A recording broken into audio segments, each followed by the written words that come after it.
The Clockwork Man. Chapter 1. The Coming of the Clockwork Man. 1.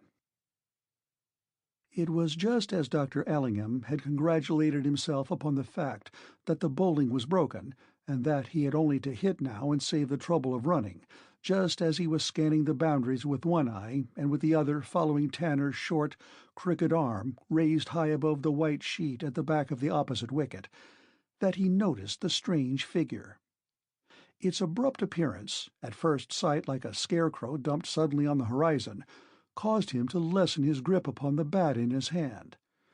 His mind wandered for just that fatal moment, and his vision of the oncoming bowler was swept away, and its place taken by that arresting figure of a man coming over the path at the top of the hill, a man whose attitude on closer examination seemed extraordinarily like another man in the act of bowling. That was why its effect was so distracting. It seemed to the doctor that the figure had popped up there on purpose to imitate the action of a bowler and so balk him. During the fraction of a second in which the ball reached him, this secondary image had blotted out everything else. But the behavior of the figure was certainly abnormal. Its movements were violently ataxic. Its arms revolved like the sails of a windmill. Its legs shot out in all directions, enveloped in dust. The doctor's astonishment was turned into annoyance by the spectacle of his shattered wicket. A vague clatter of applause broke out. The wicket-keeper stooped down to pick up the bails. The fielders relaxed and flopped down on the grass. They seemed to have discovered suddenly that it was a hot afternoon, and that cricket was, after all, a comparatively strenuous game. One of the umpires, a sly, nasty fellow, screwed up his eyes and looked hard at the doctor as the latter passed him, walking with the slow, meditative gait of the bowled out, and swinging his gloves. There was nothing to do but glare back and make the umpire feel a worm. The doctor wore an eyeglass, and he succeeded admirably. His irritation boiled over and produced a sense of ungovernable, childish rage. Somehow he had not been able to make any runs this season, and his bowling average was all to pieces. He began to think he ought to give up cricket. He was getting past the age when a man can accept reverses in the spirit of the game, and he was sick and tired of seeing his name every week in the Great Weimering Gazette as having been dismissed for a mere handful. He despised himself for feeling such intense annoyance.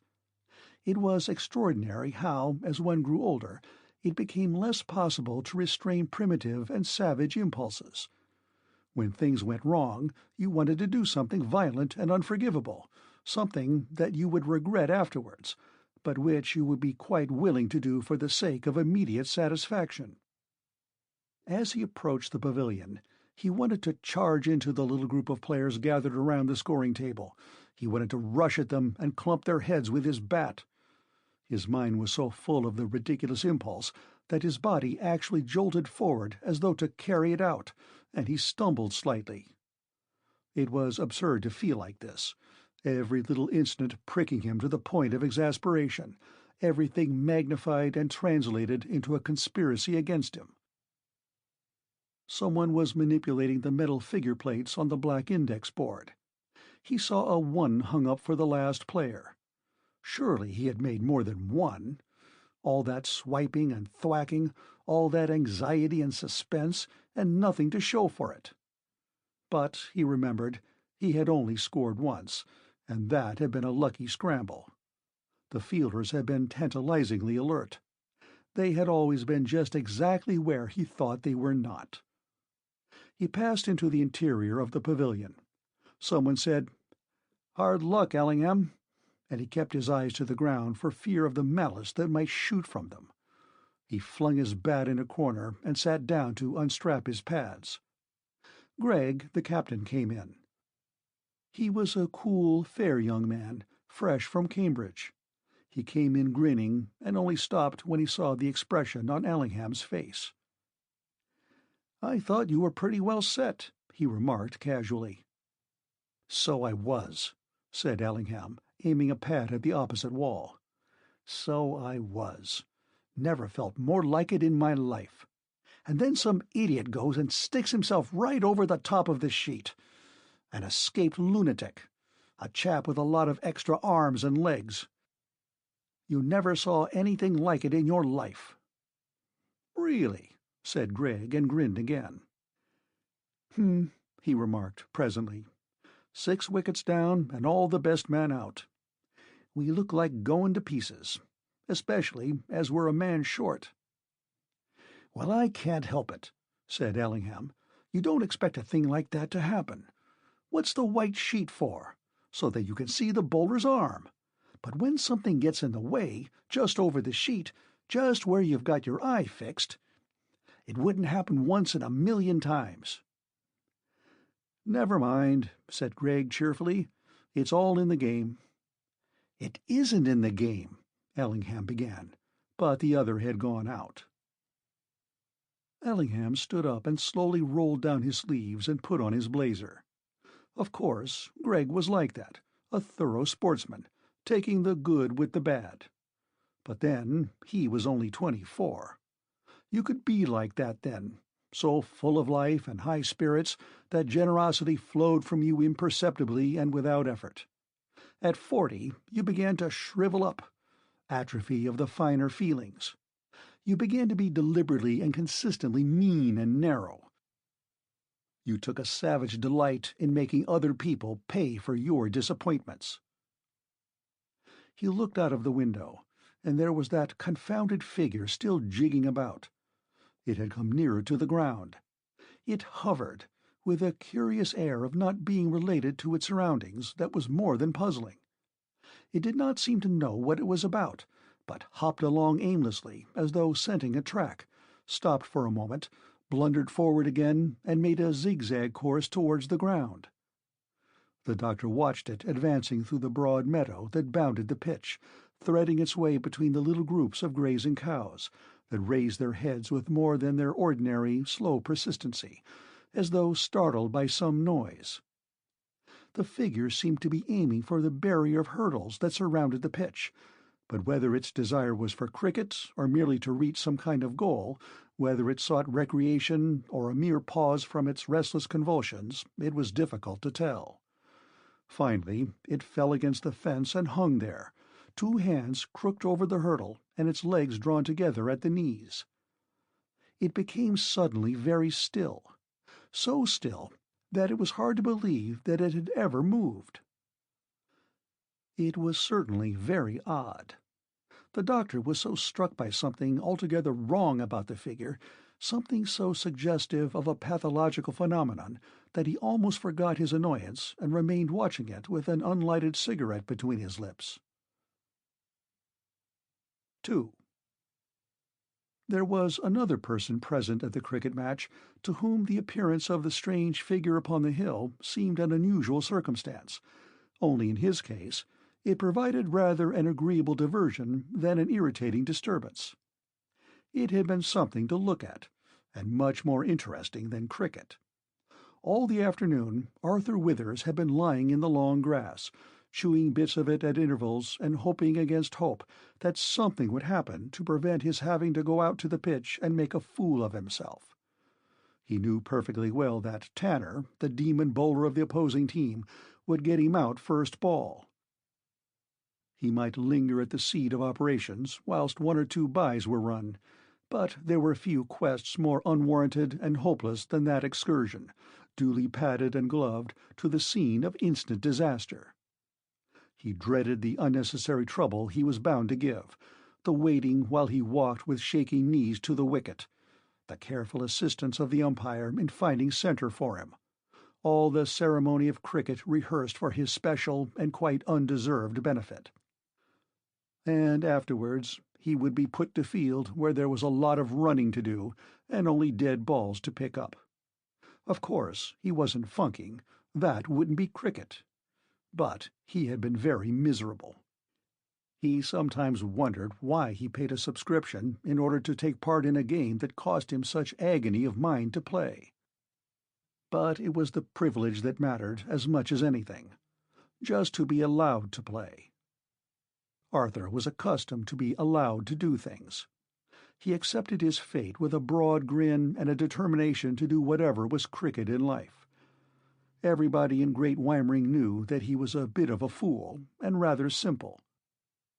They knew that his career at the bank had been one wild story of mistakes and narrow escapes from dismissal. But even that didn't really matter. Things happened to him just as much as to other and more efficient individuals, little odd circumstances that made the rest of life curiously unimportant by comparison. Every day, for example, something humorous occurred in life, something that obliterated all the worries, something worth waking up in the middle of the night in order to laugh at it again. That was why the appearance of the odd-looking figure had been so welcome to him. It was distinctly amusing. It made him forget his fears. Like all funny things or happenings, it made you for the moment impersonal. He was so interested that presently he got up and wandered along the line of hurdles towards the spot where the strange figure had come to rest. It had not moved at all, and this fact added astonishment to curiosity. It clung desperately to the barrier, as though glad to have got there. Its attitude was awkward in the extreme, hunched up, ill-adjusted, but it made no attempt to achieve comfort. Further along, little groups of spectators were leaning against the barrier in nearly similar positions, smoking pipes, fidgeting, and watching the game intently. But the strange figure was not doing anything at all, and if he looked at the players, it was with an unnatural degree of intense observation. Arthur walked slowly along, wondering how close he could get to his objective without appearing rude. But somehow he did not think this difficulty would arise. There was something singularly forlorn and wretched about this curious individual, a suggestion of inconsequence. Arthur could have sworn that he was homeless and had no purpose or occupation. He was not in the picture of life, but something blobbed on by accident. Other people gave some sharp hint by their manner or deportment that they belonged to some roughly defined class. You could guess something about them. But this extraordinary personage, who had emerged so suddenly from the line of the sky and streaked aimlessly across the landscape, bore not even the vaguest marks of homely origin. He had staggered along the path, not with the recognizable gait of a drunken man, but with a sort of desperate decision, as though convinced in his mind that the path he was treading was really only a thin plank stretched from heaven to earth upon which he had been obliged to balance himself. And now he was hanging upon the hurdle, and it was just as though someone had thrown a great piece of clay there, and with a few deft strokes shaped it into the vague likeness of a man. 3. As he drew nearer, Arthur's impression of the unearthly being was sobered a little by the discovery that the strange figure wore a wig. It was a very red wig, and over the top of it was jammed a brown bowler hat. The face underneath was crimson and flabby. Arthur decided that it was not a very interesting face. Its features seemed to melt into each other in an odd sort of way, so that you knew that you were looking at a face, and that was about all. He was about to turn his head politely and pass on, when he was suddenly rooted to the ground by the observation of a most singular circumstance. The strange figure was flapping his ears, flapping them violently backwards and forwards with an almost inconceivable rapidity. Arthur felt a sudden clutching sensation in the region of his heart. Of course, he had heard of people being able to move their ears slightly. That was common knowledge. But the ears of this man positively vibrated. They were more like the wings of some strange insect than human ears. It was a ghastly spectacle, unbelievable, yet obvious. Arthur tried to walk away. He looked this way and that, but it was impossible to resist the fascination of those flapping ears. Besides, the strange figure had seen him. He was fixing him with eyes that did not move in their sockets, but stared straight ahead, and Arthur had placed himself in the direct line of their vision. The expression in the eyes was compelling, almost hypnotic. "Excuse me," Arthur ventured huskily, Did you wish to speak to me?" The strange figure stopped flapping his ears and opened his mouth. He opened it unpleasantly wide, as though trying to yawn. Then he shut it with a sharp snap, and without yawning. After that, he shifted his whole body very slowly, as though endeavoring to arouse himself from an enormous apathy. And then he appeared to be waiting for something to happen. Arthur fidgeted and looked nervously around him. It was an awkward situation, but after all, he had brought it on himself. He did not like to move away. Besides, having started the conversation, it was only common politeness to wait until the stranger offered a remark, and presently the latter opened his mouth again. This time he actually spoke. "Wallabaloo, wallabaloo, bampati, bampati, wum, wum, wum." 9 and ninepence, he announced. "I beg your pardon," said Arthur hastily. "Wallabaloo," replied the other eagerly. "Walla... Oh, hang it! Hullo, now we've got it." "Wallabaloo. No, we haven't. Bang, wallop. 9 and ninepence." Arthur swallowed several times in rapid succession. His mind relapsed into a curious state of blankness. For some minutes he was not aware of any thinking processes at all. He began to feel dizzy and faint from sheer bewilderment. And then the idea of escape crept into his consciousness. He moved one foot, intending to walk away. But the strange figure suddenly lifted up a hand with an abrupt, jerky movement, like a signal jumping up. He said, 9 and ninepence, 3 times very slowly and solemnly, and flapped his right ear twice. In spite of his confusion, Arthur could not help noticing the peculiar and awful synchronization of these movements. At any rate, they seemed to help this unfortunate individual out of his difficulties. Still holding a hand upright, he achieved his first complete sentence. "Not an escaped lunatic," he protested, and tried to shake his head. But the attempt to do so merely started his ears flapping again. And then, as though exhausted by these efforts, he relapsed altogether into a sort of lumpiness and general resemblance to nothing on earth. The hand dropped heavily. The ears twitched spasmodically, the right one reversing the action of the left.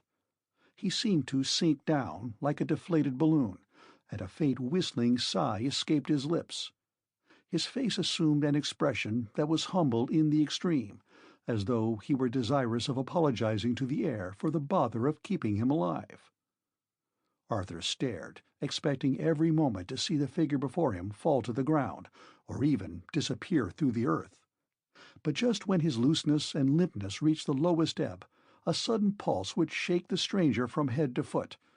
Noises that were scarcely human issued from him, puffings and blowings, a sort of jerky grinding and grating. He would rear up for a moment, appear alert and lively, hitch his whole body firmly and smartly, only to collapse again, slowly and sadly, his head falling to one side, his arms fluttering feebly like the wings of a wounded bird. Arthur's chief sensation now was one of pity for a fellow creature obviously in such a hopeless state. He almost forgot his alarm in his sympathy for the difficulties of the strange figure. That struggle to get alive, to produce the elementary effects of existence, made him think of his own moods of failure, his own helplessness. He took a step nearer to the hurdle. "Can I do anything for you?" he inquired, almost in a whisper. Suddenly, the strange figure seemed to achieve a sort of mastery of himself. He began opening and shutting his mouth very rapidly, to the accompaniment of sharp clicking noises. "It's devilish hard," he announced presently. "This feeling, you know. Click. All dressed up and nowhere to go. Click, click." "Is that how you feel?" Arthur inquired. He came nearer still, as though to hear better, but the other got into a muddle with his affirmative. He flapped an ear in staccato fashion, and Arthur hastily withdrew. Now the afternoon was very warm and very still. Where they stood, the only sounds that could reach them were the slight crack of the batted ball and the soft padding of the fielders. That was why the thing that happened next could hardly be mistaken. It began by the strange figure suddenly putting both hands upon the top of the hurdle and raising himself up about an inch off the ground. He looked all at once enormously alive and vital. Light flashed in his eyes. "Eureka!" he clicked. "I'm working!" "What's that?" shouted Arthur, backing away. "What's that you said?" "Listen!" vibrated the other. Still pressing his hands on the hurdle, he leaned upon them until the top part of his body hung perilously over. His face wore an expression of unutterable relief. "Can't you hear?" he squeaked, red in the face. And then Arthur was quite sure about something that he had been vaguely hearing for some moments.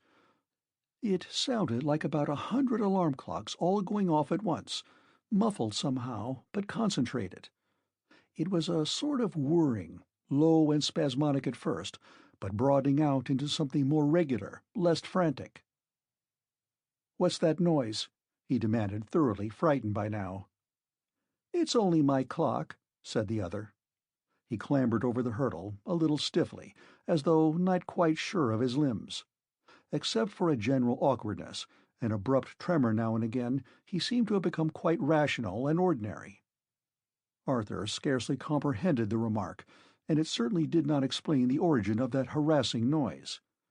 He gaped at the figure, less strange now, although still puzzling, and noticed for the first time his snuff-colored suit of rather odd pattern, his boots of a curious leaden hue, his podgy face with a snub nose in the middle of it, his broad forehead surmounted by the funny fringe of the wig.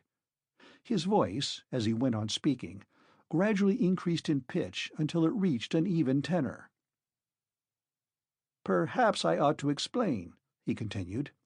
"You see, I'm a Clockwork Man." "Oh," said Arthur, his mouth opening wide. And then he stammered quickly, "That noise, you know." The Clockwork Man nodded quickly, as though recollecting something. Then he moved his right hand spasmodically upwards and inserted it between the lapels of his jacket, somewhere in the region of his waistcoat. He appeared to be trying to find something. Presently he found what it was he looked for, and his hand moved again with a sharp, deliberate action. The noise stopped at once. "The silencer," he explained. "I forgot to put it on. It was such a relief to be working again. I must have nearly stopped altogether. Very awkward indeed." He appeared to be addressing the air generally. "The fact is, I need a thorough overhauling. I'm all to pieces. Nothing seems right. I oughtn't to creak like this. I'm sure there's a screw loose somewhere." He moved his arm slowly round in a circle, as though to reassure himself. The arm worked in a lopsided fashion, like a badly shaped wheel, stiffly upwards and then quickly dropping down the curve. Then the Clockwork Man lifted a leg and swung it swiftly backwards and forwards. At first the leg shot out sharply, and there seemed to be some difficulty about its withdrawal, but after a little practice it moved quite smoothly. He continued these experiments for a few moments, in complete silence and with a slightly anxious expression upon his face, as though he were really afraid things were not quite as they should be. Arthur remained in stupefied silence. He did not know what to make of these antics. The Clockwork Man looked at him, and seemed to be trying hard to remold his features into a new expression, faintly benevolent. Apparently, however, it was a tremendous effort for him to move any part of his face, and any change that took place merely made him look rather like a caricature of himself. "Of course," he said slowly, "you don't understand. It isn't to be expected that you would understand. Why, you haven't even got a clock. That was the first thing I noticed about you." He came a little nearer to Arthur, walking with a hop, skip, and jump, rather like a man with his feet tied together. "And yet you look an intelligent sort of being," he continued, "even though you are an anachronism." Arthur was not sure what this term implied. In spite of his confusion, he couldn't help feeling a little amused.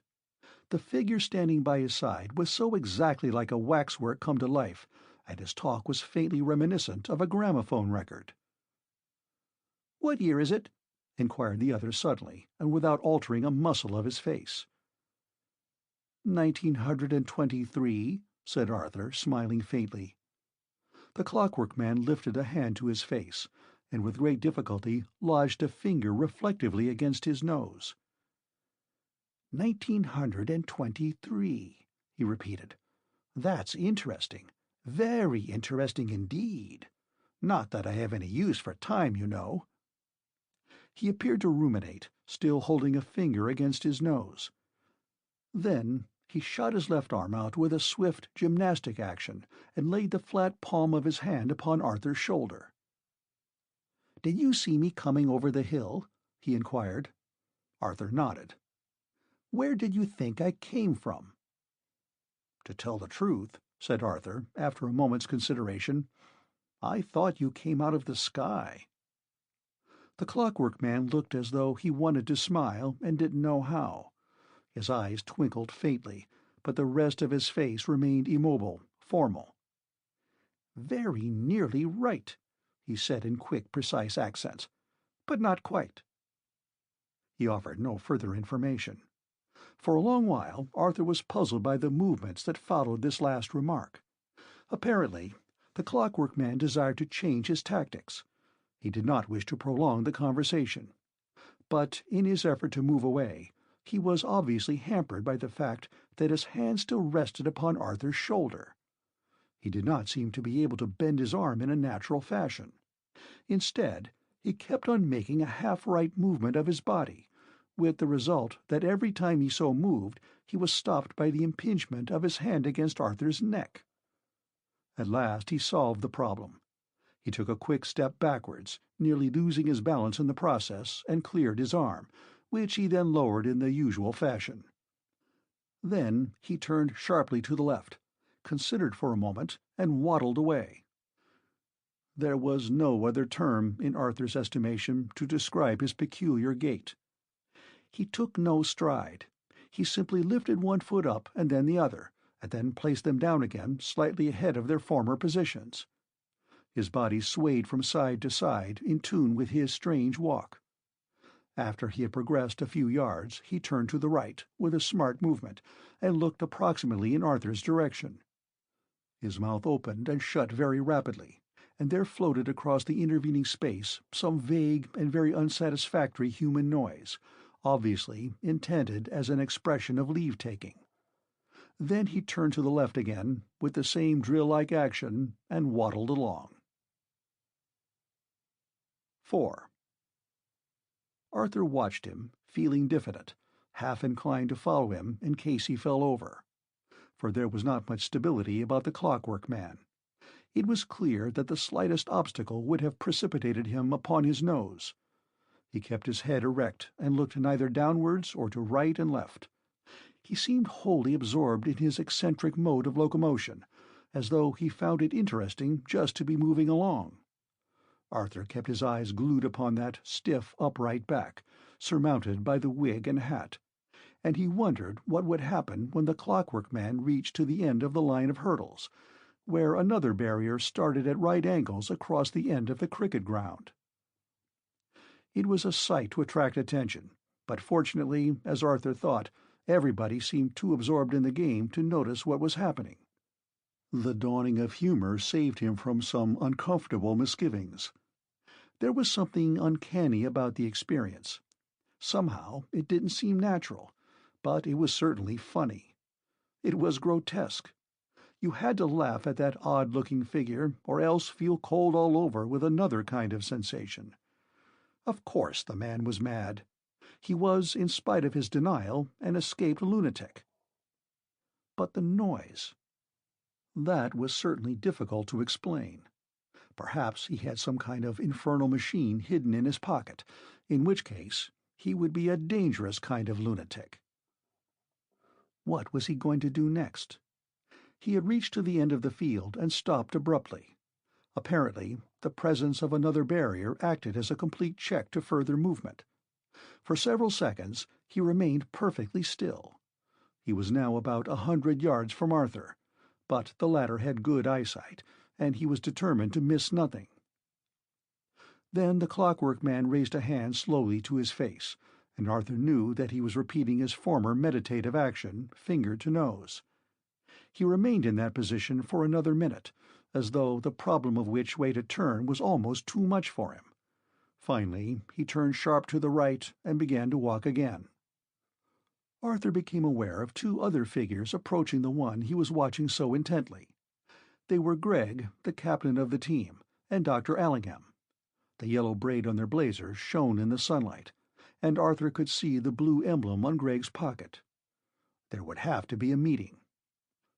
The two flannelled figures were strolling along in a direct line towards that other oddly insistent form. Arthur caught his breath. Somehow he dreaded that encounter. When he looked again, there was some kind of confabulation going on. Curiously enough, it was Dr. Allingham and Greg who seemed incapable of movement now. They stood there, with their hands in their pockets, staring, listening. But the Clockwork Man was apparently making the utmost use of his limited range of action. His arms were busy. Sometimes he kicked a leg up, as though to emphasize some tremendously important point, and now and again he jabbed a finger outwards in the direction of the field of play. Arthur caught the sound of a high, squeaky voice borne upon the light breeze. Whatever the argument was about, the Clockwork Man seemed to gain his point, for presently the three figures turned together and proceeded in a bee-line towards the pavilion, Dr. Allingham and Greg dodging about absurdly in their effort to accommodate themselves to the gyrations of their companion. Chapter 2. The Wonderful Cricketer. 1. "We ought not to have let him play," said Allingham irritably. He was standing beside Greg in the pavilion. "Well, he would insist," said the latter, laughing lightly. "And we're at least entitled to put 11 men in the field." "There he goes again. That a six for certain."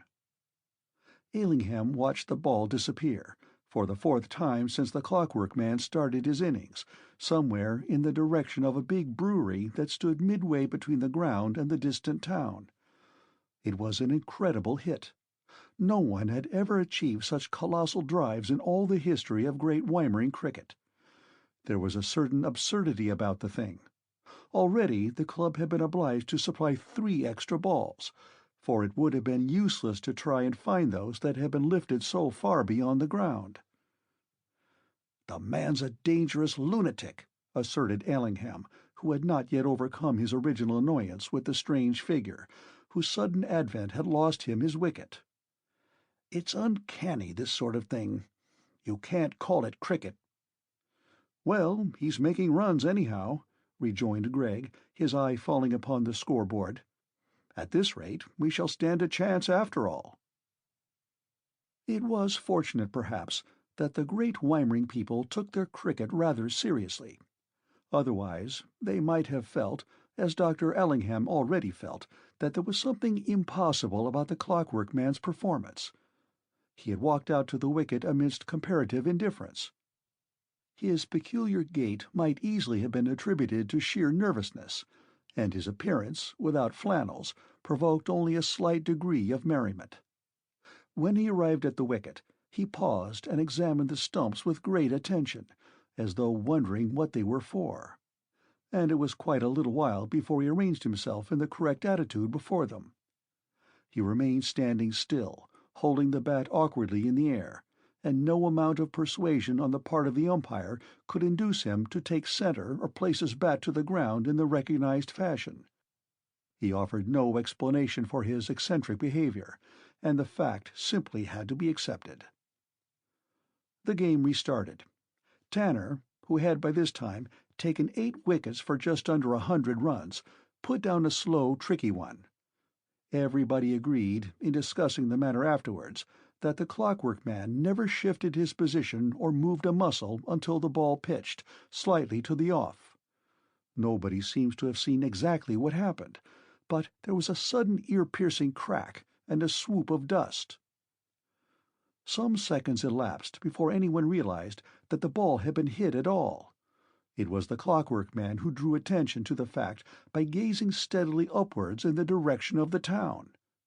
And then, suddenly, everybody was straining their eyes in the same direction to watch that little flying spot grow smaller and smaller until it seemed to merge into space. As a matter of fact, this particular ball was discovered, 3 weeks later, lying in a disused yard 3 miles from the cricket ground. There was a certain amount of applause, followed by an embarrassing silence. Presently, someone threw another ball out into the field, and the game was resumed. But the Clockwork Man treated Tanner's next delivery, which was a fast one, in exactly the same manner. Again, nobody could say exactly what happened, for the action was swifter than the quickest eye could follow. But the ball disappeared again, this time in the direction of a fringe of poplars far away on the horizon. Again there was a lull, but the applause this time was modified. Another ball was supplied, and this also was dispatched with equal force and in a third direction, almost unanimously decided by the now bewildered spectators to be the flagstaff of the church that stood in the middle of the High Street, Great Weimering. By this time a certain sense of panic was beginning to be displayed by the restless attitudes of the fielders, and the spectators, instead of leaning against the barriers, stood about in groups discussing the most extraordinary cricketing event of their lives. There was much head-shaking and harking back to the precedent among the old cronies present, but it was generally agreed that such hitting was abnormal. Indeed, it was something outside the pale of cricket altogether. "If everybody was to start hitting like that," pronounced Samuel Bynes, a local expert, "there wouldn't be no sense in cricket. It ain't in the game." And he spat decisively, as though to emphasize his opinion that such proficiency should be deplored rather than commended. "You're right, Sam," said George Bynes, who had hit up many a century for his town in bygone days. "'Tain't cricket. Else it's a fluke. The man didn't ought to be allowed to hold bat in his hand. It's spoiling other folks' sport." Attention was diverted by something of minor importance that showed the Clockwork Man in an altogether new and puzzling light. There had been some delay over the procuring of the third ball, and when this was forthcoming the over was called. The fielders changed about, but the Clockwork Man made no attempt to move, and manifested no interest in the immediate proceedings. He remained, with the bat in his hands, as though waiting for another ball to be delivered. "Seems as though he's only half there," commented Mr. Bynes, noticing this incident. "Dreaming like," suggested his companion. There was further delay. The bowler at the other end objected to the position of the Clockwork Man. He argued, reasonably enough, that the non-participating batsman ought to stand quite clear of the wicket. The umpire had to be consulted, and as a result of his decision, the Clockwork Man was gently but firmly induced to move further away. He then remained in the same attitude, at the extreme edge of the crease. His obtuseness was certainly remarkable, and comment among the spectators now became general and a trifle heated. "Play," said the umpire. The batsman at the other end was a stout, rather plethoric individual. He missed the first 2 balls, and the third struck him full in the stomach. There was a sympathetic pause whilst Mr. Bumpus, who was well known and respected in the town, rubbed his rather prominent part of his anatomy to the accompaniment of fish-like gaspings and excusable ejaculations. Mr. Bumpus was middle-aged and bald as well as corpulent, and although he did his best to endure the mishap with sportsmanlike stoicism, the dismay written upon his perspiring features was certainly an excitant to mirth. Some of the fielders turned their heads for a few moments as though to spare themselves a difficult ordeal, but on the whole there was discreet silence. It was for this reason, perhaps, that the action of the Clockwork Man was all the more noticeable. To this day, not one of the persons present is certain as to whether or not this eccentric individual actually did laugh, but everybody is sure that such was his intention. There issued from his mouth, without a moment's warning, a series of harsh, metallic explosions, loud enough to be heard all over the ground. One compared the noise to the ringing of bells hopelessly cracked and out of tune. Others described it as being similar to the sound produced by some person passing a stick swiftly across an iron railing. There was that suggestion of rattling, of the impingement of one hard thing against another, or the clapping together of steel plates. It was a horrible, discordant sound, brassy and resonant, varied between the louder outbursts by a sort of whirring and humming. Those who ventured to look at the Clockwork Man's face during this extraordinary performance said that there was little change of expression. His mouth had opened slightly, but the laugh, if indeed it could be described as anything but a lugubrious travesty of human mirth, seemed to proceed from far down within him. And then the hideous clamor stopped as abruptly as it began. The Clockwork Man had not altered his position during the proceedings, but Arthur Withers, who was watching him with feverish intensity from the pavilion, fancied that his ears flapped twice just after the noise had subsided.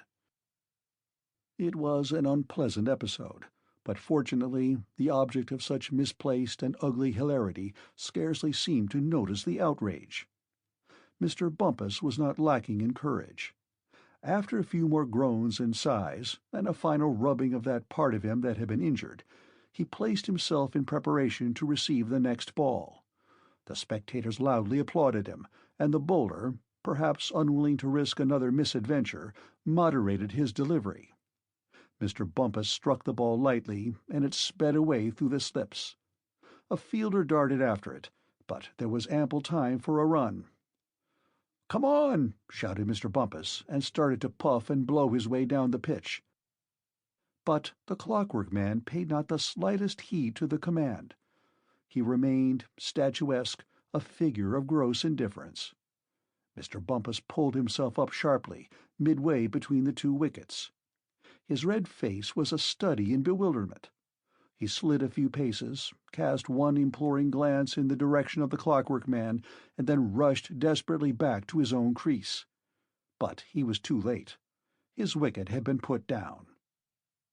Etiquette plays an important part in the noble game of cricket.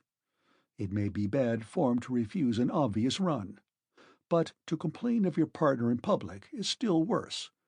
Besides, Mr. Bumpus was too aghast for speech, and his stomach still pained him. He walked very slowly and with great dignity back to the pavilion, and his annoyance was no doubt amply soothed by the loud cheers that greeted his return.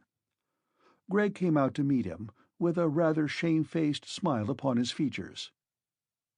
"I'm sorry," he murmured. "Our recruit seems to be a little awkward. I don't think he quite understands."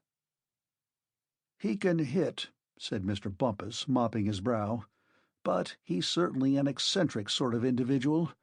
I called him to run, and apparently he did not or would not hear me." Gregg caught hold of Arthur Withers, who was just going out to bat. "Look here," he said, "just tell our friend that he must run. I don't think he quite grasped the situation." "No," said Arthur slowly, "I don't think he does. He's rather a peculiar sort of person. I spoke to him. He says he's a Clockwork Man." "Oh," said Gregg, and his face became blank. "Anyhow, just tell him that he must run when he's called." Arthur walked out to the wicket. His usual knee-shaking seemed less pronounced, and he felt more anxious about the Clockwork Man than about himself. He paused as he drew near to him, and whispered in an ear, rather fearfully, for he dreaded a recurrence of the ear-flapping business. "The captain says you will run, please, when you're asked." The Clockwork Man turned his head slightly to the right, and his mouth opened very wide, but he said nothing. "You have to run," repeated Arthur, in louder tones. The other flapped an ear. Arthur hastened away. Nothing was worth while risking an exhibition in public, such as he had witnessed in comparative seclusion. He supposed there was something about the Clockwork Man really phenomenal, something that was beyond his own rather limited powers of comprehension. Perhaps cleverer people than himself might understand what was the matter with this queer being, He couldn't. He took his place at the wicket. The first ball was an easy one, and he managed to hit it fair and square to mid-on. Scarcely hoping for a response, he called to the Clockwork Man and began to run. To his immense astonishment, the latter passed him halfway down the pitch, his legs jumping from side to side, his arms swinging round irresponsibly. It might be said that his run was merely an exaggeration of his walk. Arthur dumped his bat down quickly and turned. As he looked up, on the return journey, he was puzzled by the fact that there was no sign of his partner. He paused and looked round him. There had been an outburst of derisive cheering when the Clockwork Man actually commenced to run, but this now swelled up into a roar of merriment. And then Arthur saw what had happened. The Clockwork Man had not stopped at the opposite wicket.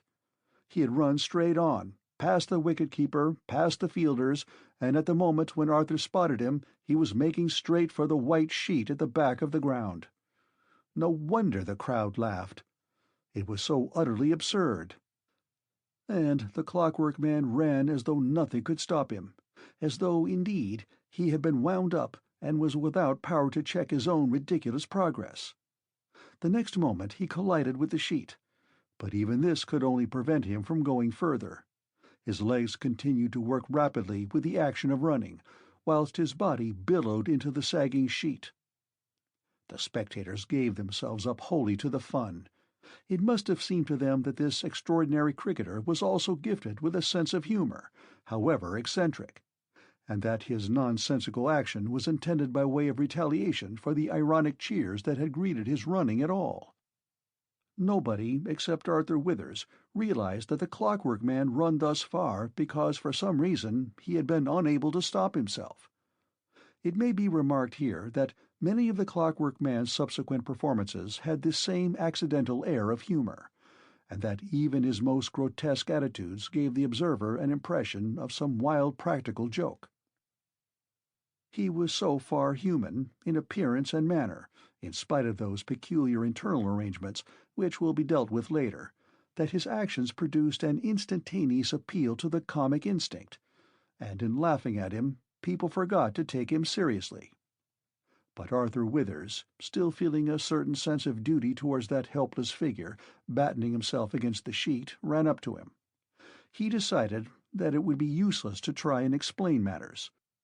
The Clockwork Man was obviously quite irresponsible.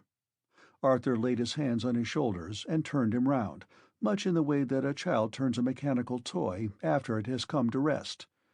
Thus released, the running figure proceeded back towards the wicket, followed close at heels by Arthur, who hoped, by means of a push here and a shove there, to guide him back to the pavilion and so out of harm's way. But in this attempt he was unexpectedly thwarted. The Clockwork Man recovered himself. He ran straight back to the wicket and then stopped dead. The umpire was in the act of replacing the bails, for the wicket had been put down, and fast as this eccentric cricketer had run in the first place, he had not been quick enough to reach the crease in time. By all the rules of the game, and beyond the shadow of doubt, he had been run out. He now regarded the stumps meditatively, with a finger jerked swiftly against his nose, as though recognizing a former state of consciousness. And then, with a swift movement, he took up his position in readiness to receive the ball. This was too much for the equanimity of the spectators. Shout after shout volleyed along the line of the hurdles. The calm deliberateness of the Clockwork Man, in so reinstating himself, fairly crowned all his previous exhibitions.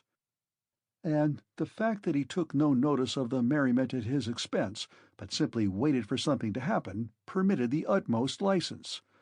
The crowd rocked itself in unrestrained hilarity. But a second later there was stony silence, for the thing that happened next was as unexpected as it was startling.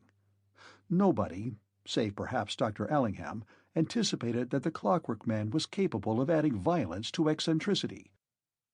He looked harmless enough, but apparently there lurked a demonic temper behind those bland, meaningless features. The thing happened in a trice, and all that followed occupied but a few catastrophic seconds. The umpire had stepped up to the Clockwork Man in order to explain to him that he was expected to retire from the wicket. Not hearing any coherent reply, he emphasized his request by placing a hand suggestively on the other's shoulder. Instantly, something blade-like flashed in the stammering air. A loud thwack broke upon the silence, and the unfortunate umpire lay prostrate. He had gone down like a log of wood. Pandemonium ensued. The scene of quiet play was transformed into a miniature battlefield. The fielders rushed in a body at the Clockwork Man, only to go down one after the other like so many ninepins. They lay stunned and motionless. The Clockwork Man spun round like a teetotum, his bat flashing in the sun, whilst the flannelled figures flying from all parts of the field approached him, only to be sent reeling and staggering to earth. Some dodged for a moment, only to be caught on the rebound. Dust flew up, and to add to the whirl and confusion, the unearthly noise that had so startled Arthur Withers broke out again with terrific force, like the engine of a powerful motor suddenly started. "I told you he was mad!" shouted Ellingham, as he and Gregg leapt through the aperture of the pavilion and dashed to the rescue. But the Clockwork Man suddenly seemed panic-stricken. Just for one moment he surveyed the prostrate figures lying about on the grass like so many sacks. Then he sent the bat flying in the direction of the pavilion and rushed straight for the barrier of hurdles. The spectators fled with one accord. Ellingham and Gregg doubled up in hot pursuit. Arthur Withers, who had mustered the wit to fall down rather than to be knocked down, picked himself up quickly and joined them. "It's all right," he gasped. He won't be able to climb the hurdles." But there was no accounting for the activities of the Clockwork Man. At a distance of about a yard from the barrier, his whole body took off from the ground, and he literally floated in space over the obstacle. It was not jumping. It was more like flying. He landed lightly upon his feet without the least difficulty, and, before the onlookers could recover from their amazement, this extraordinary personage had shot like a catapult, straight up the path along which he had travelled so precariously half an hour before. In a few seconds his diminutive figure passed into the horizon, leaving a faint trail of dust and the dying echo of that appalling noise. "My God!" exclaimed Gregg, grasping a hurdle to steady himself. It's incredible." Ellingham couldn't say a word. He stood there panting and swallowing quickly. Arthur Withers caught up to them. He goes by machinery, sir. He's a Clockwork Man." "Don't be a damn fool," the doctor burst out. "You're talking through your hat." Gregg was listening very acutely. "But it is so," protested Arthur. "You didn't see him as I did. He was like nothing on earth, and then he began to work, just like a motor starting, and then that noise began. I'm sure there's something inside him, something that goes wrong sometimes." He was still a little sorry for the Clockwork Man. "That's my conviction," he gasped out, too excited and breathless for further speech. "I think," said Gregg with curious calmness, "I think we had better warn the police. He's likely to be dangerous." Chapter 3. The Mystery of the Clockwork Man. 1. An hour and a half later, Dr. Ellingham and Gregg had their tea together in the sitting-room of the former's residence. Bay windows looked out upon the broad High Street, already thronged with Saturday evening excursionists. An unusually large crowd was gathered around the entrance to the Blue Lion just over the way, for the news had soon spread about the town. Wild rumors passed from ear to ear as to the identity of the strange individual whose behavior had resulted in so disturbing a conclusion of the cricket match. Those among the townspeople who had actually witnessed not only this event, but also the rapid flight of the Clockwork Man, related their version of the affair, adding a little each time and altering their theories, so that in the end those who listened were more frightened and impressed than those who had seen. Ellingham sat in stony silence, sipping tea at intervals and cutting pieces of cake into neat little squares, which he slipped into his mouth spasmodically. Now and again he passed a hand across his big tawny mustache and pulled it savagely. His state of tense nervous irritation was partly due to the fact that he had been obliged to wait so long for his tea, but he had also violently disagreed with Greg in their discussion about the Clockwork Man. At the present moment, the young student stood by the window, watching the animated crowd outside the inn. He had finished his tea, and had no wish to push his own theory about the mysterious circumstances to the extent of quarreling with his friend. After the disaster, there had been much to do. 4 times had Allingham's car traveled between the cricket ground and the local hospital, and it was 6:30 before the 11 players and the 2 umpires had been conveyed thither, treated for their wounds, and discharged. No one was seriously injured, but in each case the abrasion on the side of the head had been severe enough to demand treatment. 1 or 2 had been a long while recovering full consciousness, and all were in a condition of mental confusion and gave wildly incoherent reports of the incident. There had been times, during those journeys to and fro, when Greg found it difficult to save himself from outbursts of laughter. He had to bite his lip hard in the effort to hold in check an imagination that was apt to run to extremes. From one point of view, it had certainly been absurd that this awkward being, with his apparently limited range of movement, should have managed in a few seconds to lay out so many healthy, active men. By comparison, his batting performance, singular as it had seemed, faded into insignificance. The breathless swiftness of the action, the unerring aim, the immense force behind each blow, the incredible audacity of the act almost persuaded Greg that the thing was too exquisitely comic to be true. But when he forced himself to look at the matter seriously, he felt that there were little grounds for the explanation that the Clockwork Man was simply a dangerous lunatic. The flight at a preposterous speed, the flying leap over the hurdle, the subsequent acceleration of his run to a pace altogether beyond human possibility, convinced the young undergraduate, who was level-headed enough, although impressionable, that some other explanation would have to be found for the extraordinary occurrence.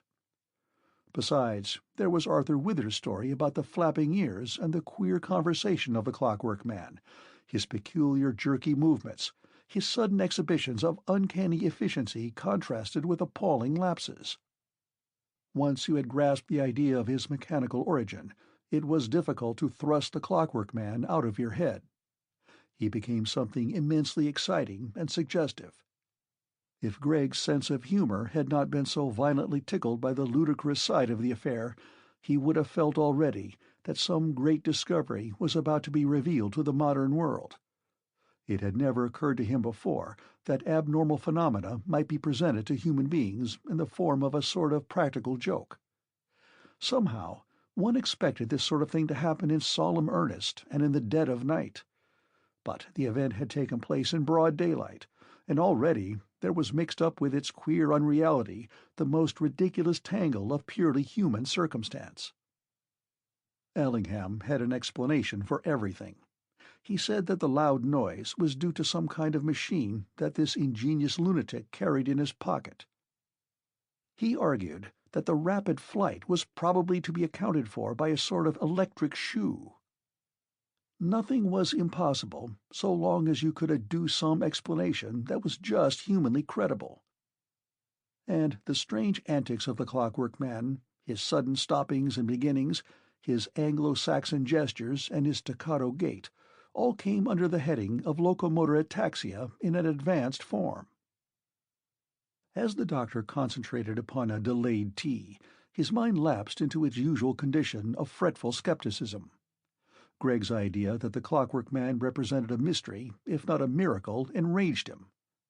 At 40, a man does not readily welcome discoveries that may upset his own world of accepted facts, and Allingham had long since given up the habit of following the latest results of scientific investigation. Years ago he had made his own small researches, only to discover that others were making them at the same time. He had had his gleanings in common with all the other students of his year. Everybody was having gleanings then of vast possibilities in medical science, especially in the direction of nervous pathology and the study of morbid diseases resulting from highly complex methods of living.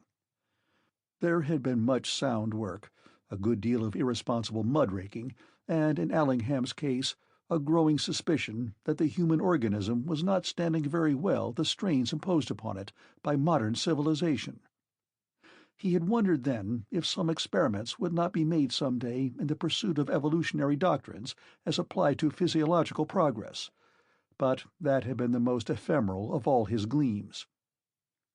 He had been glad to abandon the hospitals in favor of a comfortable practice and the leisured life of a country town. Great Weimring had offered him plenty of distractions that soothed the slight wound to his vanity caused by the discovery that he had overestimated his originality. In a few years much had happened that helped to confirm his new view of himself as a social creature with a taste for the amenities of existence. And then he had been able to keep up his cricket. In the winter there were bridge parties, amateur theatricals, dinner parties with quite ordinary but agreeable people, local affairs, and to which a man whose health was under suspicion, and whose sympathies were just perceptibly narrowing, could plunge without too much effort being required in order to rise to such occasions. And he had the witty temperament. Quite easily he maintained a reputation for turning out a bon mot on the spur of the moment, something with a faint element of paradox. He would say such things as, "Only those succeed in life who have brains and can forget the fact," or "To be idle is the goal of all men, but only the industrious achieve it." When taunted by a young lady who suspected him of wasted talents, even genius, he retorted that genius is only an accumulation of neglected diseases. Latterly he had suffered from strange irritations not easily to be ascribed to liver, misgivings, a sense of having definitely accepted a secondary edition of himself. An old acquaintance would have detected at once the change in his character, the marked leaning towards conservatism in politics and a certain reactionary tendency in his general ideas. He was becoming fixed in his views, and believed in a stable universe. His opinions, in fact, were as automatic as his Swedish exercises in the morning and his apple before breakfast. There was a slight compensatory increase in his sense of humor, and there was his approaching marriage to Lillian Payne, the gifted daughter of a wealthy town councillor. That last fact occupied a central place in his mind just at present, but it was also another source of irritation. Lillian was intellectual as well as fascinating, and the former attribute became more marked as they grew more intimate. Instead of charming little notes inviting him to tea, he now received long, and he was obliged to admit, quite excellent essays upon the true place of woman in modern life. He was bound to applaud, but such activity of mind was by no means to his taste. He liked a woman to have thoughts, but a thinking woman was a nuisance. All these clamoring reforms represented to him merely a disinclination to bother about the necessary affairs of life, an evasion of inevitable evils, a refusal to accept life as a school of learning by trial and error. Besides, if women got hold of the idea of efficiency, there would be an end to all things. They would make a worse muddle of the mad dream than the men. Women made fewer mistakes, and they were temperamentally inclined towards the pushing of everything that they undertook to the point of violent and uncomfortable success. Efficiency. How he hated the word! It reminded him of his own heartbreaking struggles, not only with the difficulties of an exacting science, but with the complexities of the time in which his youth had been spent, a time when all the intelligent young men had been trying to find some way out of the social evils that then existed, and still existed, as an ironical memorial to their futile efforts. In those days, one scarcely dared to move in intellectual circles without having evolved one's personal solution of the social problem, an achievement that implied a great deal of hard reading, attendance at Fabian meetings, and a certain amount of voluntary thinking. If necessary, one could brush all that up again. How different life was when it came to be lived! How unlike the sagacious prognostications of doubting youth! There was a substratum underneath all that surge of inquiry and inquisitiveness, all that worry and distress, and that was life itself, known and valued, something that one clung to with increasing strength.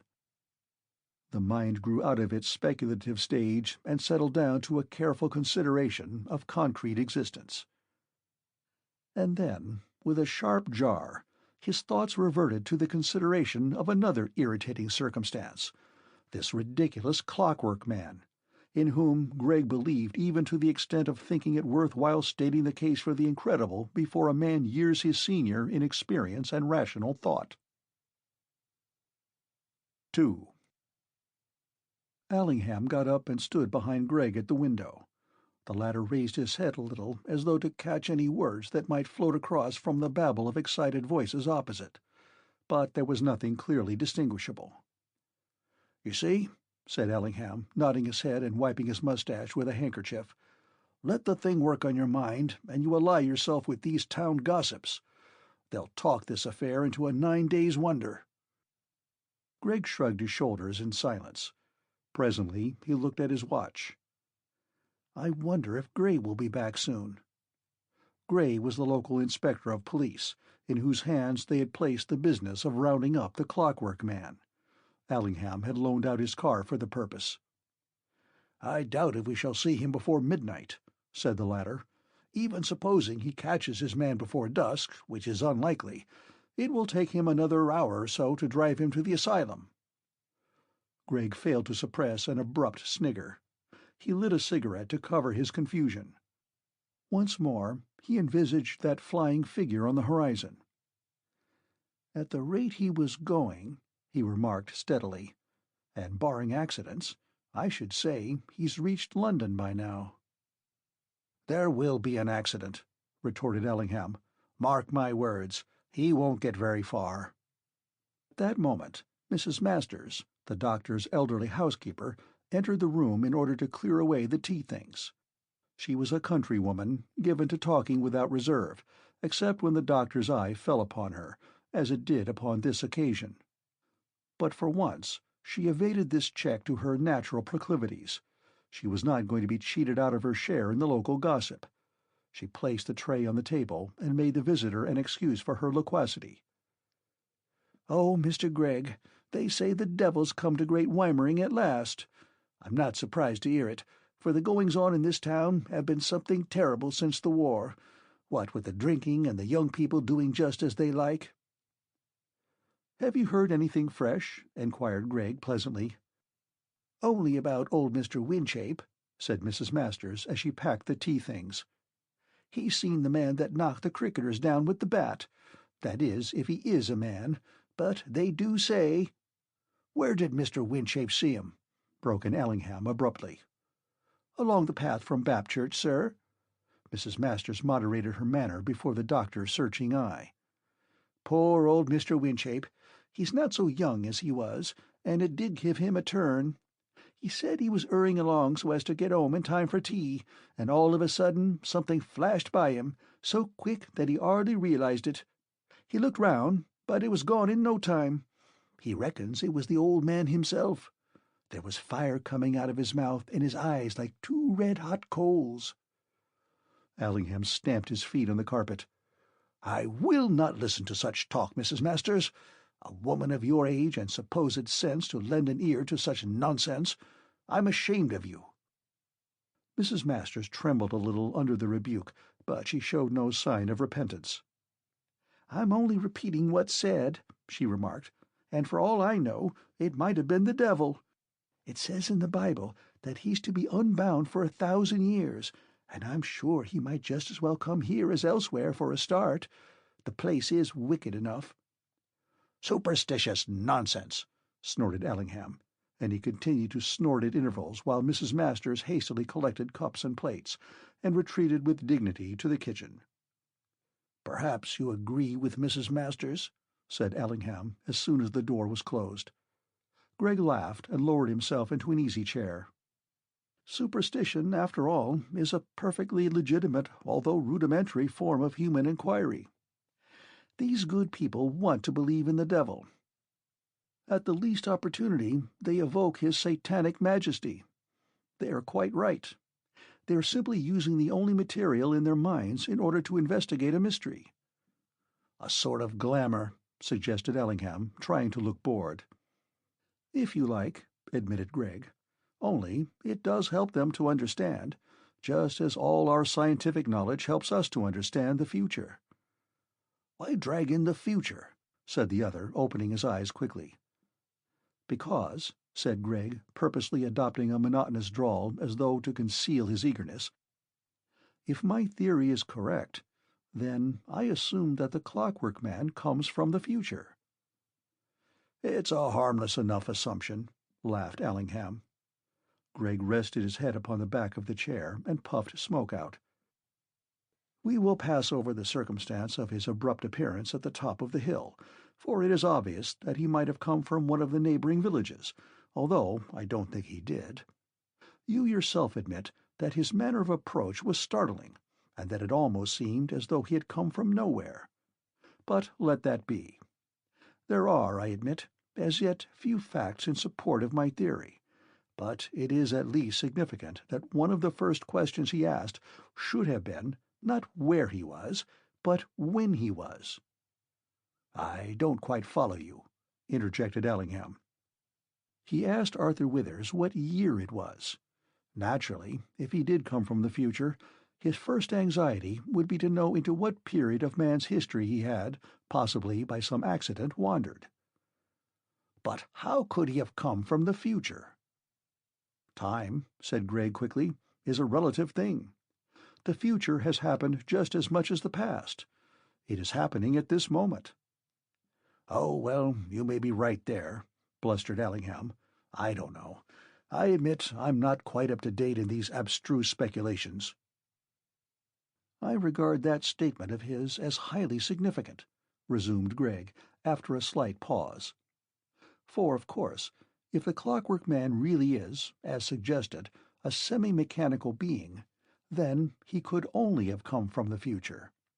So far as I am aware, the present has not yet evolved sufficiently even to consider seriously the possibility of introducing mechanical reinforcements into the human body, although there has been tentative speculation on the subject. We are thousands of years away from such a proposition. On the other hand, there is no reason why it should not have already happened outside of our limited knowledge of futurity. It has often occurred to me that the drift of scientific progress is slowly but surely leading us in the direction of some such solution of physiological difficulties. The human organism shows signs of breaking down under the strain of an increasingly complex civilization. There may be a limit to our power of adaptability, and in that case, humanity will have to decide whether it will alter its present mode of living or find instead some means of supplementing the normal functions of the body. Perhaps that has, as I suggest, already happened. It depends entirely upon which road humanity has taken. If the mechanical side of civilization has developed at its present rate, I see no reason why the man of the future should not have found means to ensure his efficiency by mechanical means applied to his natural functions." Gregg sat up in his chair and became more serious. Allingham fidgeted without actually interrupting. "Imagine an exceedingly complex kind of mechanism," Gregg resumed, "an exaggeration of the many intricate types of modern machines in use today. It would have to be something of a very delicate description, and yet rather crude at first in its effect. One thinks of something that would work accurately if in rather a limited sort of way. You see, they would have to ensure success in some things at first, even at the sacrifice of a certain general awkwardness. It would be a question of taking one thing at a time. Thus, when the Clockwork Man came to play cricket, all he could do was to hit the ball. We have to admit that he did that efficiently enough, however futile were the rest of his actions." "Hot air," interrupted Allingham, reaching for his tobacco pouch. "That's all this is." "Oh, I won't admit that," rejoined Gregg cheerfully. "We must acknowledge that what we saw this afternoon was entirely abnormal. Even when we were talking to him, I had a strong feeling come over me that our interrogator was not a normal human being. I don't mean simply his behavior. His clothes were an odd sort of color and shape. And did you notice his boots? Curious, dull-looking things, as though they were made out of some kind of metal. And then the hat and wig. "You're simply imagining all these things," said Ellingham hotly as he rammed tobacco into his pipe. "I'm not. I really noticed them. Of course, I didn't attach much importance to them at the time, but afterwards, when Arthur Withers was telling his story, all that queer feeling about the strange figure came back to me. It took possession of me. After all, suppose he is a Clockwork Man." "But what is a Clockwork Man?" demanded Ellingham. "Well, of course, I can't explain that exactly, but the term so obviously explains itself. Damn it, he is a Clockwork Man. He walks, talks, and behaves exactly like one would imagine." "Imagine!" burst out Ellingham. "Yes, you can imagine such a thing. But you are trying to prove to me that this creature is something that doesn't and can't exist outside your imagination. It won't wash." "But you agree," said Gregg, unperturbed, "that it might be possible in the future." "Oh, well, everything is possible if you look at it in that light," grudgingly admitted the other. "Then all we have to do is to prove that the future is involved. Our lunatic must convince us that he is not of our age, that he has, in fact, and probably by mechanical means, found his way back to an age of flesh and blood. So far we are agreed, for I willingly side with you in your opinion that the Clockwork Man could not exist in the present, while I am open to be convinced that he is a quite credible invention of the remote future." He broke off, for at that moment a car drew up in front of the window, and the burly form of Inspector Gray stepped down in company with 2 constables and a lad of about 15, whom both Gregg and the doctor recognized as an inhabitant of the neighboring village of Bapchurch. 3. "Well," said Ellingham, as the party stamped awkwardly into the room, after a preliminary shuffling upon the mat, "what luck?"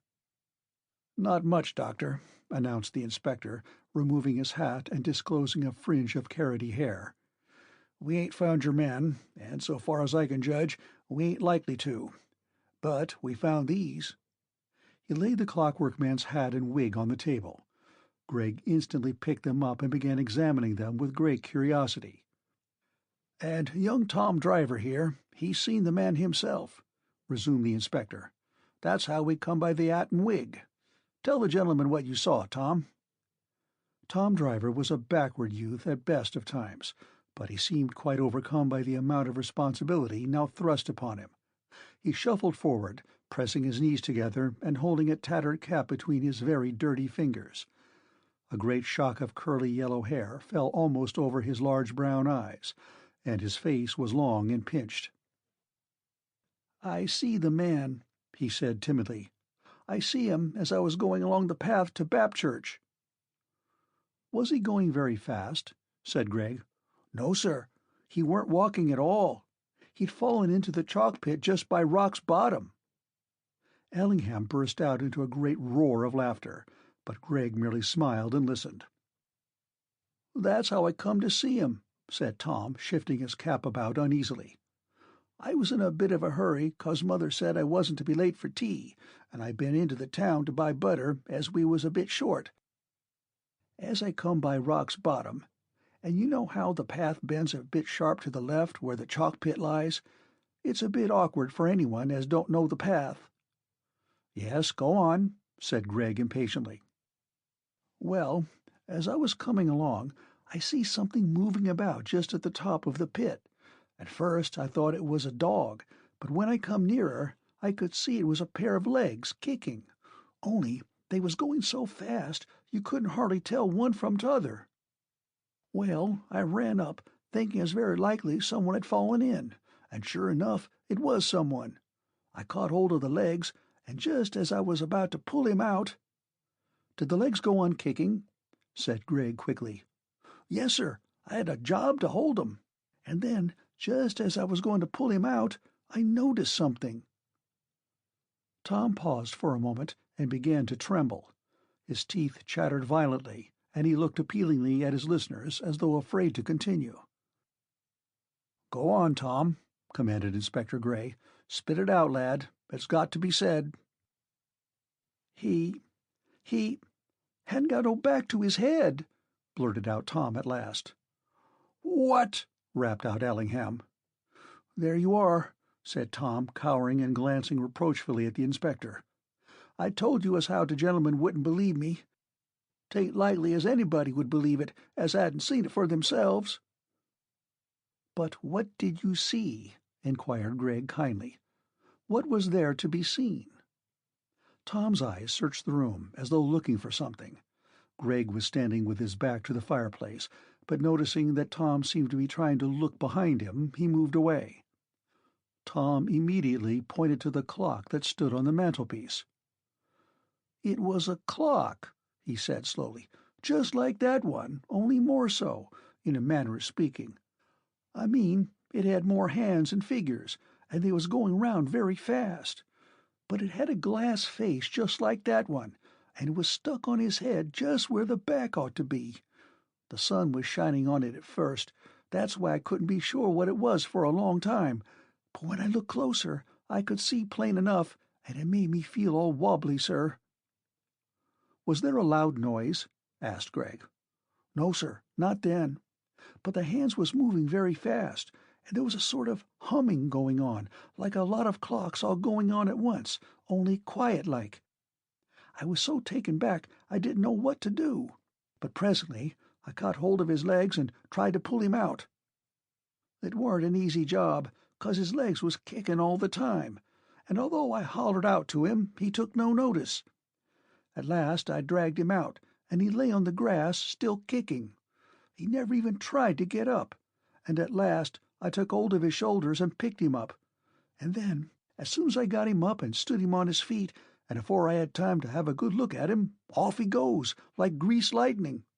An awful noise started, like machinery, and afore I had time to turn round, he was down the path towards Bapchurch and out of sight.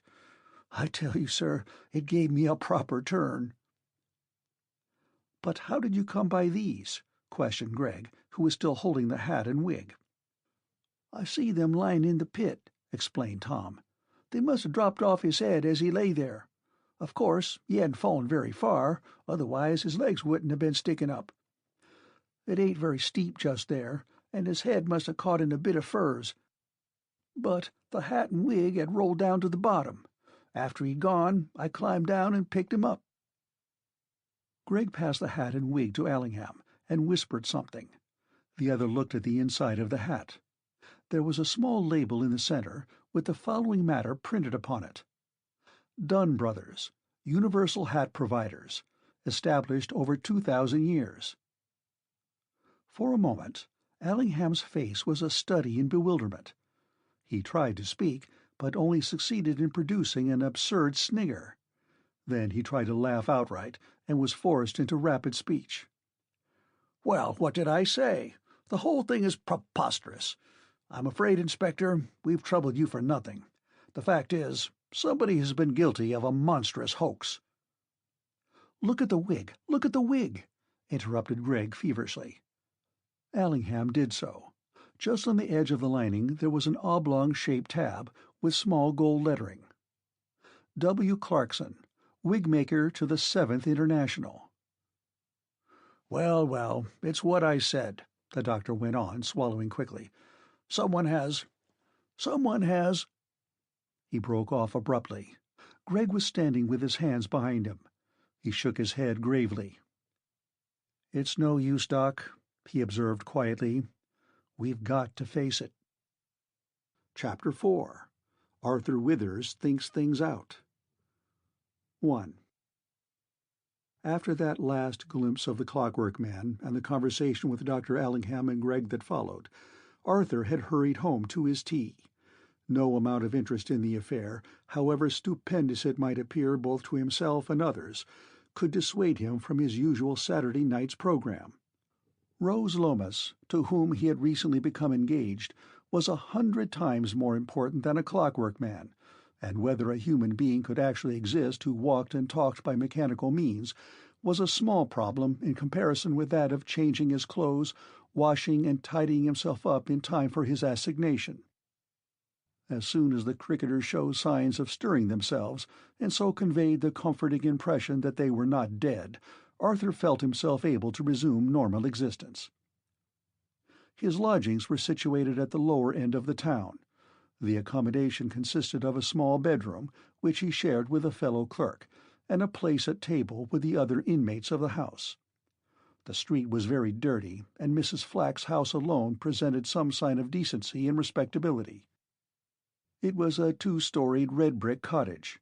There was no front garden, and you entered directly into a living-room through a door, upon which a brass plate was fixed that bore the following announcement: Mrs. Flack, trained midwife.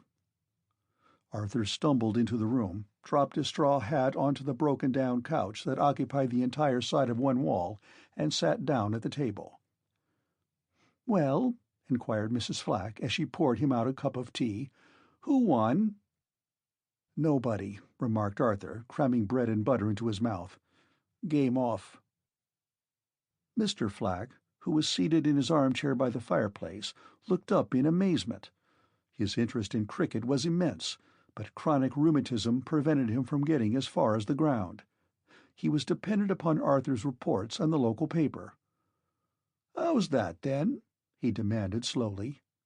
Arthur swallowed quickly and tried to explain, but although the affair was still hot in his mind, he found it exceedingly difficult to describe exactly what had taken place. The doings of the Clockwork Man were at once obvious and inexplicable.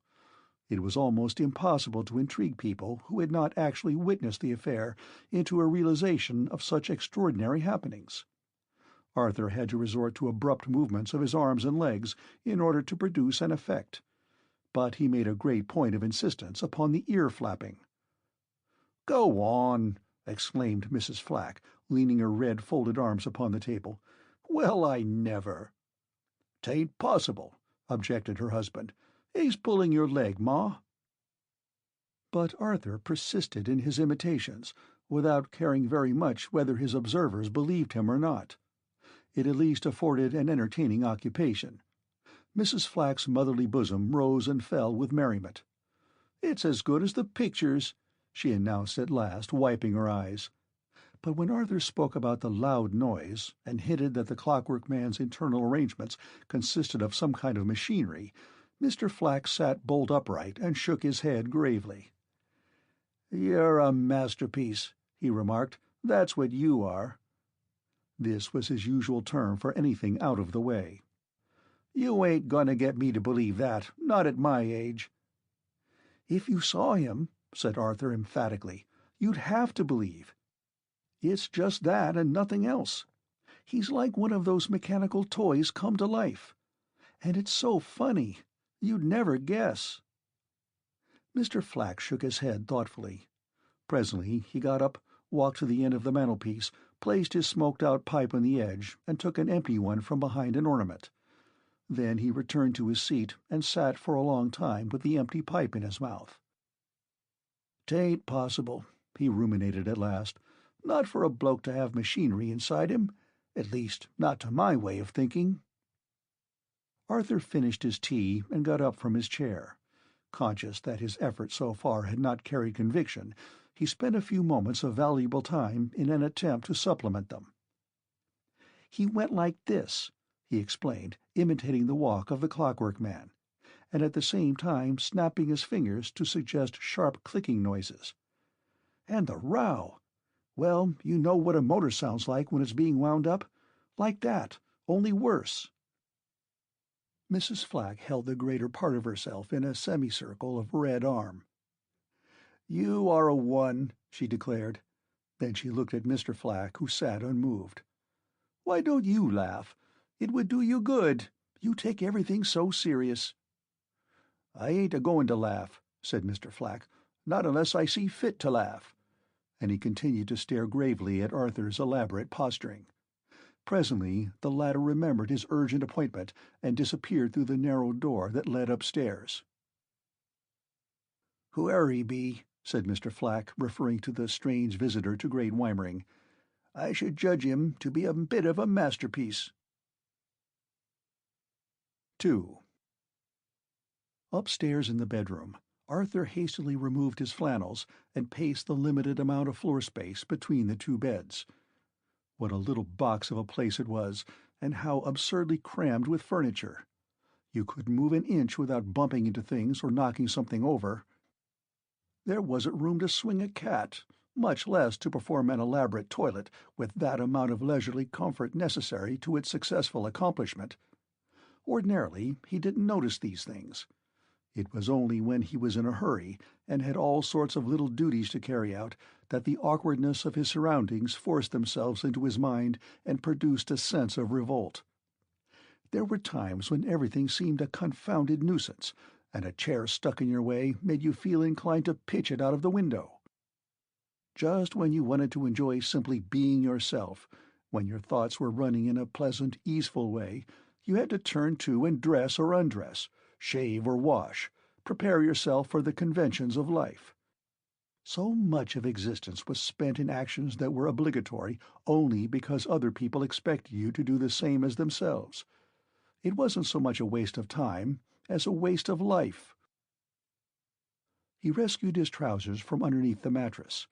It was only recently that he had discovered this obvious substitute for a trouser press, and so added one more nuisance to existence. It was something else to be remembered.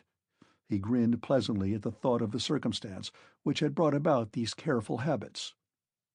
Rose Lomas liked him to look smart, and he had managed it somehow. There were plenty of dapper youths in Great Weimering, and Arthur had been astute enough to notice wherein he had differed from them in the first stages of his courting. Early rebuffs had led him to perceive that the eye of love rests primarily upon a promising exterior, and only afterwards discovers the interior qualities that justify a wise choice. Arthur had been spurned at first on account of a slovenliness that, to do him justice, was rather the result of personal conviction, however erring, than mere carelessness. He had really felt that it was a waste of life even to spend half an hour a month inside a barber's shop. Not only that, but the experience was far-reaching in its unpleasant consequences. You went into the shop feeling agreeably familiar with yourself, conscious of intense personality, and you came out a non-entity, smelling of bay rum. The barber succeeded in transforming you from an individual brimming over with original reflections and impulses into a stranger without a distinctive notion in your head. The barber, in fact, was a Delilah in trousers. He ravished the locks from your head and bewitched you into the bargain. Arthur had a strong sense of originality, although he would have been the last person to claim originality in his thoughts. He disliked interference with any part of his personal being. As a boy, he had been perturbed by the prospect of growing up. It had seemed to him such a hopeless sort of process, a mere longitudinal extension, without corresponding gain in other magnitudes. He suspected that other dubious advantages were only to be purchased at the expense of a thinning out of the joys of childhood. Later on he discovered, sadly enough, that this was the case, although it was possible deliberately to protract one's adolescence. Hence his untidiness, his inefficiency, and even his obtuseness were less constitutional faults than weapons in the warfare against the encroachment of time. But the authorities at the bank regarded them as grave defects in his character. Falling in love had revealed the matter in a very different light. It was quite worthwhile yielding to fashion in order to win the affection of Rose Lomas, and so he had imitated his rivals. He cast aside all ties that revealed their linings, trimmed up the cuffs of his shirts, overcame with an effort a natural repugnance to wearing his best clothes, and generally submitted himself to that daily supervision of superficial matters which he could now regard as the prelude to happy hours. And Rose, interested in that conquest of himself for her sake, had soon learned how much there was beneath the polished surface to capture her heart. Yes, love made everything different. You were ready to put up with all inconveniences and indignities for the sake of that strange obsession. That thought consoled him as he crept on hands and knees in order to pick up his safety razor that had dropped behind the bulky chest of drawers. Love accounted for everything, both serious and comic. He found his razor, plunged it into cold water. He had forgotten to ask Mrs. Flack for hot and couldn't be bothered now, and lathered his face thoughtfully. How many times in the course of a lifetime would he repeat that operation? And would he always stand in exactly the same way, with his legs straddled apart and his elbows spanned out like flappers? He would always pass the razor over his face in a certain manner, avoiding those places where even the sharpest blade boggled a little, proceeding with the same mechanical strokes until the job was once more accomplished. Afterwards, he would laboriously separate the portions of his razor and wipe them methodically, always in the same order. That was because, once you had decided upon the right way to do a thing, you adopted that method for good. He achieved that second grand sweep of the left side of his face, ending at the corner of his mouth, and followed it up by a swift upward stroke, annihilating the bristly tuft underneath his lower lip. Looking swiftly at the clock, he noticed that it was getting dreadfully late. That was another curious problem of existence. You were always up against time. Generally, when you had to do something or get somewhere, there was this sense of breathless hurry and a disconcerting feeling that the world ended abruptly at the conclusion of every hour and then began again quite differently. The clock, in fact, was another tyrant, robbing you of that sensation of being able to go on forever without changing.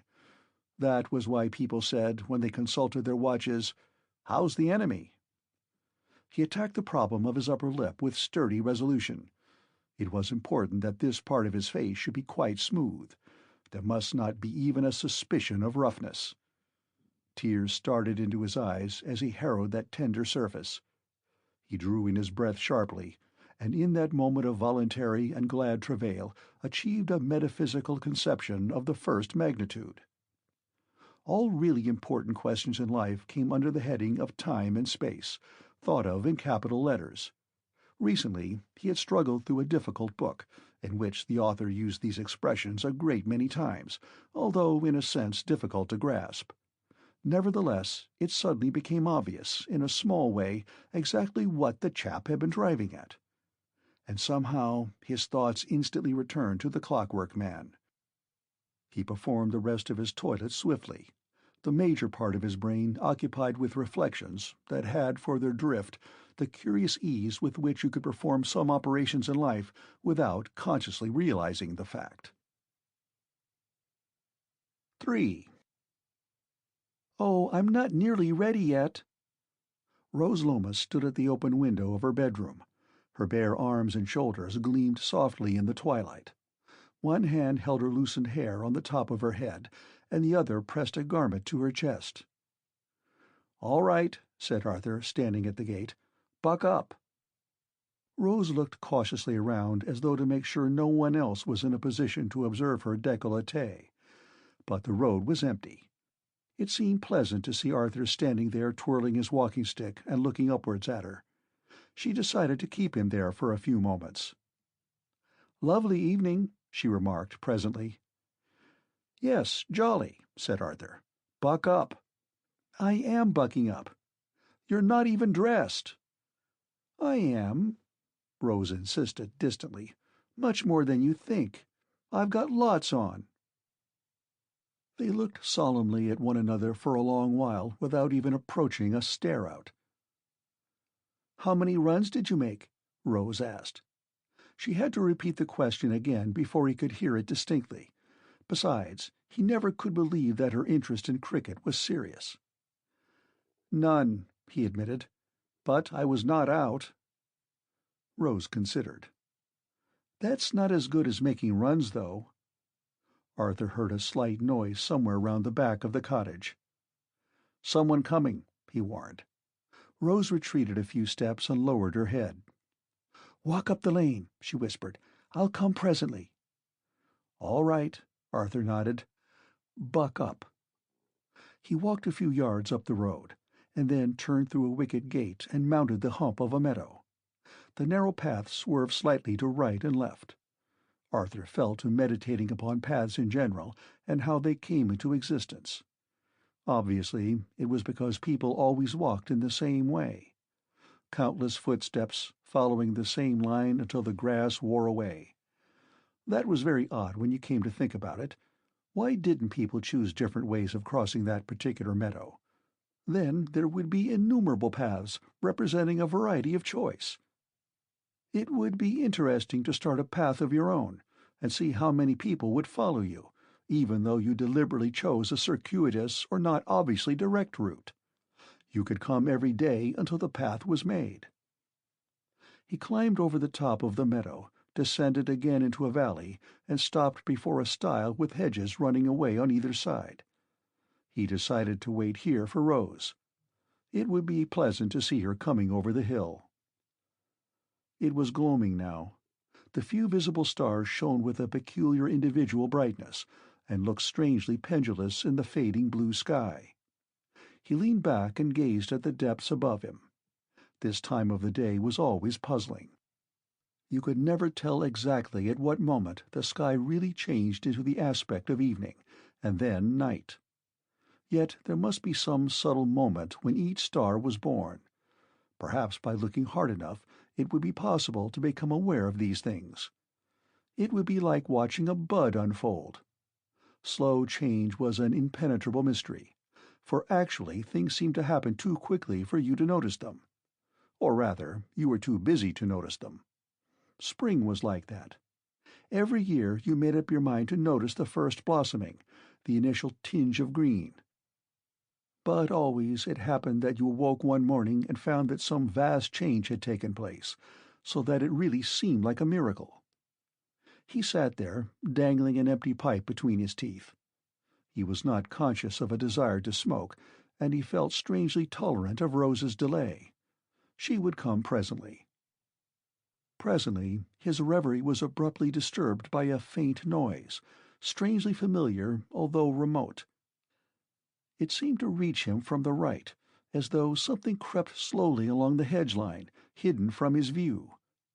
It was a soft purring sound, very regular and sustained. At first he thought it was the cry of a pheasant, but decided that it was much too persistent. It was something that made a noise in the process of walking along. He held his breath and turned his head slowly to the right. For a long time the sound increased only very slightly. And then there broke upon the general stillness a series of abrupt explosions. Pft, pft, pft, pft, pft.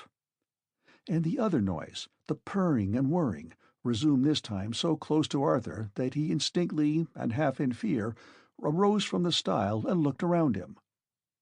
But the tall hedges sweeping away on either side made it difficult to see anyone who might be approaching under their cover.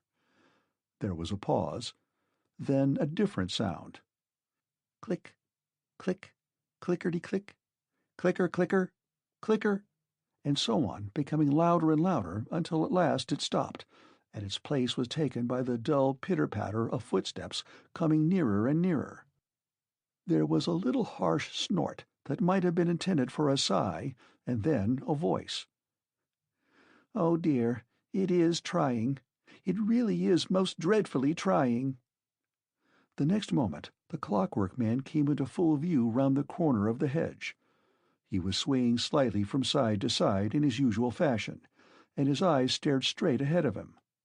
He did not appear to notice Arthur, and did not stop until the latter politely stepped aside in order to allow him to pass. Then the Clockwork Man screwed his head slowly round and appeared to become faintly apprehensive of the presence of another being. After a preliminary ear-flapping, he opened his mouth very wide. "You haven't," he began with great difficulty, "seen a hat and wig?" "No," said Arthur, and he glanced at the Clockwork Man's bald forehead and noticed something peculiar about the construction of the back of his head. There seemed to be some object there which he could not see because they were facing each other. "I'm sorry," he continued, looking rather hopelessly around him. "Perhaps we could find them somewhere." "Somewhere," echoed the Clockwork Man. "That's what seems to me so extraordinary. Everybody says that. The idea of a thing being somewhere, you know. Elsewhere than where you expect it to be. It's so confusing. Arthur consulted his common sense. "Can't you remember the place where you lost them?" he suggested. A faint wrinkle of perplexity appeared on the other's forehead. He shook his head once. "Place. There again, I can't grasp that idea. What is a place? And how does a thing come to be in one place and not in another?" He jerked a hand up as though to emphasize the point. "A thing either is or it isn't. It can't be in a place." "But it must be somewhere," objected Arthur. "That's obvious." The Clockwork Man looked vaguely distressed. "Theoretically," he agreed, "what you say is correct. I can conceive it as a mathematical problem. But actually, you know, it isn't at all obvious." He jerked his head slowly round and gazed at the surrounding objects. "It's such an extraordinary world. I can't get used to it at all. One keeps on bumping into things and falling into things, things that ought not to be there, you know." Arthur could hardly control an eager curiosity to know what the thing was, round and shiny, that looked like a sort of halo at the back of the Clockwork Man's head. He kept on dodging from one side to the other in an effort to see it clearly. "Are you looking at my clock?" inquired the Clockwork Man, without altering his tone of speech. "I must apologize. I feel quite indecent." "But what is it for?" gasped Arthur. "It's the regulating mechanism," said the other monotonously. "I keep on forgetting that you can't know these things. You see, it controls me. But, of course, it's out of order. That's how I came to be here, in this absurd world. There can't be any other reason, I'm sure." He looked so childishly perplexed that Arthur's sense of pity was again aroused, and he listened in respectful silence. "You see," the mechanical voice went on, "only about half the clock is in action. That accounts for my present situation." There was a pause, broken only by obscure tickings, regular but thin in sound. "I had been feeling very run down, and went to have myself attended to. Then some careless mechanic blundered, and, of course, I went all wrong." He turned swiftly and looked hard at Arthur. "All wrong. Absolutely all wrong. And, of course, I lapsed, you see." "Lapsed?" queried Arthur. "Yes, I lapsed. Slipped, if you like that better. Slipped back about 8,000 years, so far as I can make out. And, of course, everything is different." His arms shot up both together in an abrupt gesture of despair. "And now I am confronted with all these old problems of time and space." Arthur's recent reflections returned to him, and produced a little glow in his mind. "Is there a world," he questioned, "where the problems of time and space are different?" "Of course," replied the Clockwork Man, clicking slightly. "Quite different. The clock, you see, made man independent of time and space. It solved everything." "But what happens," Arthur wanted to know, "when the clock works properly?" "Everything happens," said the other, "exactly as you want it to happen." "Awfully convenient," Arthur murmured. "Exceedingly." The Clockwork Man's head knobbed up and down with a regular rhythm. "The whole aim of man is convenience."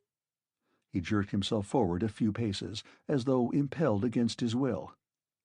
"But my present situation, you know, is extremely inconvenient." He waddled swiftly along, and to Arthur's great disappointment disappeared round the corner of the hedge, so that it was impossible to get more than a fleeting glimpse of that fascinating object at the back of his head. But he was still speaking. "I don't know what I shall do, I'm sure," Arthur heard him say, as though to himself. 4. Rose Lomas came slowly over the top of the hill. She was hatless, and her short, curly hair blew about her face, for a slight breeze had sprung up in the wake of the sunset. She wore a navy blue jacket over a white muslin blouse with a deep V at the breast. There was a fair stretch of plump leg, stockinged in black cashmere, between the edge of her dark skirt and the beginning of the tall boots that had taken so long to button up. She walked with her chin tilted upwards and her eyes half closed, and her hands were thrust into the slanting pockets of her jacket. "Whoever was that person you were talking to?" she inquired as soon as they stood together. "Oh, someone who had lost his way," said Arthur carelessly. He felt curiously disinclined to explain matters just at present. The Clockwork Man was disconcerting. He was a rather terrifying side issue. Arthur had a feeling that Rose would probably be frightened by him, for she was a timid girl. He half hoped now that this strange being would turn out to be some kind of monstrous hoax. And so he said nothing. They remained by the stile, courting each other and the silent oncoming of night. They were very ordinary lovers, and behaved just exactly in the same way as other people in the same condition. They kissed at intervals and examined each other's faces with portentous gravity and microscopic care. Leaning against the stile, they were frequently interrupted by pedestrians, some of whom took special care to light their pipes as they passed. But the disturbance scarcely affected them.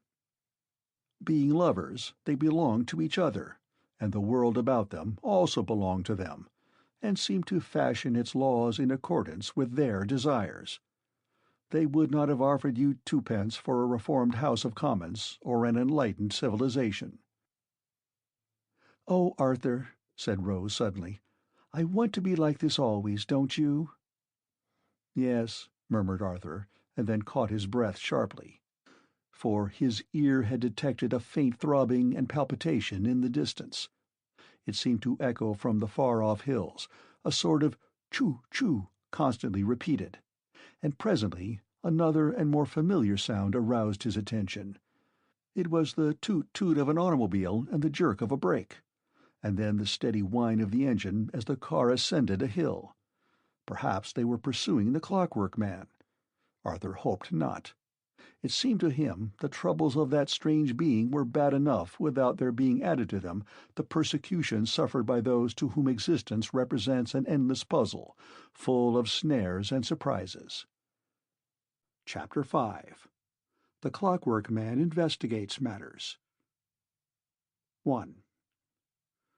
Whatever inconveniences the Clockwork Man suffered as a result of having lapsed into a world of strange laws and manifestations, he enjoyed at least one advantage. His power of traveling over the earth at an enormous speed rendered the question of pursuit almost farcical. While Allingham's car sped over the neighboring hills, the object of the chase returned by a circuitous route to Great Weimering, slowed down, and began to walk up and down the High Street. It was now quite dark, and very few people seemed to have noticed that odd figure ambling along, stopping now and again to examine some object that aroused his interest or got in his way. There is no doubt that during these lesser perambulations he contrived somehow to get the silencer under better control, so that his progress was now muted. It is possible also that his faculties began to adjust themselves a little to his strange surroundings, and that he now definitely tried to grasp his environment. But he still suffered relapses. And the fact that he again wore a hat and wig, although not his own, requires a word of explanation. It was this circumstance that accounted for the vicar's late arrival at the entertainment given in aid of the church funds that night. He had lingered over his sermon until the last moment, and then hurried off with only a slight pause in which to glance at himself in the hall mirror. He walked swiftly along the dark streets in the direction of the Templars' Hall, which was situated at the lower end of the town. Perhaps it was because of his own desperate hurry that he scarcely noticed that other figure approaching him, and in a straight line. He swerved slightly in order to allow the figure to pass, and continued on his way. And then he stopped abruptly, aware of a cool sensation on the top of his head. His hat and wig had gone. Aghast, he retraced his steps, but there was no sign of the articles on the pavement. It seemed utterly incredible, for there was only a slight breeze, and he did not remember knocking into anything. He had certainly not collided with the stranger. Just for a moment he wondered. But duty to his parishioners remained uppermost in the conscientious vicar's mind, and it was not fair to them that he should catch his death of cold. He hurried back to the vicarage. For a quarter of an hour he pulled open drawers, ransacked cupboards, searching everywhere for an old wig that had been discarded and a new hat that had never been worn. He found them at last, and arrived, breathless and out of temper, in the middle of the cinematograph display which constituted the first part of the performance. "My dear," he gasped, as he slid into the seat reserved for him next to his wife, "I couldn't help it. Someone stole my hat and wig." "Stole them, Herbert?" she expostulated. "Not stole them." "Yes, stole them. I'll tell you afterwards. Is this the Palestine picture? Oh, yes." 2. And so the Clockwork Man was able to conceal his clock from the gaze of a curious world, and the grotesqueness of his appearance was heightened by the addition of a neatly trimmed chestnut wig and a soft, round clerical hat. His perceptions must have been extraordinarily rapid, and he must have acted upon the instant. Nor did it seem to occur to him that in this world there are laws which forbid theft. Probably, in the world from which he came, such restrictions are unnecessary, and the exigency would not have arisen, every individual being provided by parliamentary statute with a suitable covering for that blatant and too obvious sign of the modus operandi in the posterior region of their craniums. It was shortly after this episode that the Clockwork Man experienced his first moment of vivid illumination about the world of brief mortal span. He had become entangled with a lamp-post. There is no other way of describing his predicament. He came to rest with his forehead pressed against the post, and all his efforts to get round it ended in dismal failure. His legs kicked spasmodically, and his arms revolved irregularly. There were intermittent explosions, like the backfiring of a petrol engine. The only person who witnessed these peculiar antics was P.C. Hawkins, who had been indulging a quiet smoke beneath the shelter of a neighboring archway. At first it did not occur to the constable that the noise proceeded from the figure. He craned his head forward, expecting every moment to see a motor bicycle come along. The noise stopped abruptly, and he decided that the machine must have gone up a side street. Then he stepped out of his retreat and tapped the Clockwork Man on the shoulder. The latter was quite motionless now, and merely leaning against the lamp-post. "You go home," suggested the constable. "I don't want to have to take you. This is one of my lenient nights, lucky for you." "Wallabaloo," said the Clockwork Man faintly. "Whum, whum." "Yes, we know all about that," said the constable. "But you take my tip and go home. And I don't want any back answers, neither." The Clockwork Man emitted a soft whistling sound from between his teeth, and rubbed his nose thoughtfully against the post. "What is this?" he inquired presently. "Lamp-post," rejoined the other, clicking his teeth. Lamppost. Lamp-post. "I see. Curious, only one lamp-post, though. In my country they grow like trees, you know, whole forests of them, galaxy of lights. Necessary. Illuminate multiform world." The constable laughed gently and stroked his mustache. His theory about the condition of the individual before him slowly developed. "You get along," he persuaded, "before there's trouble. I don't want to be harsh with you." "Wait," said the Clockwork Man, without altering his position. "Moment of lucidity. See things as they are. Begin to understand. Finite world. Only one thing at a time. Now we've got it. A place for everything, and everything in its place." "Just what I'm always telling my missus," reflected the constable. The Clockwork Man shifted his head very slightly, and one eye screwed slowly round. "I want to grasp things," he resumed. "I want to grasp you. So far as I can judge, I see before me a constable, Minion of the law. Curious relic. Primitive stage of civilization. Order people about, finite world. Lock people up. Finite cell. "That's my job," agreed the other, with a warning glint in his red eye. "Finite world," proceeded the Clockwork Man. "Fixed laws. Limited dimensions. Essentially limited. Now, when I'm working properly, I can move about in all dimensions. That is to say, in addition to moving backwards and forwards, and this way and that, I can also move x and y and x squared and y squared." The corners of the constable's eyes wrinkled a little. "Of course," he ruminated, "if you're going to drag algebra into the discussion, I shall have to cry off. I never got beyond decimals." "Let me explain," urged the Clockwork Man, who was gaining in verbal ease and intellectual elasticity every moment. "Supposing I was to hit you hard. You would fall down. You would become supine. You would assume a horizontal position at right angles to your present perpendicularity." He gazed upwards at the tall figure of the constable. "But if you were to hit me, I shall have an alternative. I could, for example, fall into the middle of next week." The constable rubbed his chin thoughtfully, as though he thought this highly likely. "What do you mean by that?" he demanded. "I said next week," explained the other, "in order to make my meaning clear. Actually, of course, I don't describe time in such arbitrary terms. But when one is in Rome, you know.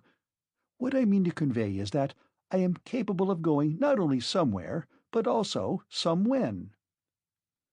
"Stow that gammon," broke in the constable, impatiently. "Snuff of that sort of talk. You come along with me." He spat determinedly and prepared to take action.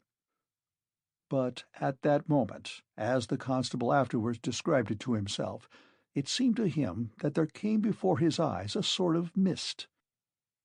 The figure leaning against the lamp-post looked less obvious.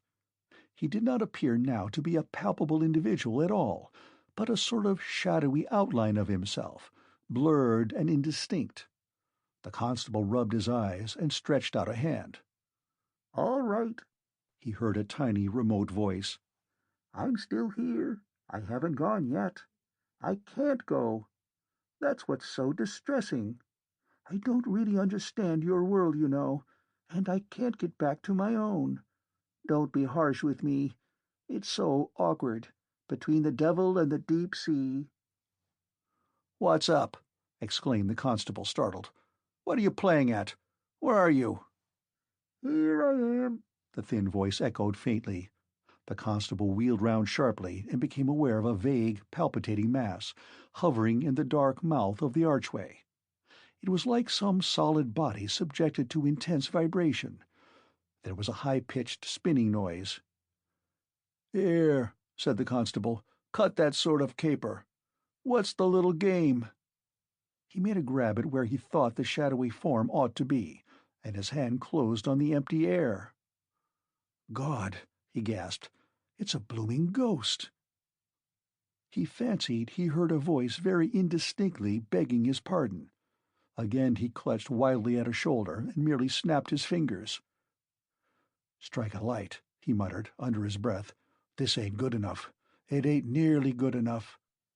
Reaching forward, he stumbled, and to save himself from falling, placed a hand against the wall. The next moment he leapt backwards with a yell. His hand and arm had gone clean through the filmy shape. "God, it's spirits, that's what it is." "It's only me," remarked the Clockwork Man, suddenly looming into palpable form again. "Don't be afraid. I must apologize for my eccentric behavior. I tried an experiment. I thought I could get back.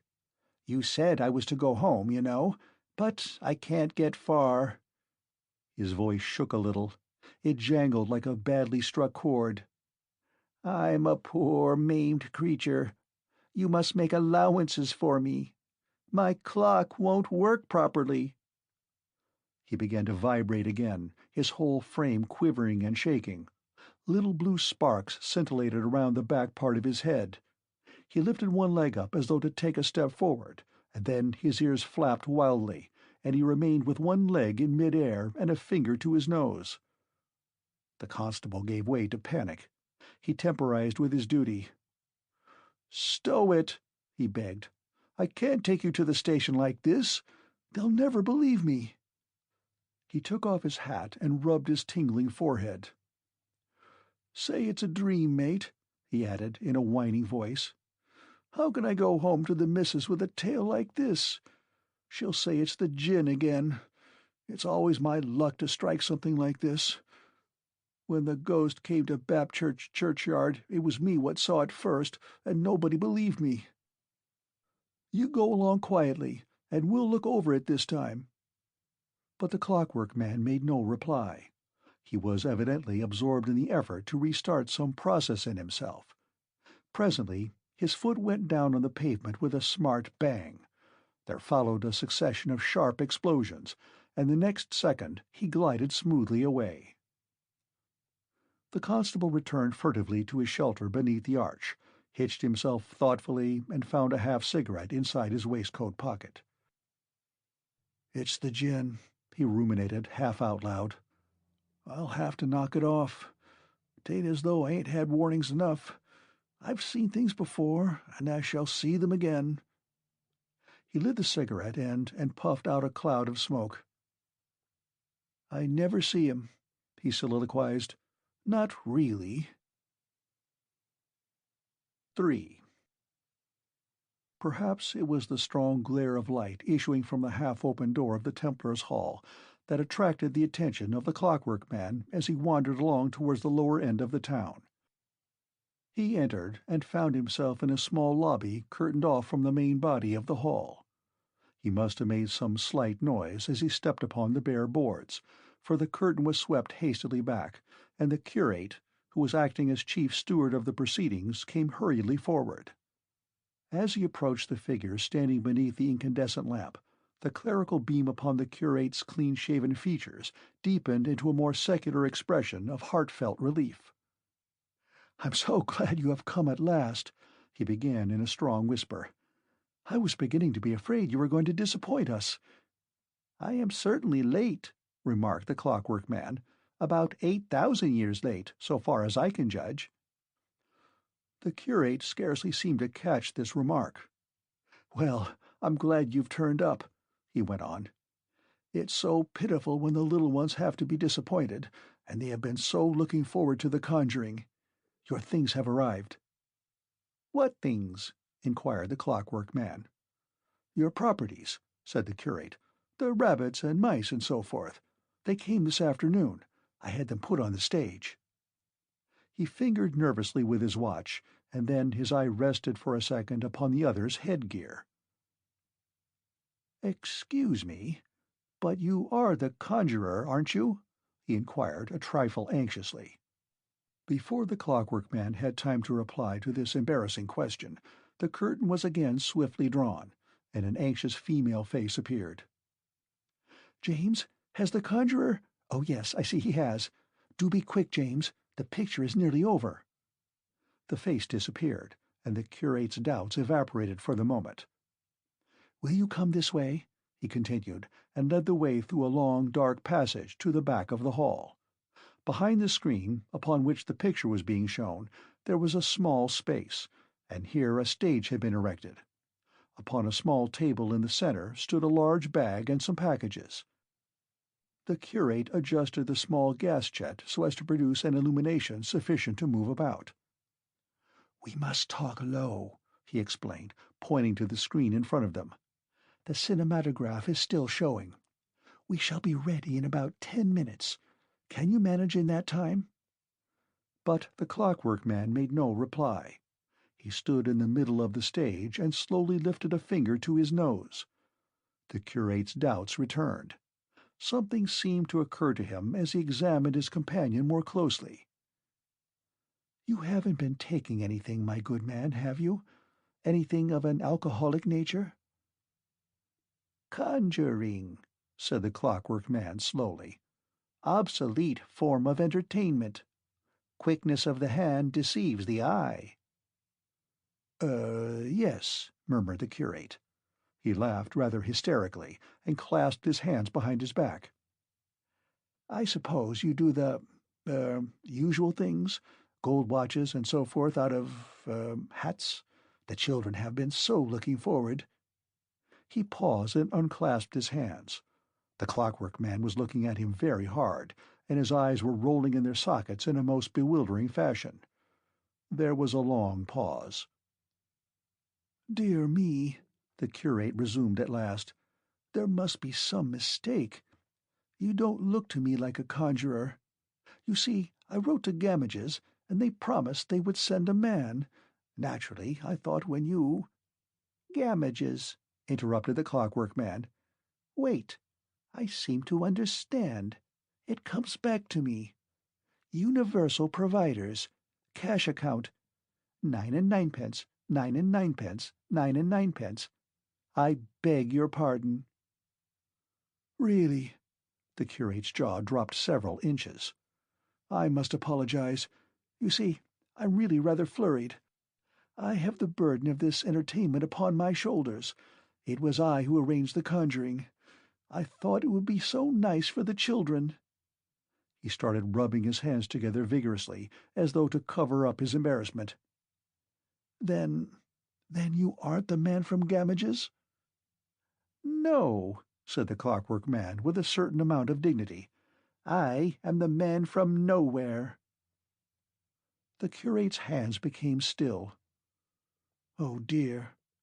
He wrestled with the blankness in his mind. "You're certainly, forgive me for saying it, rather an odd person. I'm afraid we both made a mistake, haven't we?" "Wait," said the Clockwork Man, as the curate walked hesitatingly towards the door. "I begin to grasp things. Conjuring." "But are you the conjurer?" asked the curate, coming back. "Where I come from," was the astonishing reply, "we are all conjurers. We are always doing conjuring tricks." The curate's hands were busy again. "I really am quite at a loss," he murmured. "It was a characteristic of the early stages of the human race," said the Clockwork Man, as though he were addressing a class of students upon some abstruse subject, "that they exercised the arts of legerdemain, magic, illusion, and so forth, purely as forms of entertainment in their leisure hours." "Now that sounds interesting," murmured the curate, as the other paused, although rather for matter than for breath. "It's so authoritative, as though it were a quotation from some standard work. All the same, and much as I should like to hear more—" "It is a quotation," explained the Clockwork Man solemnly, "from a work I was reading when the thing happened to me. It is published by Gamages, and the price is 9 and 9 pence, 9 and 9 pence. Oh, bother!" "I'll make a note of it," said the curate. "But you must really excuse me now. I have so much to see to. There's the refreshments. The sandwiches are only half cut." "It was not until the 59th century," continued the Clockwork Man, speaking with a just perceptible click, "that man became a conjurer in real life. We have here an instance of the complete turning over of human ideas. Ancient man conjured for amusement. Modern man conjures as a matter of course. Since the invention of the clock and all that its action implies, including the discovery of at least 3 new dimensions, or fields of action, man's simplest act of an utilitarian nature may be regarded as a sort of conjuring trick. Certainly our forefathers, if they could see us as we are now constituted, would regard them as such." "So frightfully interesting," the curate managed to interpose, "but I really cannot spare the time." He had reverted now to the alcoholic diagnosis. "The work in question," continued the Clockwork Man, without taking any notice at all of the other's impatience, "is of a satirical nature. Its purpose is to awaken people to a sense of the many absurdities in modern life that result from a too mechanical efficiency. It is all in my head. I can spin it all out word for word." "Not now!" hastily pleaded the curate. "Some other time I should be glad to hear it. I am," his mouth opened very wide, "a great reader myself, and, of course, as a professional conjurer, your interest in such a book would be twofold." "When you asked me if I were a conjurer," said the Clockwork Man, "I at once recalled the book. You see, it's actually in my head. That is how we read books now. We wear them inside the clock, in the form of spools that unwind. What you have said brings it all back to me. It suddenly occurs to me that I am indeed a conjurer, and that all my actions in this backward world must be regarded in the light of magic." The curate's eyebrow shot up in amazement. "Magic?" he queried, with a short laugh. "Oh, we didn't bargain for magic, only the usual sleight of hand." "You see, I had lost faith in myself," said the Clockwork Man plaintively. "I had forgotten what I could do. I was so terribly run down."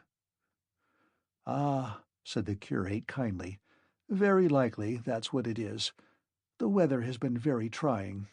One does get these aberrations. But I do hope you will be able to struggle through the performance for the children's sake. Dear me, how did you manage to do that?" The curate's last remark was rapped out on a sharp note of fright and astonishment, for the Clockwork Man, as though anxious to demonstrate his willingness to oblige, had performed his first conjuring trick. 4. Now the curate, apart from a tendency to lose his head on occasion, was a perfectly normal individual. There was nothing myopic about him. The human mind is so constituted that it can only receive certain impressions of abnormal phenomena slowly and through the proper channels. All sorts of fantastic ideas, intuitions, apprehensions, and vague suspicions had been dancing upon the floor of the curate's brain as he noticed certain peculiarities about his companion. But he would probably not have given them another thought if it had not been for what now happened. It would require a mathematical diagram to describe the incident with absolute accuracy. The curate, of course, had heard nothing about the Clockwork Man's other performances. He had scarcely heeded the hints thrown out about the possibility of movement in other dimensions. It seemed to him, in the uncertain light of their surroundings, that the Clockwork Man's right arm gradually disappeared into space. There was no arm there at all. Afterwards, he remembered a brief moment when the arm had begun to grow vague and transparent. It was moving very rapidly, in some direction, neither up nor down, nor this way or that, but along some shadowy plane. Then it went into nothing, evaporated from view, and just as suddenly it swung back into the plane of the curate's vision, and the hand at the end of it grasped the silk hat. The curate's heart thumped slowly. "But how did you do it?" he gasped. "And your arm, you know, it wasn't there." So far as the Clockwork Man's features were capable of change, there passed across them a faint expression of triumph and satisfaction. "I perceive," he remarked, "that I have indeed lapsed into a world of curiously insufficient and inefficient beings. I have fallen amongst the unclocked. They cannot perceive nowhere. They do not understand no-when. They lack senses and move about on a single plane. Henceforth I shall act with greater confidence." He threw the hat into infinity and produced a parrot cage with parrot. "Stop it!" the curate gasped. "My heart, you know. I have been warned. Sudden shocks." He staggered to the wall and groped blindly for an emergency exit, which he knew to be there somewhere.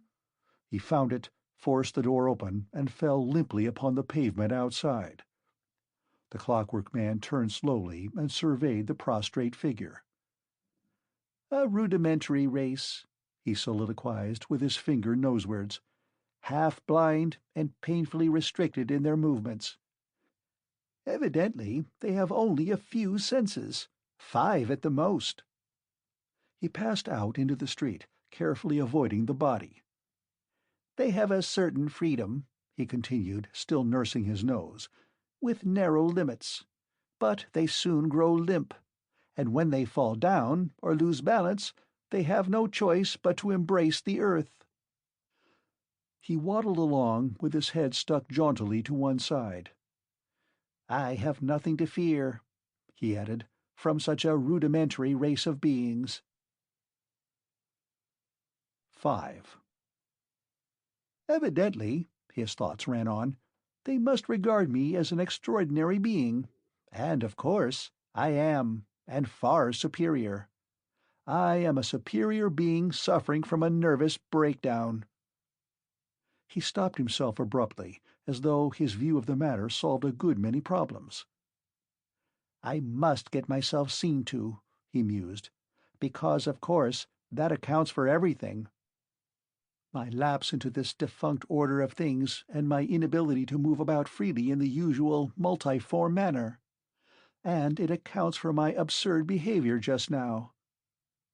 He turned slowly, as though considering whether to return and explain matters to the curate. "I must have frightened him," he whispered, almost audibly. "But I only wanted to show him, and the parrot cage happened to be handy." He trundled forward again and lurched into the middle of the street. "Death," he reflected. "That was death, I suppose. They still die." Chapter 6. It was not so, it is not so, and indeed God forbid it should be so. 1. At the foot of a hill about 5 miles from Great Weimering, Dr. Allingham suddenly jammed down the brake of his car, got out, and began pacing the dusty road. Gregg remained seated in the car with his arms folded. "Aren't you going any further?" he inquired anxiously. "No, I'm not," grumbled the doctor. "I've had enough of this wild-goose chase. And besides, it's nearly dinner time." "But just now you were inclined to think differently," said Gregg reproachfully.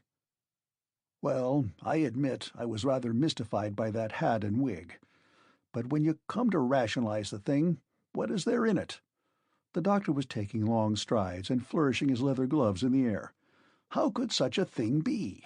How can anybody in his right senses entertain the notion that Dunn brothers are still in existence 2,000 years hence? And the Clarkson business, it's absurd on the face of it." "Even an absurdity," said Gregg quietly, "may contain the positive truth. I admit it's ludicrous, but we both agree that it's inexplicable. We have to fall back on conjecture. To my mind, there is something suggestive about that persistency in the future of things familiar to us. Suppose they have found a way of keeping things going just as they are.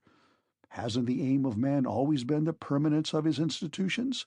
And wouldn't it be characteristic of man, as we know him today, that he should hold on to purely utilitarian things, conveniences? In this age, we sacrifice everything to utility. That's because we're getting somewhere in a hurry. Modern life is the last lap in man's race against time." He paused, as though to adjust the matter in his mind. "But suppose time stopped. Or rather, suppose man caught up with time, raced the universal enemy, tracked him to his lair. That would account for the names being the same. Dunn still breathes, and Clarkson endures, or their descendants. At any rate, the idea of them persists. Perhaps this clock that they wear abolished death and successive generations. Of course, it seems like a joke to us, but we've got to drop our sense of humor for the time being." "But how could it be?" exclaimed Allingham, kicking a loose stone in his walk. "This clock, I mean. It's—" He fumbled hopelessly for words with which to express new doubts. "What is this clock?" "It's an instrument," rejoined Gregg, leaning over the side of the car. "Evidently it has some sort of effect upon the fundamental processes of the human organism. That's clear to me. Probably it replaces some of the ordinary functions and alters others. One gets a sort of glimmer of immense speeding up of the entire organism, and the brain of man developing new senses and powers of apprehension. They would have all sorts of second sights and subsidiary senses. They would feel their way about in a larger universe, creep into all sorts of niches and corners unknown to us because of their different construction. "Yes, yes, I can follow all that," said Ellingham, biting his mustache. "But let's talk sense." "In a matter like this," put in Gregg, "sense is at a premium. What we have to do is to consult our intuitions." Ellingham frowned. His intuitions nowadays were few and far between.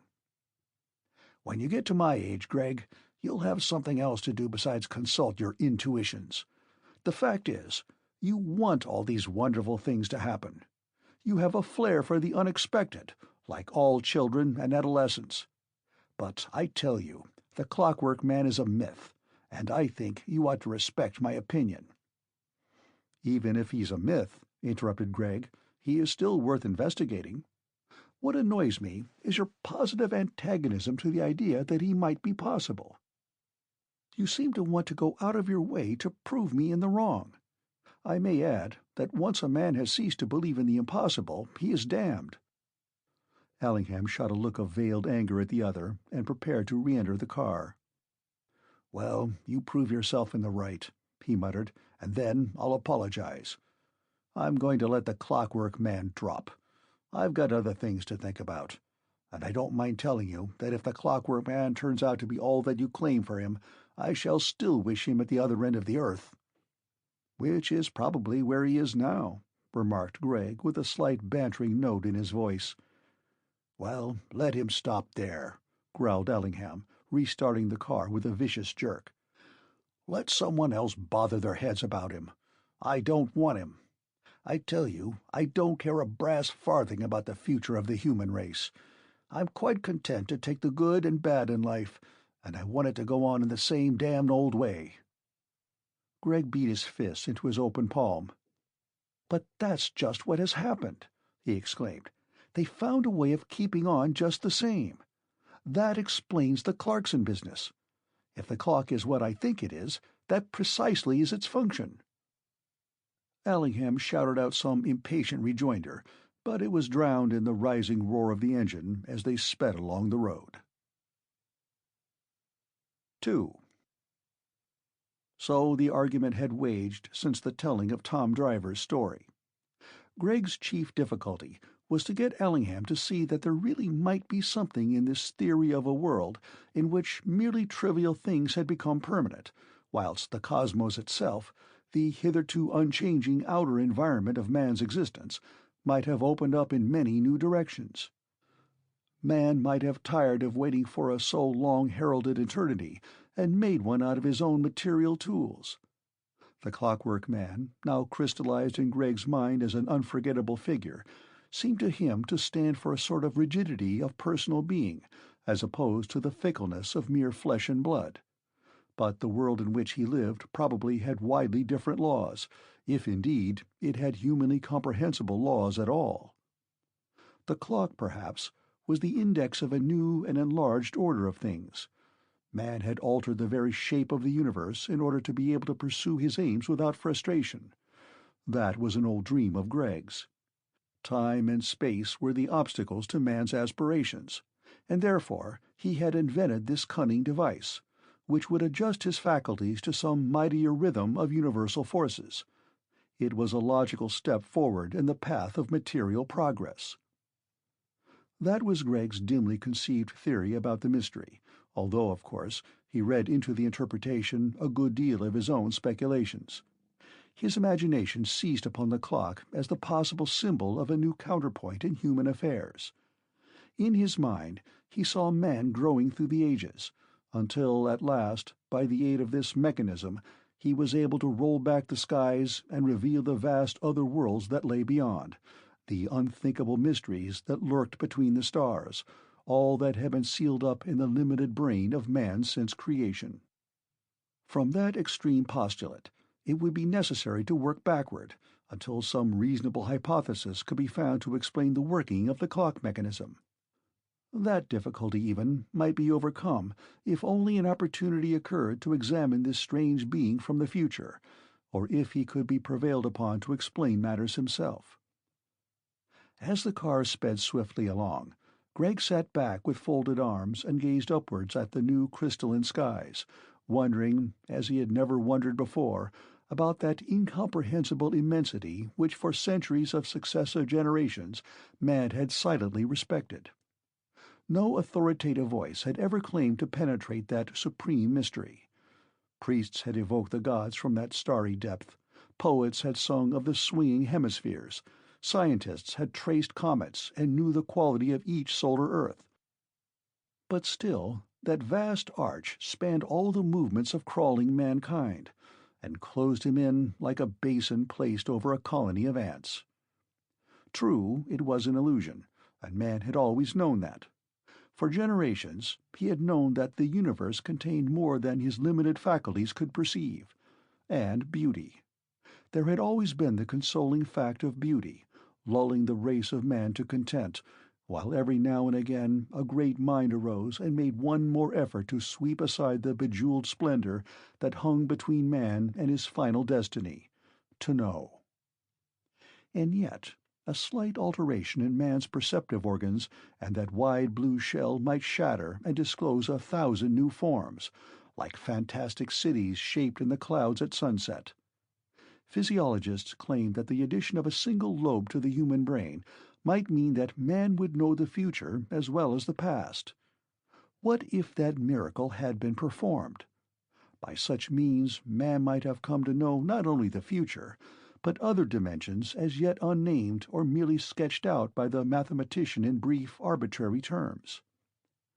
Until that time came, man's deepest speculations about ultimate reality brought him no nearer to the truth than the child worrying himself to sleep over the problem of what happened before God made the universe.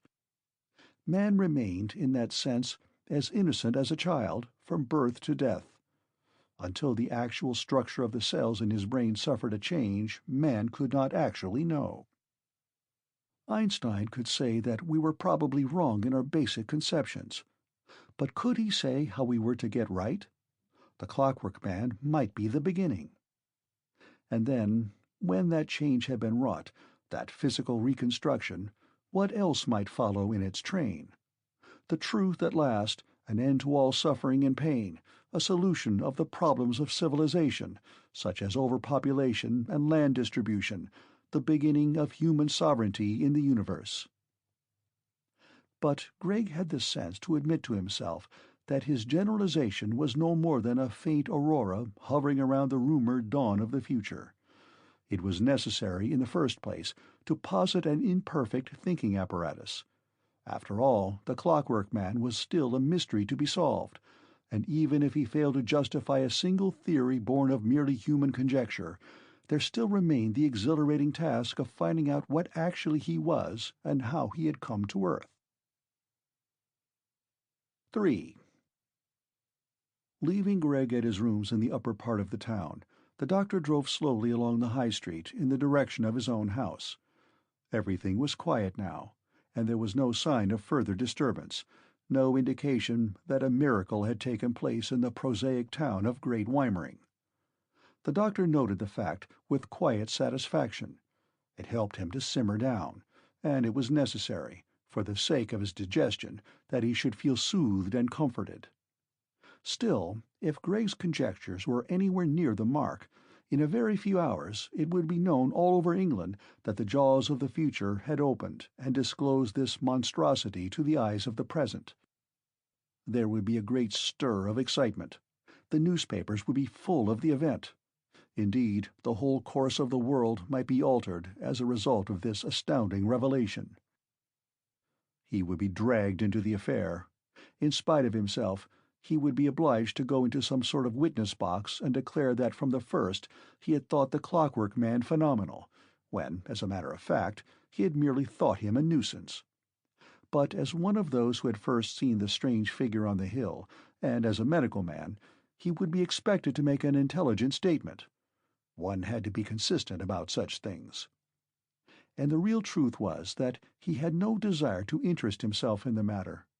It disturbed his mental equilibrium, and threatened the validity of that carefully considered world of assumptions which enabled him to make light, easy jests at its inconsistencies and incongruities. Besides, it was distressing to discover that, in middle life, he was no longer in the vanguard of human hopes and fears, but a miserable backslider, dating back to the time when thought and serious living had become too difficult for comfort. Regarded in this way, nothing could ever compensate for the wasted years, the ideals extinguished, the rich hopes bargained for cheap doubts, unless indeed it was the reflection that such was the common lot of mankind.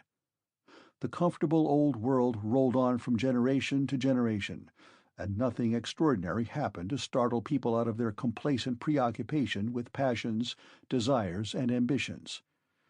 Miracles were supposed to have happened at certain stages in world history, but they were immediately obliterated by a mass of controversial comment, or hushed up by those whose axes were ground in a world that could be relied upon to go on repeating itself.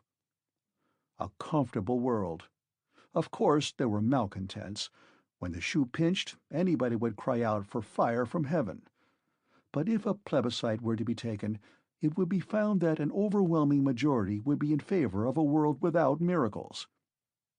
If, for example, it could be demonstrated that this Clockwork Man was a being in many ways superior to the rest of mankind, he would be hounded out of existence by a jealous and conservative humanity.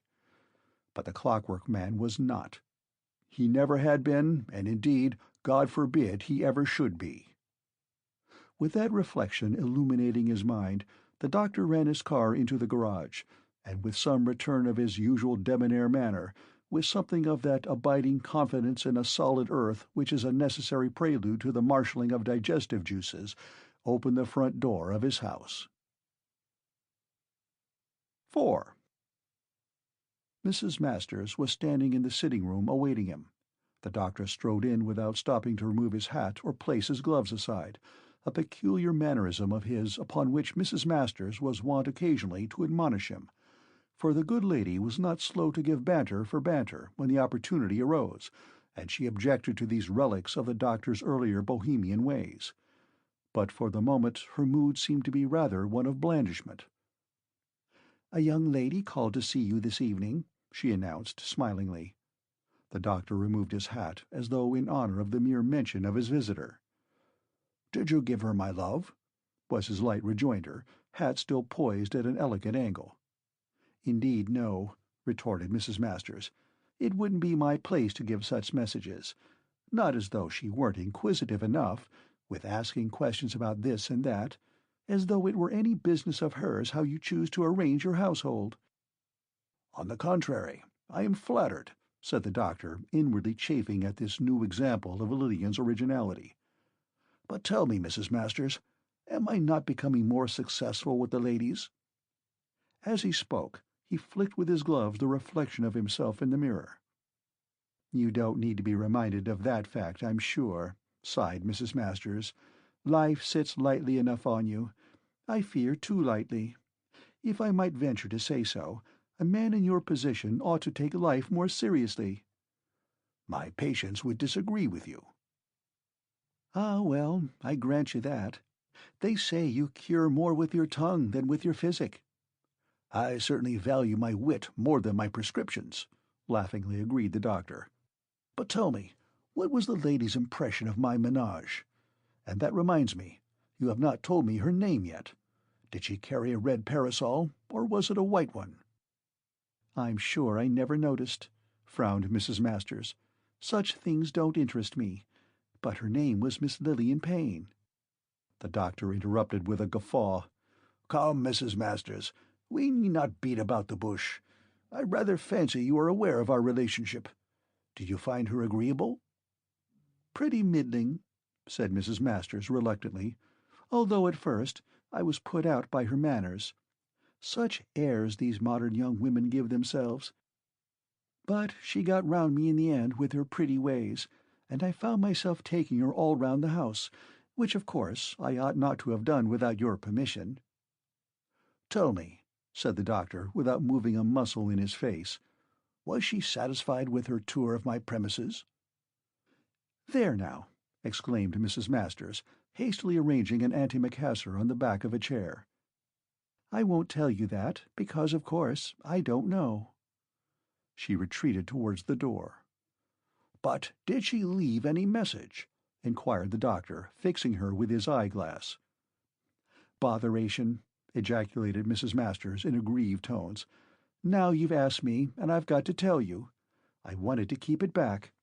Oh, I do hope you're not going to be disappointed. I'm sure she didn't really mean it." "What did she say?" demanded the doctor irritably. "She says to me, she says, 'Tell him there's nothing doing.'" There was a pause. Mrs. Masters drew in her lip and folded her arms stiffly. The doctor stared hard at her for a moment and almost betrayed himself.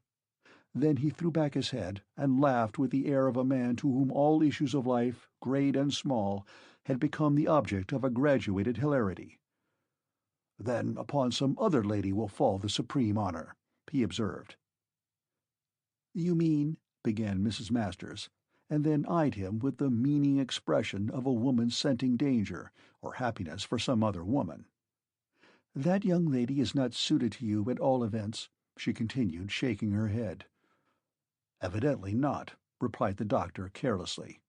"But it is not of the slightest importance. As I have said, the honor—" "Ah," broke in Mrs. Masters, "there's only one woman for you, and you have yet to find her." "There's only one woman for me, and that is the woman who will marry me. Nay, don't lecture me, Mrs. Masters. I perceive the admonishment leaping to your eye. I am determined to approach this question of matrimony in the spirit of levity which you admit is my good or evil genius. Life is a comedy, and in order to shine it one must assume the role of the buffoon who rollicks through the scenes, poking fun at those sober-minded folk upon whose earnestness the very comedy depends. I will marry in jest and repent in laughter." "Incorrigible man," said Mrs. Masters. But the doctor had turned his back upon her, unwilling to reveal the sudden change in his features. Even as he spoke those light words, there came to him the reflection that he did not really mean them, and his pose seemed to crumble to dust. He had lived up to these nothings for years, but now he knew that they were nothings. As though to crown the irritations of a trying day, there came to him the conviction that his whole life had been an affair of studied gestures, of meticulous gesticulations. 5. Over an unsatisfactory meal he tried to think things out, conscious all the time that he was missing gastronomical opportunities through sheer inattention. Of course, Lillian's impression of his menage would have been unsatisfactory, even though he had escorted her over the house himself. But it was highly significant that she should have preferred to come alone. Holding advanced opinions about the simplification of the house and of the woman's duties therein, she would regard his establishment as unwieldy, overcrowded, old-fashioned, even musty. It would represent to her unnecessary responsibilities, labor without reward, meaningless ostentation. The doctor's own tastes lay in the direction of massive, ornate furniture, rich carpets and hangings, a multiplicity of ornaments. He liked a house filled to the brim with expensive things. He was a born collector and accumulator of odds and ends, of things that had become necessary to his varying moods. He was proud of his house, with its 17 rooms, including 2 magnificent reception rooms, 4 spare bedrooms in a state of constant readiness, like fire stations, for old friends who always said they were coming and never did, its elaborate kitchen arrangements and servants' quarters. Then there were cozy little rooms which a woman of taste would be able to decorate according to her whim, workrooms, snuggeries, halls, and landings. There was much in the place that ought to appeal to a woman with right instincts. Was Lillian going to destroy their happiness for the sake of these modern heresies? Surely she would not throw him over now, and yet her message left that impression. Nowadays women were so led by their sensibilities. Lillian's hypersensitive nature might revolt at the prospect of living with him in the surroundings of his own choice. He would look such a fool if the match did not come off. He had made so many sacrifices for her sake, sacrifices that were undignified, but necessary in a country town where every detail of daily life speedily becomes common knowledge. That was why he would appear so ridiculous if the marriage did not take place.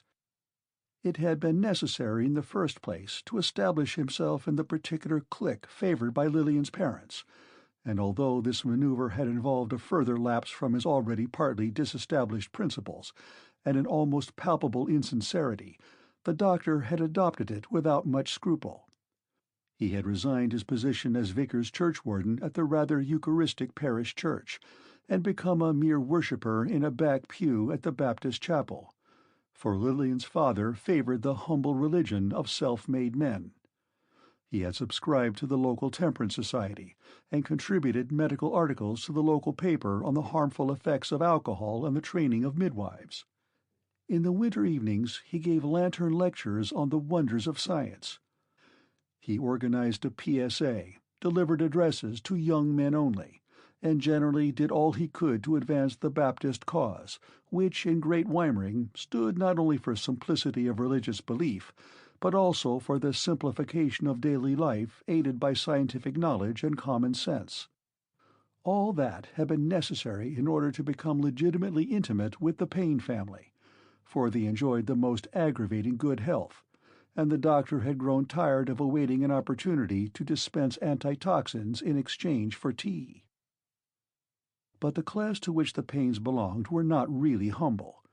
They were urban in origin, and the semi-aristocratic tradition of Great Weimering was opposed to them. They had come down from the London suburbs in response to advertisements of factory sites, and their enterprise had been amazing. Within a few years, Great Weimering had ceased to be a pleasing country town, with historic associations dating back to the first Roman occupation. It was merely known to travelers on the Southeastern and Chatham Railway as the place where Payne's dog biscuits were manufactured. The doctor, in establishing himself in the right quarter, had forgotten to allow for the fact that the force that had lifted the Paynes out of their urban obscurity had descended to their daughter. Lillian had been expensively educated, and although the doctor denied it to himself 100 times a week, there was no evading the fact that an acute brain slumbered behind her rather immobile beauty.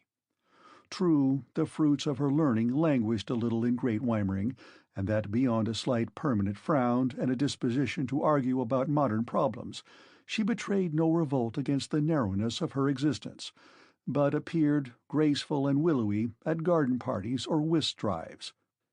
It was the development of her mind that the doctor feared, especially as, all unconsciously at first, he had acted as its chief stimulant. During their talks together, he had spoken too many a true word in jest, and his witticisms had revealed to Lillian a whole world about which to think and theorize. He glanced up at her photograph on the mantelpiece. If there was a flaw in the composition of her fair Saxon beauty, it was that the mouth was a little too large and opened rather too easily, disclosing teeth that were not as regular as they should be. But nature's blunder often sets the seal on man's choice, and to the doctor this trifling fault gave warmth and vivacity to a face that might easily have been cold and impassive, especially as her eyes were steel blue, and she had no great art in the use of them. Her voice, too, often startled the listener by its occasional note that suggested an excitability of temperament barely under control. In vain, the doctor tried to throw off his heavy reflections and assume the air of gaiety usual to him when drinking his coffee and thinking of Lillian. Such an oppression could hardly be ascribed to the malady of love. It was not Romeo's heavy lightness, serious vanity. It was a deep perplexity, a grave foreboding that something had gone hideously wrong with him, something that he was unable to diagnose. It could not be that he was growing old. As a medical man, he knew his age to an artery, and yet, in spite of his physical culture and rather deliberate chastity, he felt suddenly that he was not a fit companion for this young girl with her resilient mind. He had always been fastidious about morals, without being exactly moral, but there was something within him that he did not care to contemplate. It almost seemed as though the sins of the mind were more deadly than those of the flesh, for the latter expressed themselves in action and reaction, while the former remained in the mind, there to poison and corrupt the very source of all activity. What was it, then, this feeling of a fixation of himself, of a slowing down of his faculties? Was it some strange new malady of the modern world, a state of mind as yet not crystallized by the poet or thinker? It was difficult to get a clear image to express his condition, yet that was his need. There was no phrase or word in his memory that could symbolize his feeling. And then there was the Clockwork Man, something else to think about, to be wondered at. At this point in the doctor's reflections, the door opened suddenly, and Mrs. Masters ushered in the curate, very disheveled and obviously in need of immediate medical attention. His collar was all awry, and the look upon his face was that of a man who has looked long and fixedly at some object utterly frightful and could not rid himself of the image. "I've had a shock," he began, trying pathetically to smile recognition. "Sorry disturb you. Mealtime."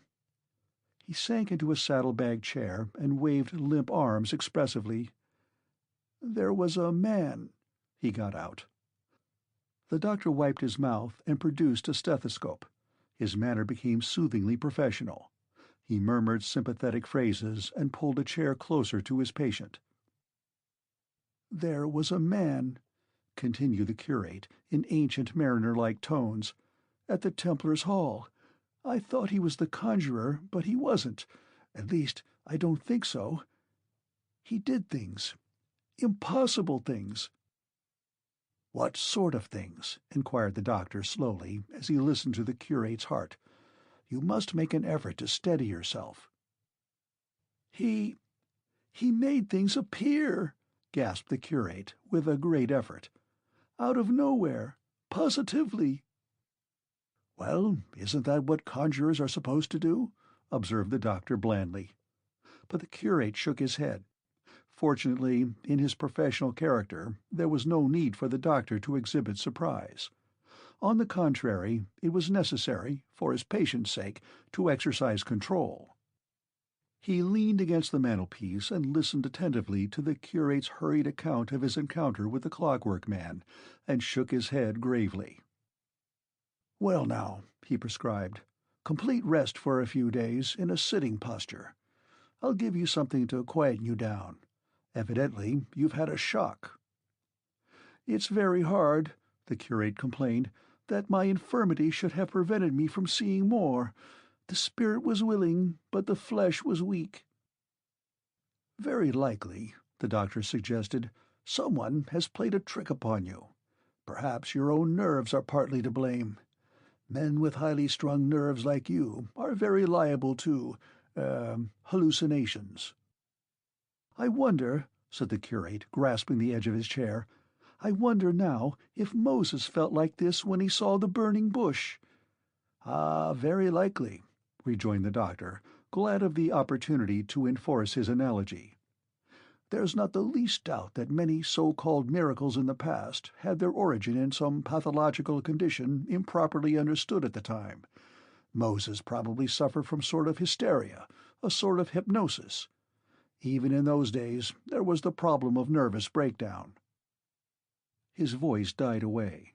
The curate was not actually shaking his head, but there was upon his features an expression of incredulity, the like of which the doctor had not seen before upon a human face, for it was the incredulity of a man to whom all arguments against the incredible are in themselves unbelievable.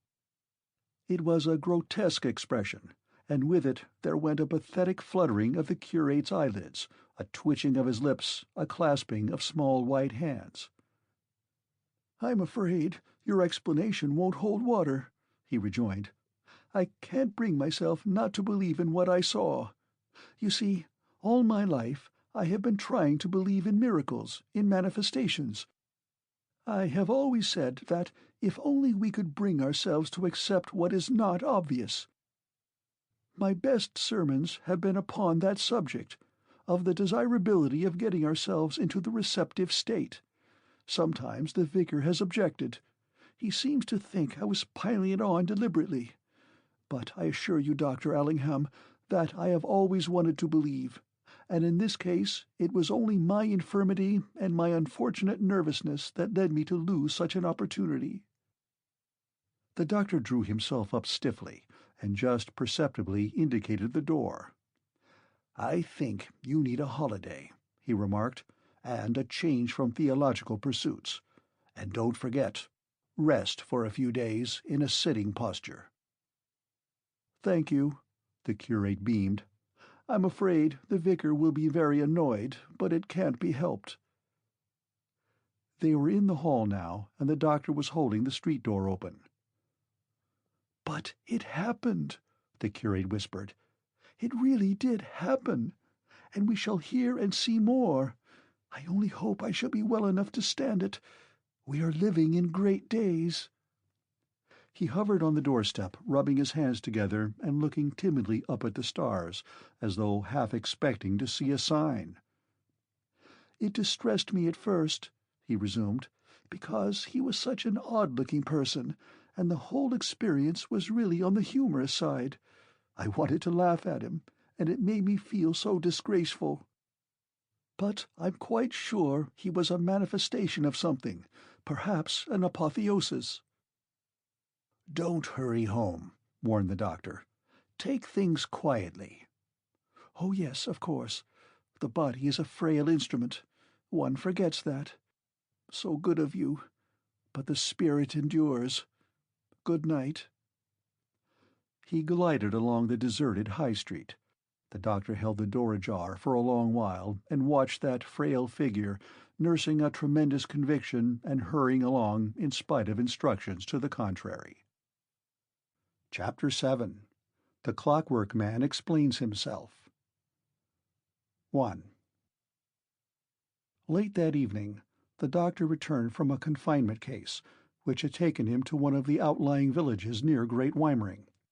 The engine was grinding and straining as the car slowly ascended a steep incline that led into the town, and the doctor leaned forward in the seat, both hands gripped the wheel, and his eyes peered through the windscreen at the stretch of well-lit road ahead of him.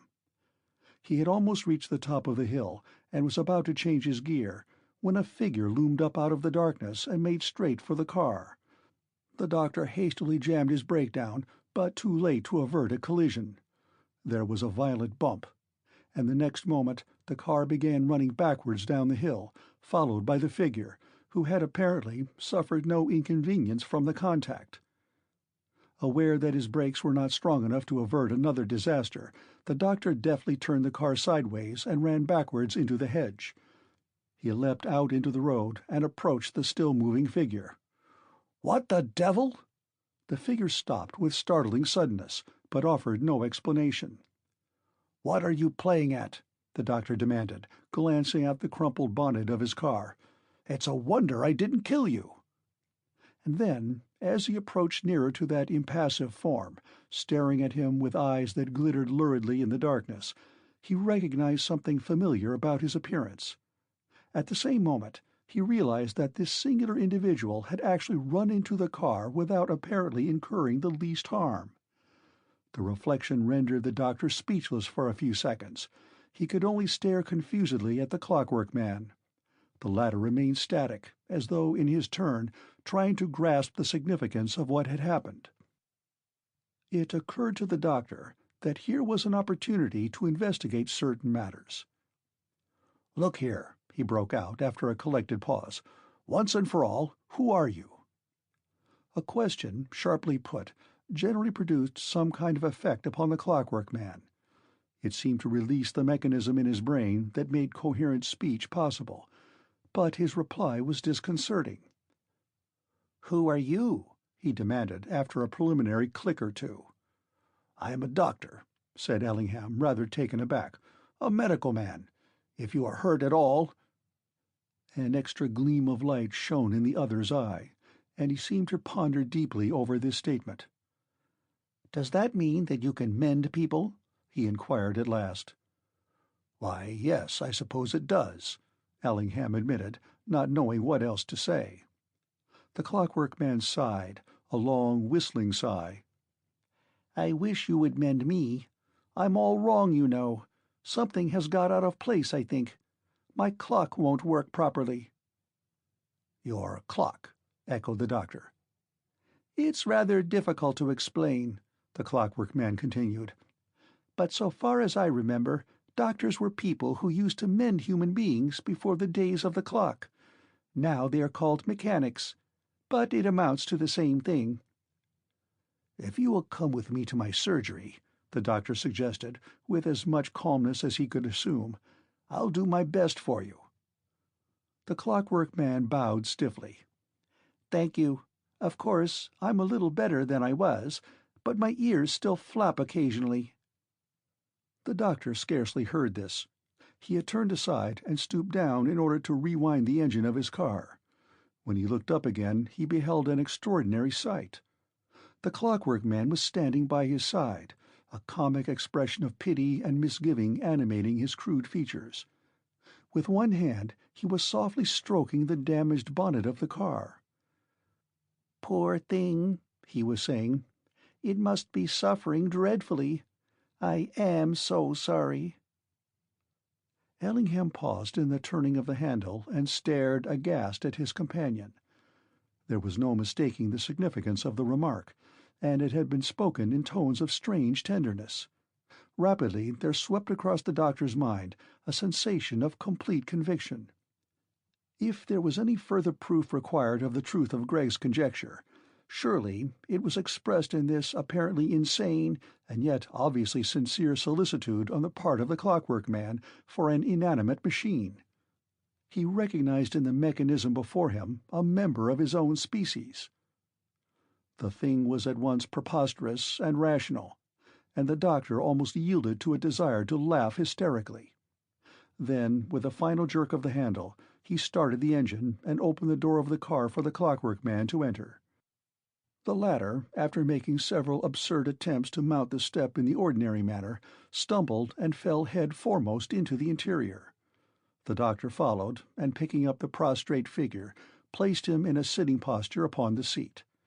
He was extraordinarily light, and there was something about the feel of his body that sent a thrill of apprehension down the doctor's spine. He was thoroughly frightened by now, and the manner in which his companion took everything for granted only increased his alarm. "I know one thing," the Clockwork Man remarked as the car began to move. "I'm devilish hungry." 2. That the Clockwork Man was likely to prove a source of embarrassment to him in more ways than one was demonstrated to the doctor almost as soon as they entered the house. Mrs. Masters, who was laying the supper, regarded the visitor with a slight huffiness. He obtruded upon her vision as an extra meal for which she was not prepared, and the doctor's manner was not reassuring. He seemed, for the time being, to lack the urbanity which usually enabled him to smooth over the awkward situations in life. It was unfortunate, perhaps, that he should have allowed Mrs. Masters to develop an attitude of distrust, but he was nervous, and that was sufficient to put the good lady on her guard. "Lay an extra place, will you, Mrs. Masters?" the doctor had requested as they entered the room. "I'm afraid you'll have to make do," was the sharp rejoinder, for there was not much on the table, and the doctor favored a light supper. "There's watercress," she added defensively. "Care for watercress?" inquired the doctor, trying hard to glance casually at his guest. The Clockwork Man stared blankly at his interrogator. "Watercress," he remarked, "is not much in my line. Something solid if you have it, and as much as possible. I feel a trifle faint." He sat down rather hurriedly on the couch, and the doctor scanned him anxiously for symptoms. But there were none of an alarming character. He had not removed his borrowed hat and wig. "Bring up anything you can find," the doctor whispered in Mrs. Masters' ear. "My friend has had a rather long journey. Anything you can find. Surely we have things in tins."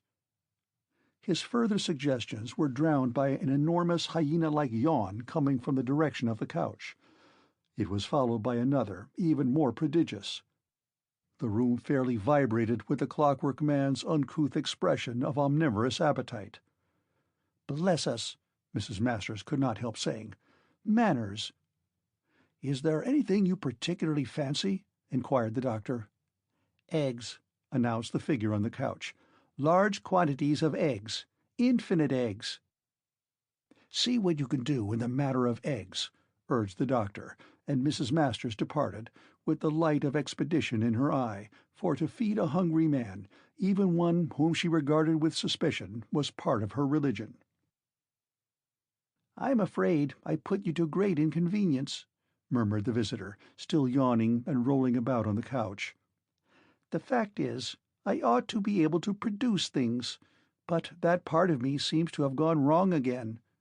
I did make a start, but it was only a flash in the pan. So sorry if I'm a nuisance." "Not at all," said the doctor, endeavoring without much success to treat his guest as an ordinary being. "I am to blame. I ought to have realized that you would require nourishment. But, of course, I am still in the dark." He paused abruptly, aware that certain peculiar changes were taking place in the physiognomy of the Clockwork Man. His strange organism seemed to be undergoing a series of exceedingly swift and complicated physical and chemical processes. His complexion changed color rapidly, passing from its usual pallor to a deep greenish hue, and then to a hectic flush. Concurrent with this, there was a puzzling movement of the corpuscles and cells just beneath the skin. The doctor was scarcely as yet in the mind to study these phenomena accurately. At the back of his mind there was a thought of Mrs. Masters returning with the supper. He tried to resume ordinary speech, but the Clockwork Man seemed abstracted, and the unfamiliarity of his appearance increased every second. It seemed to the doctor that he had remembered a little dimple on the middle of the Clockwork Man's chin, but now he couldn't see the dimple. It was covered with something brownish and delicate, something that was rapidly spreading until it became almost obvious. "You see," exclaimed the doctor, making a violent effort to ignore his own perceptions, "it's all so unexpected. I'm afraid I shan't be able to render you much assistance until I know the actual facts, and even then—" He gripped the back of a chair. It was no longer possible for him to deceive himself about the mysterious appearance on the Clockwork Man's chin.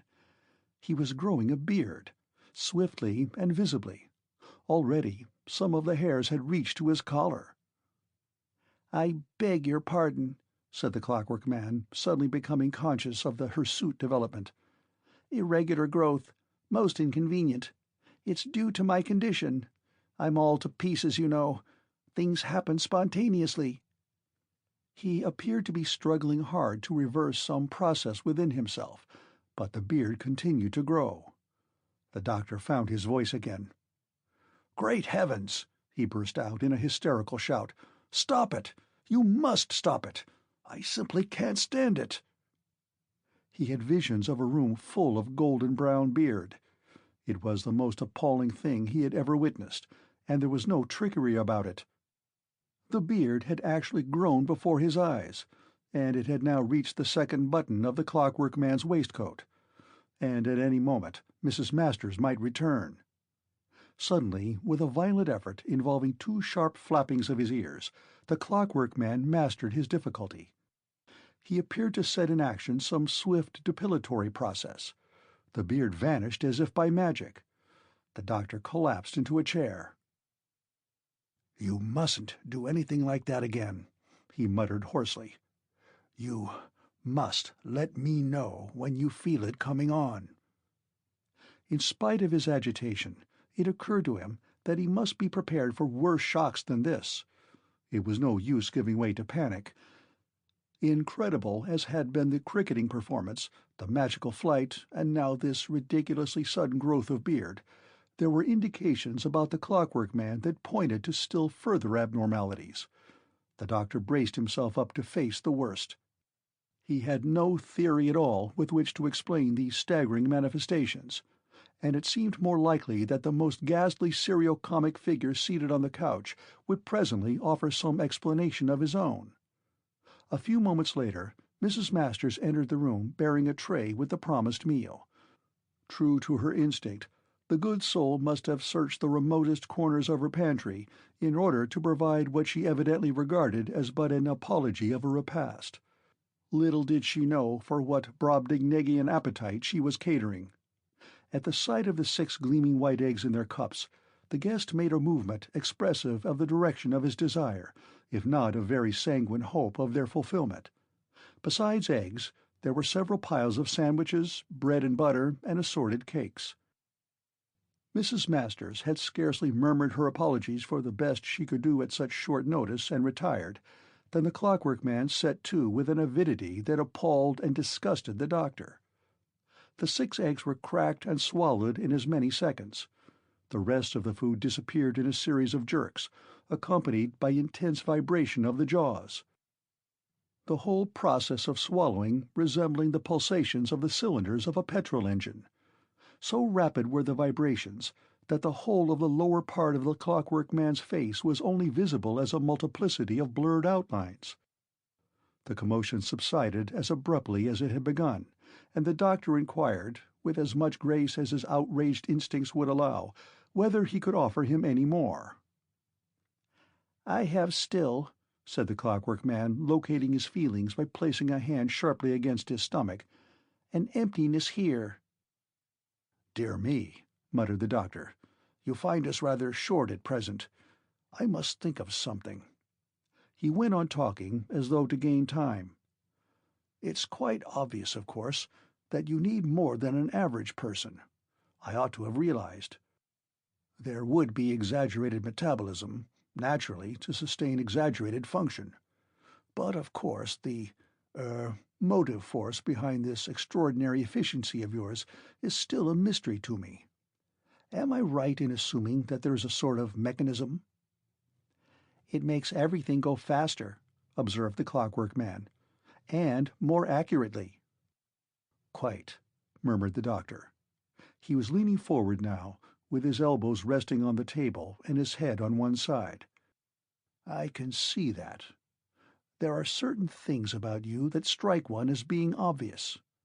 But what beats me at present is how, and where—" He looked, figuratively speaking, at the inside of the Clockwork Man. "I mean, in what part of your anatomy the motive force is situated." "The functioning principle," said the Clockwork Man, "is distributed throughout, but the clock—" His words ran on incoherently for a few moments and ended in an abrupt explosion that nearly lifted him out of his seat. "Beg pardon. What I mean to say is that the clock— Wallabaloo, wum, wum—" "I am prepared to take that for granted," put in the doctor, coughing slightly. "You must understand," resumed the Clockwork Man, making a rather painful effort to fold his arms and look natural. "You must understand, click, click, that it is difficult for me to carry on conversation in this manner. Not only are my speech centers rather disordered, grrr, but I am not really accustomed to expressing my thoughts in this way." Here there was a loud spinning noise, like a sewing machine, and rising to a rapid crescendo. "My brain is so constituted that action, except in a multiform world, is bound to be somewhat spasmodic. Pft, pft, pft. In fact, it is only because I am in such a hopeless condition that I am able to converse with you at all." "I see," said Ellingham slowly. "It is because you are, so to speak, temporarily incapacitated that you are able to come down to the level of our world." "It's an extraordinary world," exclaimed the other, with a sudden vehemence that seemed to bring about a spasm of coherency. "I can't get used to it. Everything is so elementary and restricted. I wouldn't have thought it possible that even in the 20th century things would have been so backward. I always thought that this age was supposed to be the beginning. History says the 19th and 20th centuries were full of stir and inquiry. The mind of man was awakening. But it is strange how little has been done. I see no signs of the great movement. Why, you have not yet grasped the importance of the machines." "We have automobiles and flying machines," interrupted Ellingham weakly. "And you treat them like slaves," retorted the Clockwork Man. "That fact was revealed to me by your callous behavior towards your motor car. It was not until man began to respect the machines that his real history begun. What ideas have you about the relation of man to the outer cosmos?" "We have a theory of relativity," Allingham ventured. "Einstein." The Clockwork Man's features altered just perceptibly to an expression of faint surprise. "Is he already born?" "He is beginning to be understood, and some attempt is being made to popularize his theory. But I don't know that I altogether agree."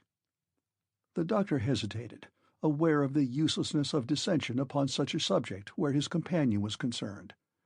Another idea came into his head. "What sort of a world is yours? To look at, I mean. How does it appear to the eye and touch?" "It is a multiform world," replied the Clockwork Man. He had managed to fold his arms now, and apart from a certain stiffness, his attitude was fairly normal. "Now your world has a certain definite shape. That is what puzzles me so. There is one of everything, one sky and one floor. Everything is fixed and stable. At least, so it appears to me. And then you have objects placed about in certain positions, trees, houses, lamp-posts, and they never alter their positions. It reminds me of the scenery they used in the old theaters. Now, in my world, everything is constantly moving, and there is not one of everything, but always there are a great many of each thing. The universe has no definite shape at all. The sky does not look, like yours does, simply a sort of inverted bowl. It is a shapeless void. But what strikes me so forcibly about your world is that everything appears to be leading somewhere, and you expect always to come to the end of things. But in my world, everything goes on forever." "But the streets and houses," hazarded Allingham, "aren't they like ours?"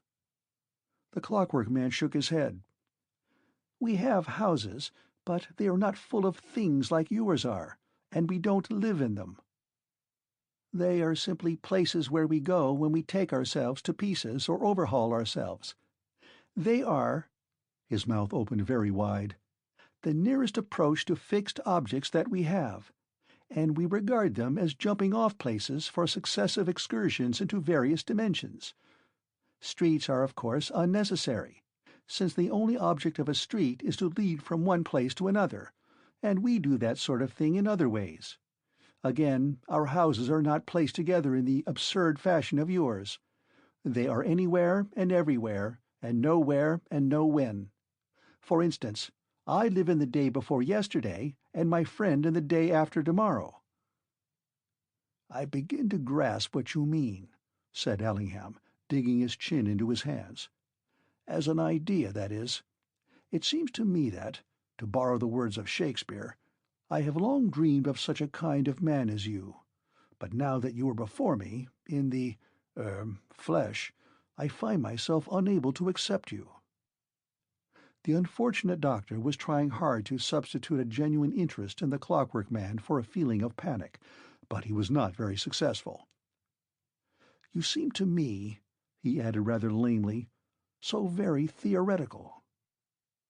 And then he remembered the sudden growth of beard, and decided that it was useless to pursue that last thin thread of suspicion in his mind. For several seconds he said nothing at all, and the Clockwork Man seemed to take advantage of the pause in order to wind himself up to a new pitch of coherency. "It would be ridiculous," he began after several thoracic bifurcations, "for me to explain myself more fully to you. Unless you had a clock, you couldn't possibly understand. But I hope I have made it clear that my world is a multiform world. It has 1,000 manifestations as compared to one of yours. It is a world of many dimensions, and every dimension is crowded with people and things. Only they don't get in each other's way like you do, because there are always other dimensions at hand." "That I can follow," said the doctor, wrinkling his brows. "That seems to me fairly clear. I can just grasp that as the hypothesis of another sort of world. But what I don't understand, what I can't begin to understand, is how you work, how this mechanism which you talk about functions." He delivered this last sentence rather in the manner of an ultimatum, and the Clockwork Man seemed to brood over it for a few seconds. He was apparently puzzled by the question, and hard mechanical lines appeared upon his forehead and began slowly chasing one another out of existence. It reminded the doctor of Venetian blinds being pulled up and down very rapidly. "Well," the reply was shot out at last, "how do you work?" The repartee of the Clockwork Man was none the less effective for being suspended, as it were, for a second or two before delivery. The doctor gasped slightly and released his hold upon a mustard pot. He came up to the rebound with a new suggestion. "Now that's a good idea. We might arrive at something by comparison. I never thought of that." He grasped the mustard pot again and tried to arrange certain matters in his mind. "It's a little difficult to know where to begin," he temporized. "Begin at the end, if you like," suggested the Clockwork Man affably. "It's all the same to me. First and last, upside or inside, front or back, it all conveys the same idea to me."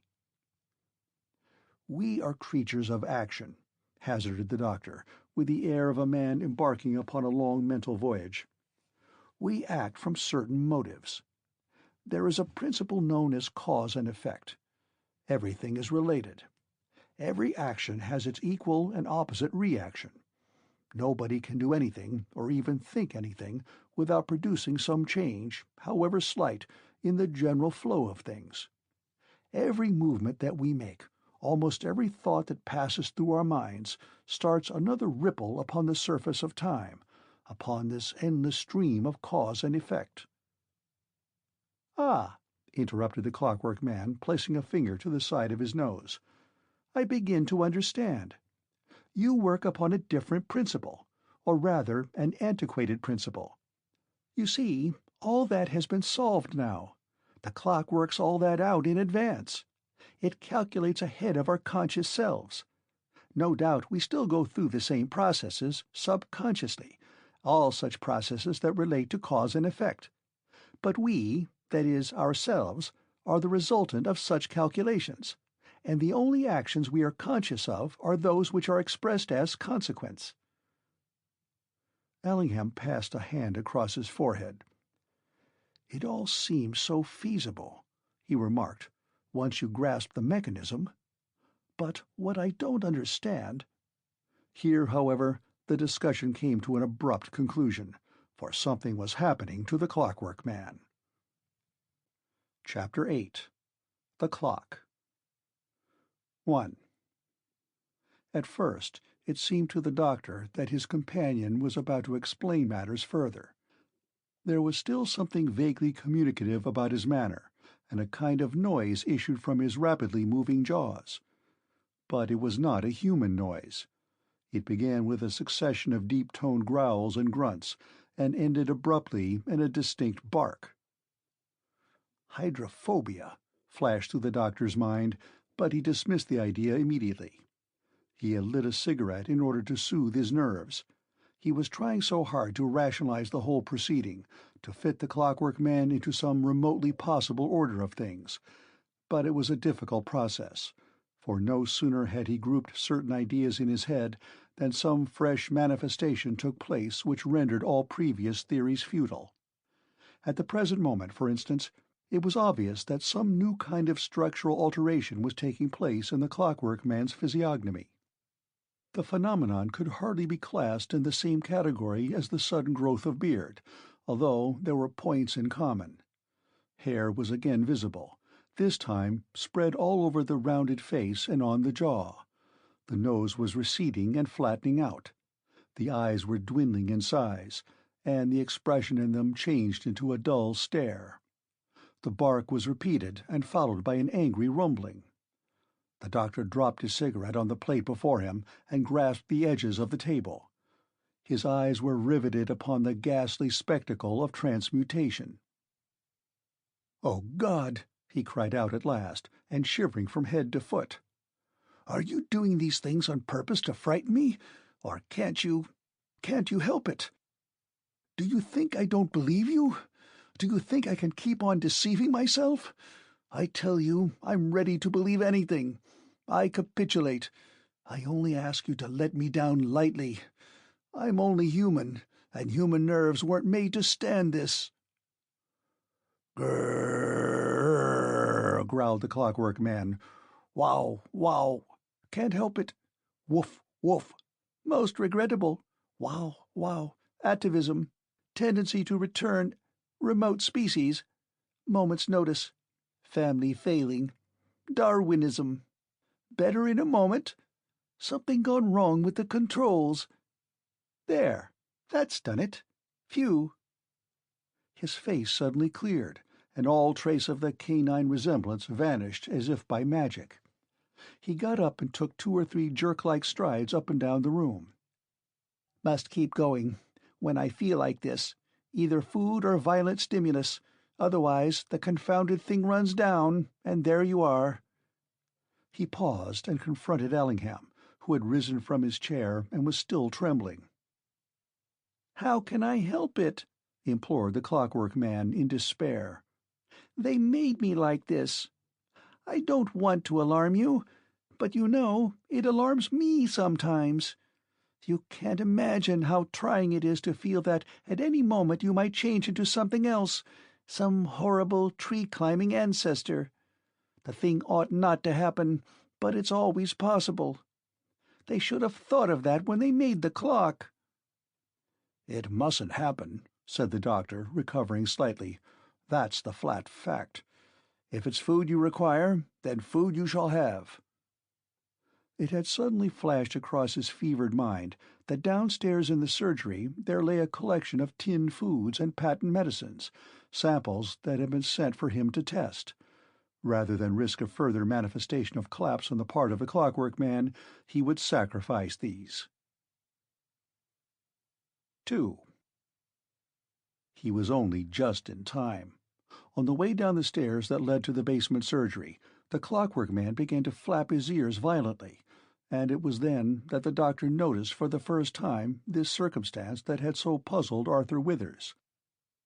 But the faculty seemed, in comparison with other exhibitions, a mere trifle, a sort of mannerism that one might expect from a being so strangely constituted. Pushing his companion into the surgery, the doctor commenced opening tins for all he was worth. The process calmed him, and he had time to think a little. For half an hour he opened tins, and passed them over to the Clockwork Man, without noticing very much what the latter did with them.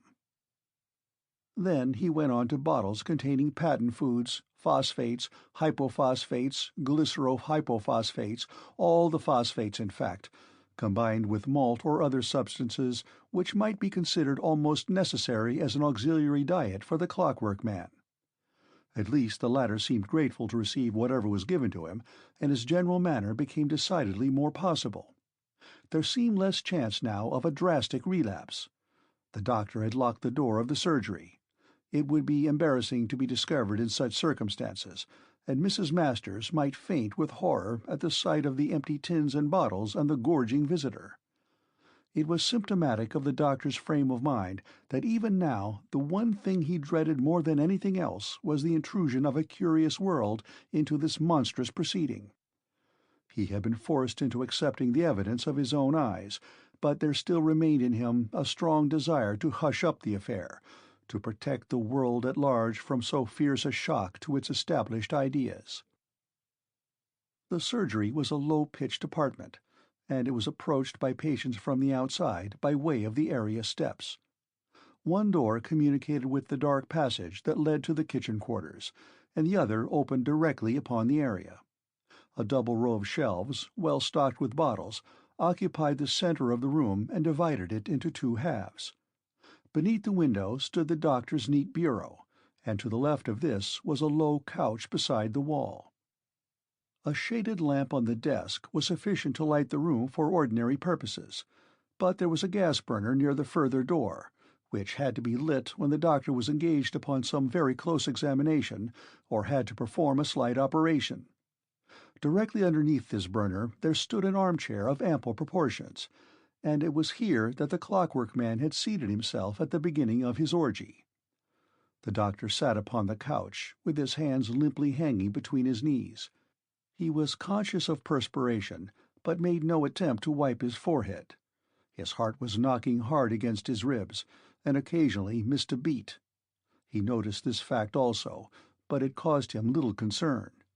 Now and again he looked swiftly at the Clockwork Man and studied his extraordinary method of mastication, the rapid vibratory movement of the jaws, the apparent absence of any kind of voluntary effort.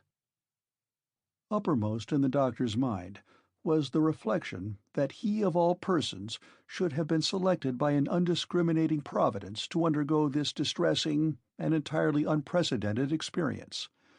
It was an ironic commentary upon his reactionary views and his comfortable doctrine of common sense. He had been convinced in spite of himself, and the effort to resist conviction had strained his mental powers uncomfortably. He felt very strongly his inability to cope with the many problems that would be sure to arise in connection with the Clockwork Man. It was too much for one man's brain. There would have to be a convocation of all the cleverest men in Europe in order to investigate such an appalling revelation. He pictured himself in the act of introducing this genuine being from a future age, and the description he would have to give of all that had happened in connection with him. Even that prospect set his brain reeling.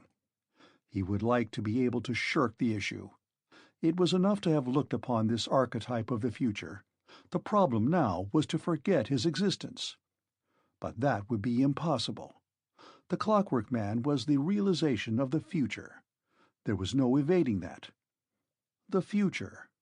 Man had evolved into this. He had succeeded somehow in adding to his normal powers some kind of mechanism that opened up vast possibilities of action in all sorts of dimensions. There must have been an enormous preparatory period before the thing became finally possible, generations of striving and failure and further experiment. But the indefatigable spirit of man had triumphed in the end. He had arisen at last superior to time and space, and taken his place in the center of the universe. It was a fulfillment of all the prophecies of the great scientists since the discovery of evolution. Such reflections flitted hazily through the doctor's mind as he strove in vain to find a practical solution of the problem. What was the clock? He knew, from hearsay, that it was situated at the back of this strange being's head. Tom Driver had seen it and described it in his clumsy fashion. Since that episode, the doctor had visualized something in the nature of an instrument affixed to the Clockwork Man's head, and perhaps connected with his cerebral processes. Was it a kind of super-brain? Had there been found some means of lengthening the convolutions of the human brain, so that man's thought traveled further and so enabled him to arrive more swiftly at ultimate conclusions? That seemed suggestive. It must be that in some way the cerebral energy of man had been stored up, as electricity in a battery, and then released by mechanical processes. At least that was the vague conclusion that came into the doctor's mind and stuck there. It was the only theory at all consonant with his own knowledge of human anatomy. All physiological action could be traced to the passage of nervous energy from one center to another, and it was obvious that, in the case of the Clockwork Man, such energy was subjected to enormous acceleration and probably distributed along especially prepared paths. There was nothing in the science of neuropathy to account for such disturbances and reactions. There were neural freaks. The doctor had himself treated some remarkable cases of nervous disorder, but the behavior of the Clockwork Man could not be explained by any principle within human knowledge. Not the least puzzling circumstance about him was the fact that now and again his speech and manner made it impossible to accept the supposition or mechanical origin, whilst at other times his antics induced a positive conviction that he was really a sort of highly perfected toy. Presently the Clockwork Man got up and began walking up and down the room, in his slow, flat-footed manner. "How do you feel now?" ventured the doctor, arousing himself with an effort. "Oh, so-so," sighed the other. "Only so-so. I can't expect to feel myself, you know." He reached to the end of the room, and jerking himself round, started on the return journey. The doctor arose slowly and remained standing. There was barely room for two people to walk up and down. "Anything might happen," the Clockwork Man continued plaintively. "I feel as though I might slip again, you know, slip back another 1,000 years or so." He turned again. "I've got to get worse before I get better," he sighed, and then stopped to examine the rows of bottles arranged along the shelves. "What are these?" he inquired. "Medicines," said the doctor, without enthusiasm. "Do they help people to work?" Yes. Chemical action, tonics. People get run down, and I have to give them something to stimulate the system." "I see," the Clockwork Man nodded sagely. "But they wouldn't be any use to me. What I need is adjustment, regulation." He looked hard at the doctor with a pathetic expression of enquiry. "My clock," he began, and stopped abruptly. They were facing one another now. The doctor swallowed hard several times, and he felt the blood tingling in his temples. The dreaded moment had come. He had got to see this strange instrument that distinguished the Clockwork Man from ordinary mortals. There was no shrinking from the eerie experience. Underneath that borrowed hat and wig there was something utterly strange and outside the pale of human ingenuity. In the name of common humanity, it was incumbent upon the doctor to face the shock of this revelation, and yet he shrunk from it like a frightened child. He felt no trace of curiosity, no feverish anxiety to investigate this mystery of the future. His knees trembled violently. He did not want to see the clock. He would have given £100 to be spared the ordeal before him. Slowly, with his customary stiffness of movement, the Clockwork Man raised his arms upwards and removed the soft clerical hat. He held it aloft, as though uncertain what to do with it, and the doctor took it from him with a shaking hand. Next moment the wig came off, and there was disclosed to the doctor's gaze a bald cranium. Then the Clockwork Man turned himself slowly round. The doctor shot out a hand and gripped the framework of the shelves. As his eyes rested upon the object that now confronted him, he swung slowly round until his body was partly supported by the shelves. His mouth opened wide and remained stretched to its limit. At first, what he saw looked like another face, only it was round and polished. A second glance made it quite plain that, instead of a back to the Clockwork Man's head, there was a sort of glass dial, beneath which the doctor dimly made out myriads of indicators, tiny hands that moved round a circle marked with inconceivably minute divisions. Some of the hands moved slowly, some only just visibly, whilst others spun round with such speed that they left only a blurred impression of a vibrant rotary movement. Besides the hands there were stops, queer-shaped knobs and diminutive buttons, each one marked with a small, neat number. Little metal flaps fluttered quickly and irregularly, like the indicators on a telephone switchboard. There was a faint throbbing and commotion, a suggestion of power at high pressure. Just for a moment the doctor tried to realize that he was looking upon the supreme marvel of human ingenuity. He made an effort to stretch his brain once more in order to grasp the significance of this paragon of 8,000 years hence. But he did not succeed. The strain of the past hour reached its first climax. He began to tremble violently. His elbow went back with a sharp jerk and smashed 3 bottles standing on the shelf behind him. He made little whimpering noises in his throat. "Oh, God," he whispered hoarsely, and then again, as though to comfort himself, "Oh, God." 3. "If you open the lid," explained the Clockwork Man, and at the sound of that human voice the doctor jumped violently, "you will see certain stops marked with numbers." Obedient, in spite of himself, the doctor discovered a minute hinge and swung open the glass lid. The palpitating clock, with its stir of noises slightly accentuated, lay exposed to his touch. "Stop X1," continued the Clockwork Man in tones of sharp instruction. "Press hard. Then wind Y4 3 times." Slowly, with a wildly beating heart, the doctor inserted a trembling finger among the interstices of those multitudinous stops and hands, and as slowly withdrew it again. He could not do this thing. For one thing, his finger was too large. It was a ridiculously clumsy instrument for so fine a purpose. What if he failed? Pressed a knob too hard, or set a hand spinning in the wrong direction? The least blunder. "I can't do it," he gasped. "I can't really. You must excuse me."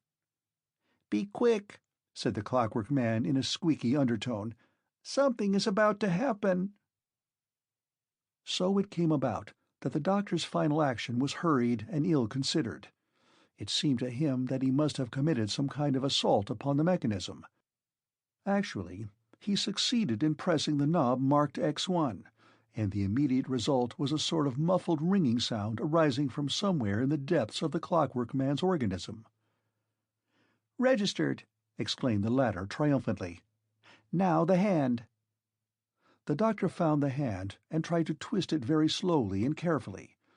He had expected the thin piece of metal to resist his touch, but it swung round with a fatal facility.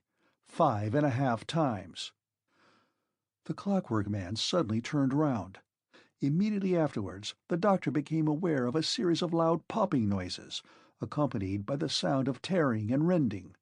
Simultaneously, some hard object hit him just over the eye, and the walls and ceiling of the little room were struck sharply by something violently expelled.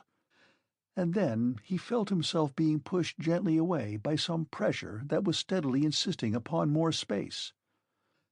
It was an effect in startling disproportion to the cause, or at least so it seemed to the doctor, who was, of course, totally ignorant about the mechanism with which he was experimenting. "Reverse!" exclaimed the Clockwork Man in thick, suety tones. "Reverse!" Already he was several times stouter than his original self. He had burst all his buttons, which accounted for the sudden explosions, and his clothes were split all the way down, back and front. Great pouches and 3 new chins appeared upon his face, and lower down there was visible an enormous stomach. The doctor seized hold of the other's collar and turned the huge body round. His hand fumbled wildly among the stops. "Which one?" he gasped, his face livid with fright. "Tell me what to do. In heaven's name, do you expect me to know?" "Z5," came the faint rejoinder. "And reverse Y4. Most important, reverse Y4." It followed upon this experiment that the Clockwork Man presently emitted a faint, quavering protest. He had certainly dwindled in bulk. His clothes hung upon him, and there was a distressing feebleness of frame. Slowly it dawned upon the doctor that the face peering up at him was that of a very old and decrepit individual.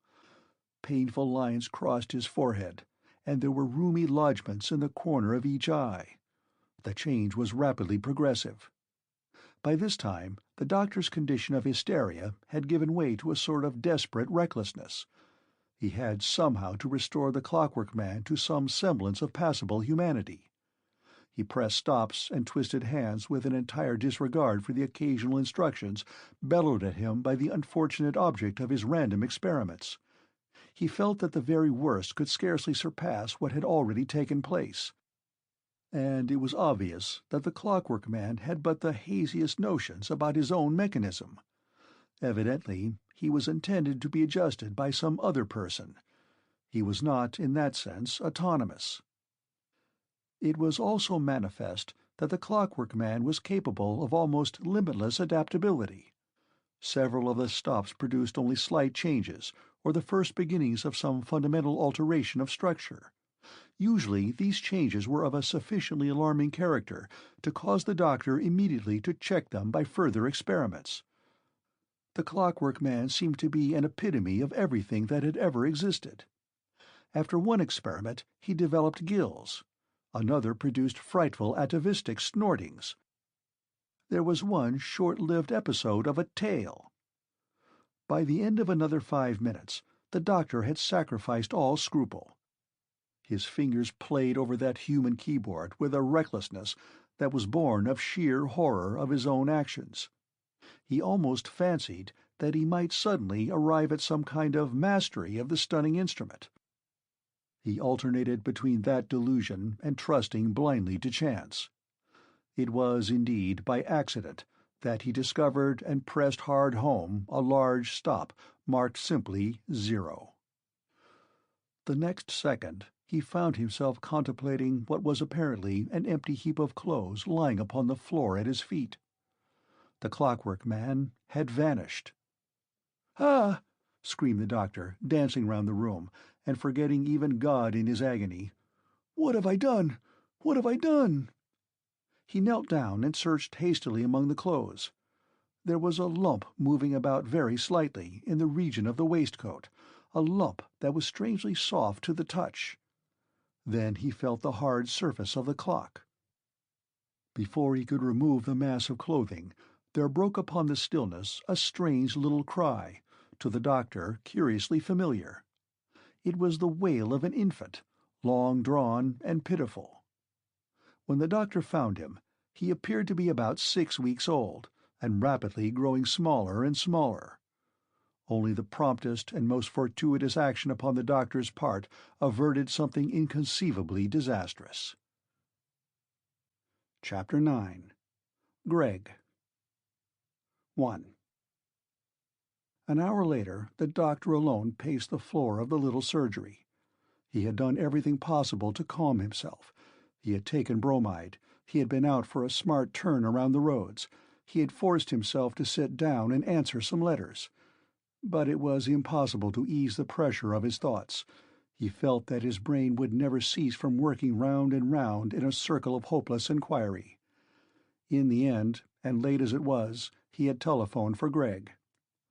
The Clockwork Man lay in the coal cellar, which was situated in the area just opposite the surgery door. He lay there, stiff and stark, with an immobile expression upon his features, and his eyes and mouth wide open.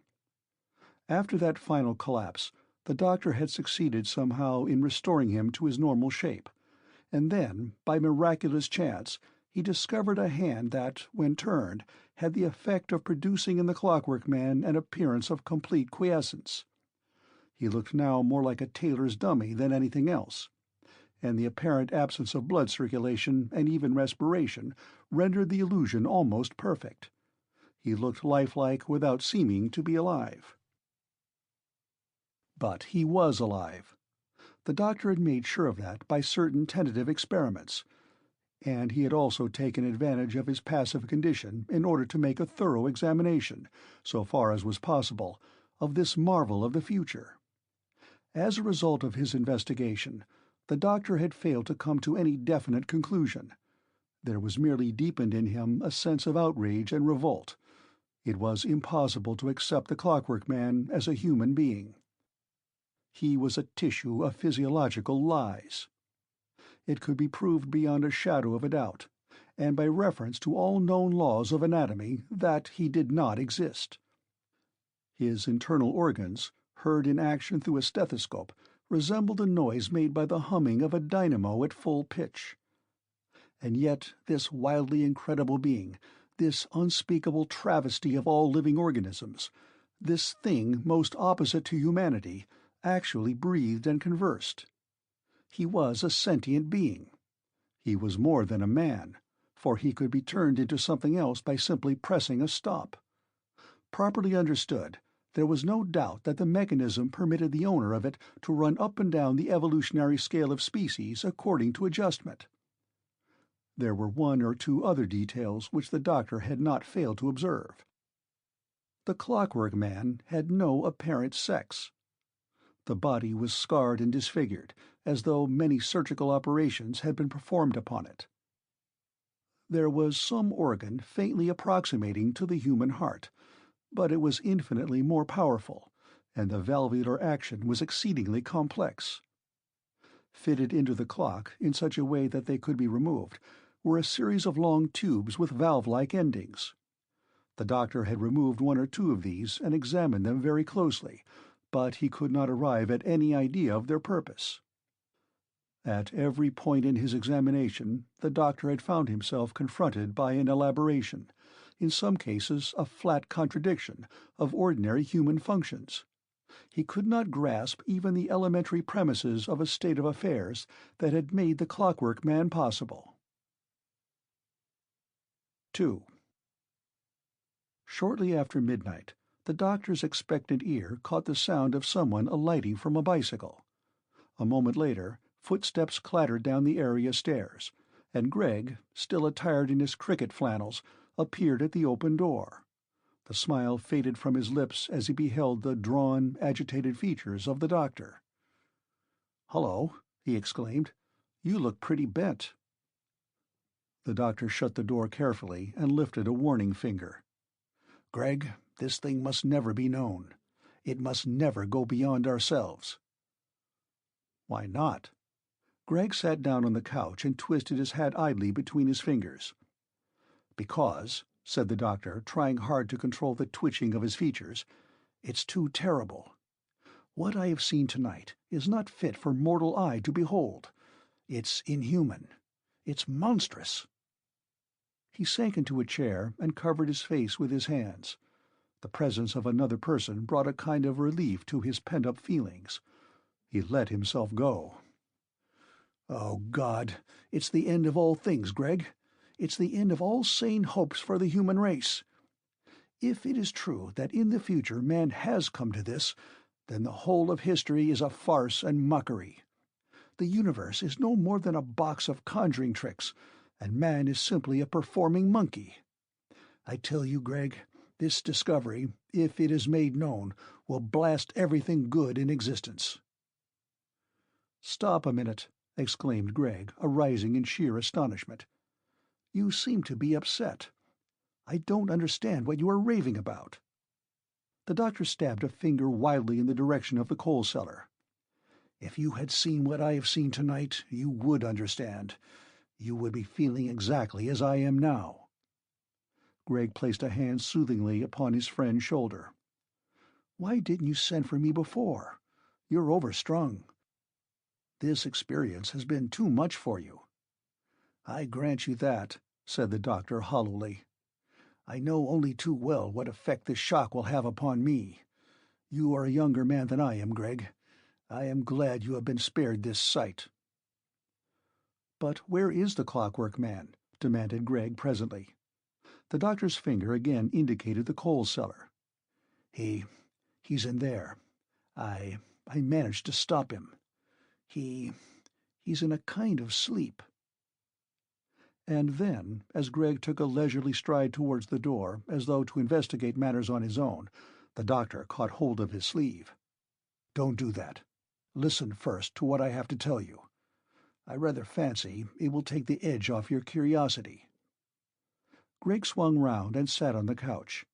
He lit a cigarette. He made no effort to conceal his sense of superior self-possession. The doctor took the cigarette that was proffered to him, and leaning forward tried to take a light from his companion, but his hand shook so violently that he could not manage the simple operation. In the end, Greg lit another match and held it with a steady hand. As the doctor told the story of what had taken place so recently in the little room, Greg sat nursing an uplifted knee between his hands and with the cigarette drooping idly from his lips. Once or twice he interrupted with a gesture, but if he experienced astonishment, he never betrayed the fact. Even the description of the sudden growth of beard did not disturb the look of calm inquiry upon his hard-set features. He seemed to be following something in his mind that elucidated the facts as they came out. And as the narrative drew to a close, he nodded his head very slightly, as though having found corroboration for these strange events in some theory of his own, and vice versa. When at last the doctor reached the climax of his tale, there was no horror written upon Greg's countenance. He remained impassive, a sort of buffer against which the doctor's hysterical phrases recoiled in vain. There was a moment's silence. The doctor had been talking so rapidly, and he had been so swayed by his feelings, that he had scarcely noticed the other's demeanor. When he looked up, Greg was walking with a measured tread up and down the floor. He had dropped his cigarette, and his mouth was formed in the act of whistling. The doctor started to his feet. "What? You believe it, then?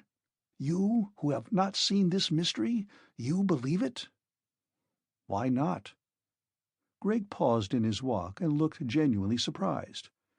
"But surely—" The doctor sat down again and groaned. "Surely you cannot accept such a story without a sign of incredulity. What state of mind is that which can believe such things without having seen them? Why, you credulous fool, I might have invented the whole thing." Greg smiled. "I am one of those who are prepared to accept the miraculous at second hand. Besides, you forget that I have already witnessed some of the Clockwork Man's manifestations of ingenuity. Nothing that you have told me causes me more astonishment than I experienced on the first occasion we had reason to believe the Clockwork Man was what he is. It is all, to my mind, quite natural and logical." "But you must admit," interpolated the doctor, "that I might be deceiving you. I could easily do it, just to prove you in the wrong. I can assure you that nothing would suit my humor better at the present moment, instead of which it is I who appear the fool. I never wanted to believe in the Clockwork Man. I was angry with you for believing in him. Admit that it would be a just revenge on my part to hoax you." Greg shook his head. "You might try to do such a thing, but you would certainly fail. Besides, I know you are telling the truth. Your manner plainly shows it." He sat down on the couch again. "Perhaps it is just as well that I did believe in the Clockwork Man from the first. For while you have been going through these unpleasant experiences, I have been thinking very hard, and have actually arrived at certain conclusions, which are, I venture to think, amply confirmed by your story. That is why I have shown no surprise at your statements. The Clockwork Man is indeed true to his type as I have imagined him. He is the very embodiment of the future as I have long envisaged it." At these words the doctor threw up his arms in despair. "Then I write myself down a fool," he exclaimed. "I had no such wild hope, or such equally wild despair, with regard to the future of the human race. I admit that I have been behindhand. These matters have slipped from my grasp. The calls of ordinary life have claimed me, as they must every man past his first youth. But I am ready to believe anything that can be explained." "It is precisely because the Clockwork Man can be explained," interrupted Greg, with some eagerness, "that I find it easy to believe him." "But how can you explain him?" protested the doctor, with some trace of his old irritation. "You have not even seen the clock." "Your description of it is quite good enough for me," rejoined the other, with emphasis. "I can see it in my mind's eye. Moreover, it was obvious to me, from the first, that there must exist some such instrument in order that the Clockwork Man might be adjusted when necessary. One deduced that." The doctor shuddered slightly and leaned his head upon his arm. "Consider yourself lucky that you never did see the clock, and that you never had the opportunity of testing its efficiency. It's all very well for you to wax enthusiastic over your theories, but facts are hard masters." "Precisely," said Greg, who was beginning to grow impatient with the other's manner. "And since the facts have revealed themselves, what is the use of trying to evade them? Here we have a Clockwork Man, a creature entirely without precedent, for there is no record of his having existed in the past, and so far as we know there has been no successful attempt to create such a thing in our own times. Everything favors my original hypothesis, that he has in some way, and probably through some fault in the mechanism that controls him, lapsed into these earlier years of human existence. That seems to me feasible. If man has indeed conquered time and space, then the slightest irregularity in this new functioning principle would result in a catastrophe such as we must suppose has happened to the Clockwork Man. It is more than probable that a slight adjustment would result in his speedy return to conditions more proper to his true state. "But this does not explain him," broke in the doctor bitterly. "Wait, I am coming to that. We have to get the facts firmly in our heads. First of all, there is a mechanism, a functioning principle, which causes certain processes to take place, and enables the Clockwork Man to behave as no ordinary human being ever could behave. What that functioning principle is, we do not yet know. We can only posit its existence. We must do that, and draw what inference we can from its results. Now, the effect of the functioning principle is clear to me, if the cause is hidden. Obviously, the effect of the mechanism is to accelerate certain processes in the purely human part of the Clockwork Man's organism to such an extent that what would take years, or even generations, to take place in ordinary mortals takes place instantaneously. Witness the growth of beard, the changes in appearance, the total collapse. Obviously, these physiological variations occur in the case of the Clockwork Man very rapidly. And, by adjustment, any change may be produced. The problem of his normal existence hangs upon the very careful regulation of the clock, which, I take it, is the keyboard of the functioning principle. But what concerns us at present is the fact that this power of rapid growth makes the Clockwork Man able to act in complete defiance of our accepted laws relating to cause and effect. "We had an argument about that," said the doctor dismally. "He tried to explain that to me, but I must say he was no more successful than you are. The whole thing is a complete haze." But Gregg took little notice of the interruption. "Once you have grasped this idea of a new sort of relativity," he continued, "once you have realized that the Clockwork Man behaves in accordance with laws quite different to our own, you can proceed to find some basis for such a phenomenon. The Clockwork Man behaves in a certain manner. Therefore, there must be some cause, however improbable it may appear to us, to account for such behavior. Now, what is the cause of ordinary human action? It is something equally unaccountable. We can explain it in terms of a system, of a series of processes, but we do not really know what is the secret spring upon which the human animal moves. We can describe the machinery of the human body, but we do not really know what life is, or what is the real nature of the force that produces our actions. So far, we know as much about the Clockwork Man as we do about ourselves. The difference is confined to processes." "All this is obvious," said the doctor. "I have seen enough to convince me of that." "Precisely. And because you have seen more than I have, you are less able to understand the matter than I am. You cannot see the wood for the trees. Again, you were frightened out of your life. Your scientific instincts were stampeded. You saw only a hideous malformation, a neural freak, a preposterous human machine. It was inconceivable that you should have been able to think clearly under the circumstances. Consider the matter in the sober aftermath of reason, and you must agree with me that it is really not more extraordinary that a man should function by mechanical means than that he should function at all." "I don't agree," retorted the doctor, with unexpected sharpness. "I think it is far more amazing that a human being should function as he does, than that he should be made to function differently by mechanical means. The Clockwork Man is no more wonderful in that sense than you or I. He is simply different, damnably different." Gregg laughed softly. "Well, that is only another way of saying what I have already said. You seem to regard the Clockwork Man as a sort of offense. He upsets your sense of decency. To me, he is profoundly interesting. I accept him, and all that his curious constitution implies. Think of the triumph for the human brain! For man, thanks to this stupendous invention of the clock, has actually enlarged the universe." "A multiform world," murmured the doctor, recollecting the Clockwork Man's description. "A world of many dimensions."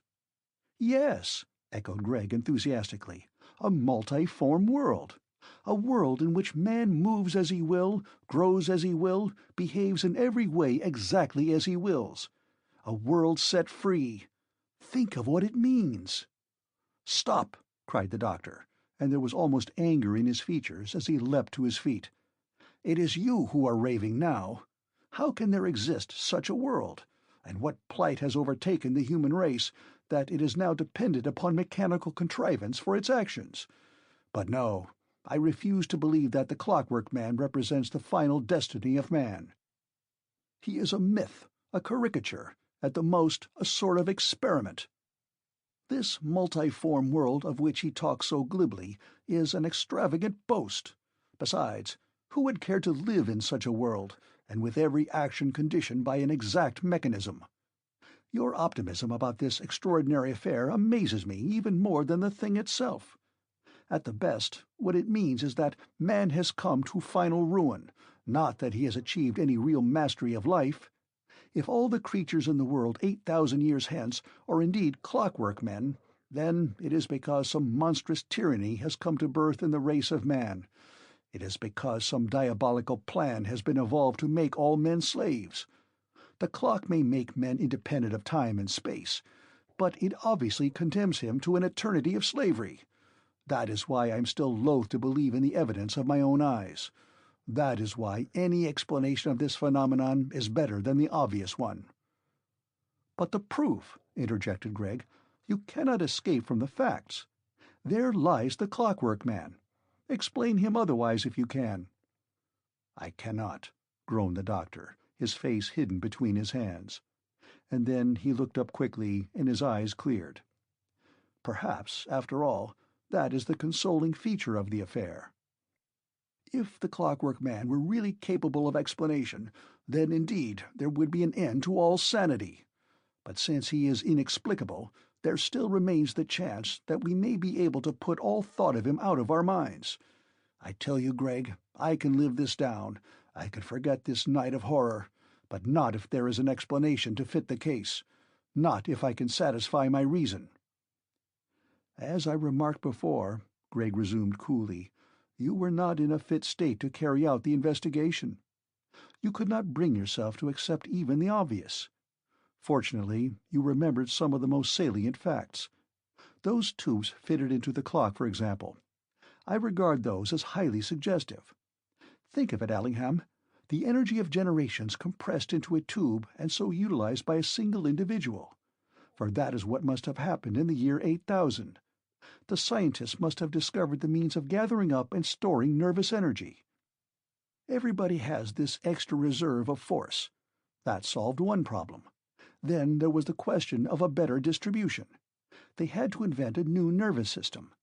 If we ever have an opportunity of examining the Clockwork Man thoroughly, we shall find out what that system is. Speaking in rough terms, we may assume that it is probably an enlargement of the compass of what we call afferent and efferent impulses. There will also be new centers, both of reflex and voluntary action. Each impulse, in this new system, has a longer range of effectiveness, a greater duration in time." Gregg paused abruptly, as though arriving at some crisis in his thought. "It must be so. There is no other explanation to cover what we have seen. Man, as we know him, is no more or less than what his nervous system allows him to be. A creature of action, his actions are nevertheless strictly prescribed by the limitations of his neural organism. In the case of the Clockwork Man, we are confronted by the phenomenon of an enormous extension of nervous activity. One imagines terrific waves of energy unimpeded, or relatively unimpeded, by the inhibitory processes that check expenditure in the case of a normal organism. Of course, there must be inhibition of some sort, but the whole system of the Clockwork Man is on so grand a scale that his actions take place in a different order of time. His relapses, as he describes them, are simply the parallel of that degeneration of tissue which accompanies ordinary human fatigue. That is why his ineptitude appears ghastly to us. Again, his perceptions would be different. He would see relatively far more of the universe, and his actions would carry him further and further into the future, far beyond those laws which we have fashioned for ourselves in accordance with our neural limitations. For just as man is at the mercy of his nervous system, so his conception of universal laws is the natural outcome of nervous apprehension. And the universe is no more or less than what we think it is." In his growing excitement, Gregg rose and paced the floor of the room, walking away from the doctor. He did not hear the slight snigger that broke from the latter, nor had he observed any signs of deeper incredulity in the features of his friend that might have led him to moderate his enthusiasm. He continued in an exultant voice. "Think of what this means. We know the future.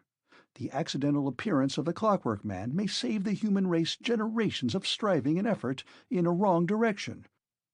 Or rather, it will save us from passing through the intermediate stages consciously, for everything has already happened, and the utmost we can hope is to escape the knowledge of its happening. We shall be able to take a great leap forward into the future. Once we have grasped the principle of the Clockwork Man, the course of humanity is clear. It may still be several thousands of years before the final achievement, but we can at least begin." "No!" thundered the doctor, suddenly leaping to his feet. "By heavens, no! Not that!" Gregg swung round with a gesture of annoyance. Both men were now pitched to their highest key, and every word that was spoken seemed to be charged with terrific import. "Why not?" said Gregg, catching his breath. The doctor's reply was equally breathless. "Because I, for one, refuse to accept such a responsibility. If this monstrosity is indeed the type of the future, then I reject the future. I will be no party to any attempt to reproduce him, for that I can see is what lurks in your mind. You would have us all clockwork men before our time. But I tell you, rather than that should happen, rather than the human race should be robbed of a few more generations of freedom, I will take steps to prevent it ever being known that the Clockwork Man has paid us this visit. I will hide him. Not even you shall set eyes on him again. He shall remain an unfathomable mystery. No pagan priest ever guarded the sacred mysteries of life from an unthinking populace, as I shall this enigma sprung from the womb of time. Nobody shall know. He shall remain in my keeping, a memorial to the final fall of man." "But why do you persist in adopting this attitude?" demanded Gregg, in tones of frank disgust. "It is so frightfully reactionary." The doctor pulled at his mustache. "I have no use for such phrases," he muttered angrily, and began striding up and down the narrow floor space. Gregg leaned against the wall, his expression still critical. "I won't have him!" The doctor's voice broke out again, and there was a kind of sob in it. "I won't have the Clockwork Man at any price. Every nerve in my body cries out against him. He is the scandal of the ages. He must be hushed up, hidden, forgotten." "That is already impossible. His exploits are the talk of the village." "Let them talk!" cried the doctor, beating his head with his closed fist. "In heaven's name, let them talk the thing into a 9 days' wonder. Let them think he's the devil. Anything rather than that they should know the truth. There may be 100 explanations of this mystery, and yours may be the right one. I only know that I repudiate it. I cannot escape from the evidence of my own eyes, but there is something in me that denies the Clockwork Man. He sticks in my gorge. Call me what you will, I am not to be shaken with phrases. The whole of man's past shrieks out against this monstrous incubus of the future. Do not ask me to offer my own explanation of the phenomenon. I have none. In vain I have stretched my brain to its bursting point in order to solve this problem. You, apparently, are ready to accept the Clockwork Man as a foregone conclusion. Time alone will reveal which of us is nearer the truth." Gregg smiled. "After all," he remarked, allowing a suitable pause to follow the doctor's impassioned words, "it will not be for you or me to decide the matter. Our humble part will be to produce the object of the problem. Wiser men than ourselves will have to interpret its significance." The statement might have ended the argument for the time being, had not an accident occurred that altered the whole complexion of the affair. Gregg had the wisdom to see that his friend was literally beside himself with fright and repugnance. He would have been quite content to await another opportunity for the discussion to be renewed. But at that moment the doctor gave a cry of surprise, and stooping down, picked up an object from the floor. The next moment both men were standing side by side, examining with feverish interest a further clue to the mystery. The object that the doctor picked up from the floor was an oblong-shaped piece of metal, almost as thin as paper, and slightly bluish in color. Upon its surface, printed in red embossed letters, was the following matter: The Clockwork Man. Directions for use. 1. Remove hat and wig and disclose clock. 2. Open lid of clock by means of catch. 3. Place Clockwork Man in recumbent position, face downwards. 4. Press stops A and B well home and wind up by turning red hand. N.B. Great care should be taken not to overwind. 5. The Clockwork Man should now sit up and take a little nourishment. This should be supplied at once in the form of 2 green tabloids, solids, and 1 blue capsule, liquids. Stop C should now be pressed, and the pressure maintained until a red light appears within the bulb X1. This registers that digestion has taken place. On no account must any adjustment be made before the red light has appeared. Any attempt to cause function on an empty stomach will result in failure. The Clockwork Man is now ready for adjustment. The chart should be studied with care, and a choice made from one of the types indicated. Having made a selection, proceed to arrange indicators in accordance with detailed instructions, taking the utmost care to follow the directions with absolute accuracy, as the slightest error may lead to serious confusion. A good plan is to hold the chart in the left hand and manipulate the regulators with the right, checking each adjustment as it is made. Now wind black central hand 14½ times. Press center knob until bell rings. Close lid, replace wig and hat, and Clockwork Man is ready for action. The expression on Greg's face as he read these amazing instructions changed slowly from avid curiosity to puzzled alarm. He was frankly embarrassed by this sudden turn of events, and for a few moments he could make nothing at all of the matter. Yet the wording was intelligible enough, and its application to the Clockwork Man only too obvious.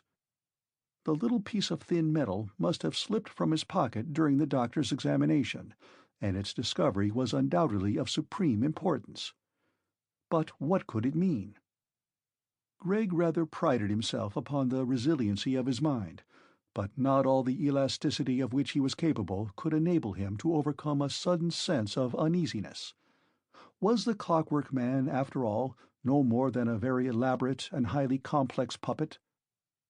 But how could that be, since he breathed and spoke and gave every sign of the possession of an individual consciousness?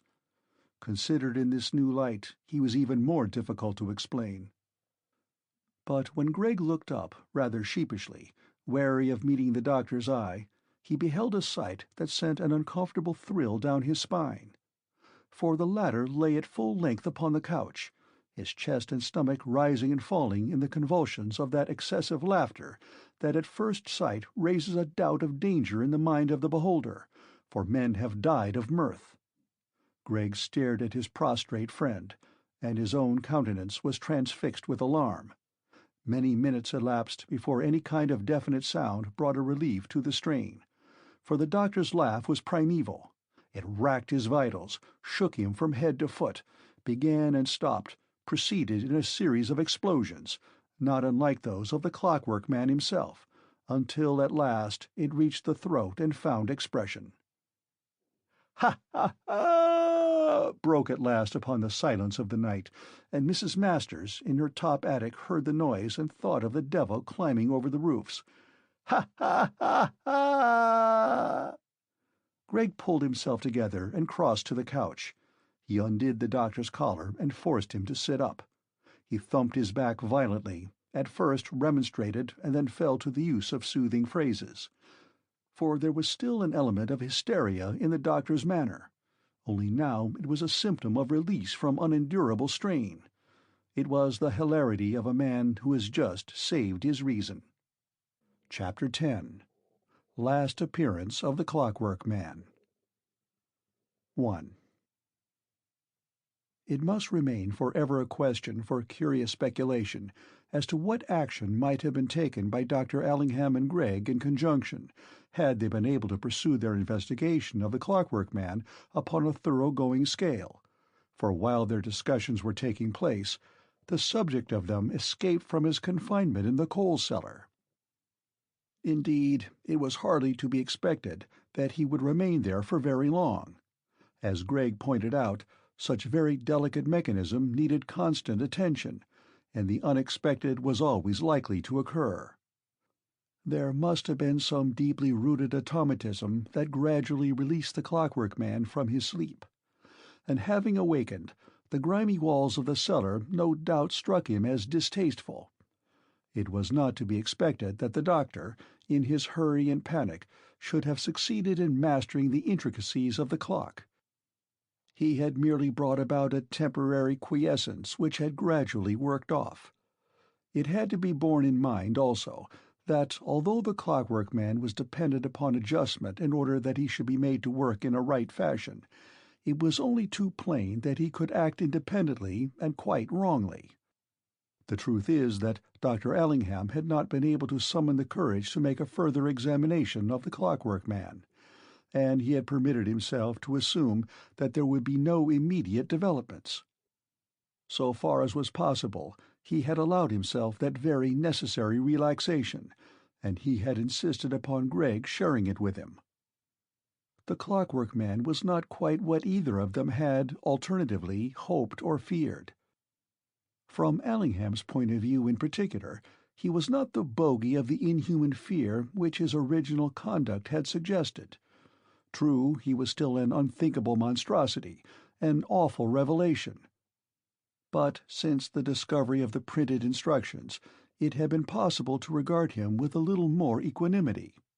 The Clockwork Man was a figment of the future, but he was not the whole future.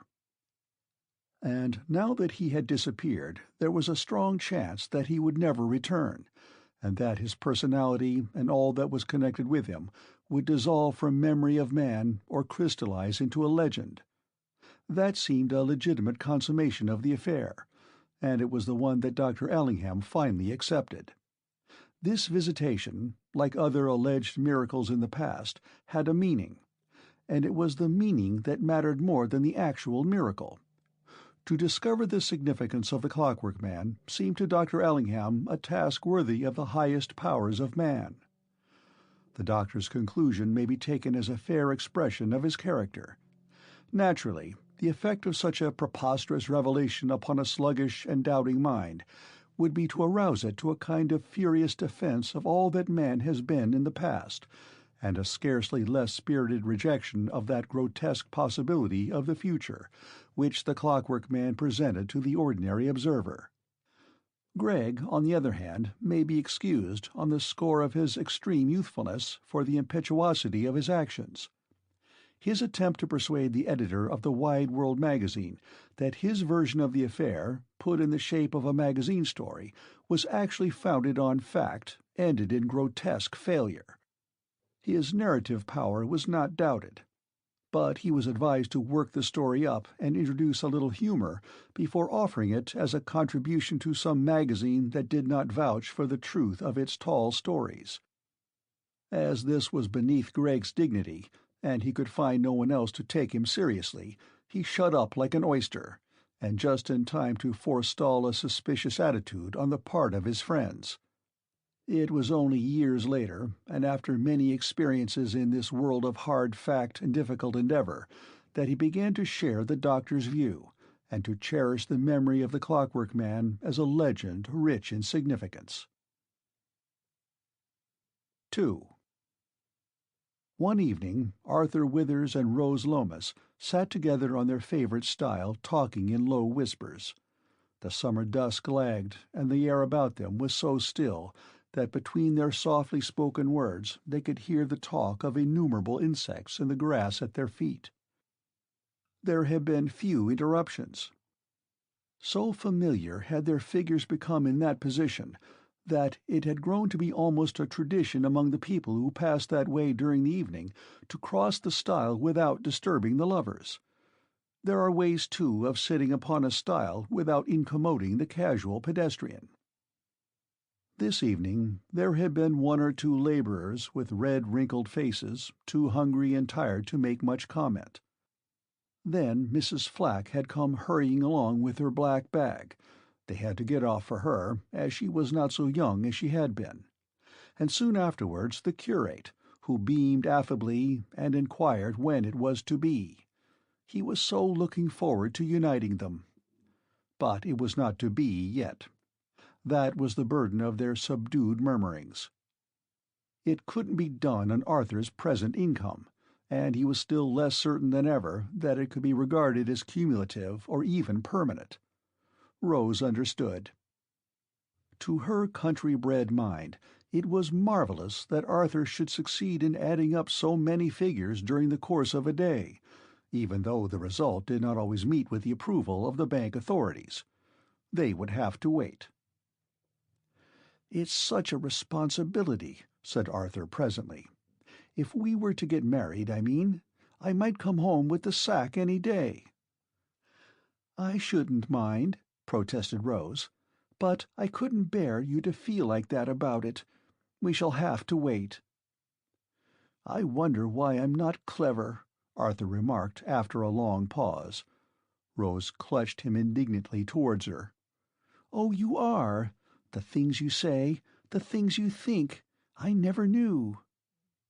And although he shook his head vigorously, Arthur inwardly contemplated that region in his mind wherein existed all the matters that comprised a knowledge quite irrelevant to the practical affairs of life, but very useful for the purpose of living. "I do have ideas," he admitted thoughtfully. "I suppose I'm really what you might call an intellectual sort of chap." "Dreadfully," said Rose without a trace of disrespect. "The books you read." "Of course, I'm only a sort of amateur," Arthur continued modestly. "But I do like books, and I can generally get at what a chap's driving at, in a way." He stared hard at a grasshopper, who seemed to be considering the possibility of an enormous leap, for his great hind legs were taut and his long feelers caressed the air. "Sometimes I think the chaps who write books must be a bit like me, in a way. They seem to like the same things as I do.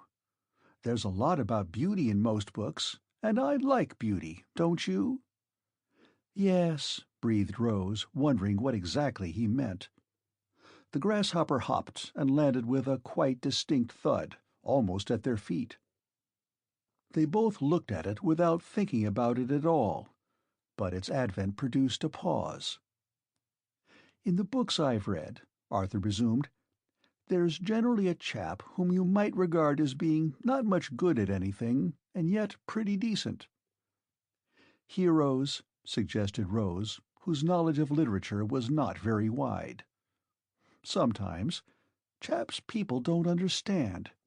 That's because they like beauty more than anything else, and not many people really care about beauty. They only think of it when they see a sunset or look at pictures. If you can forget beauty, then you're all right. Nobody thinks you're strange. You don't have any difficulties." The slight stirring of Rose's body, and a sigh so low that Arthur scarcely heard it, seemed to suggest that matters were becoming rather too deep for comprehension. The grasshopper sprung again, and this time landed upon the stile, where he remained for a long while, as though wondering what perversion of the common sense natural to grasshoppers could have prompted him to choose so barren a landing-place. During the long pause, Rose did not see the look of strained perplexity upon Arthur's face.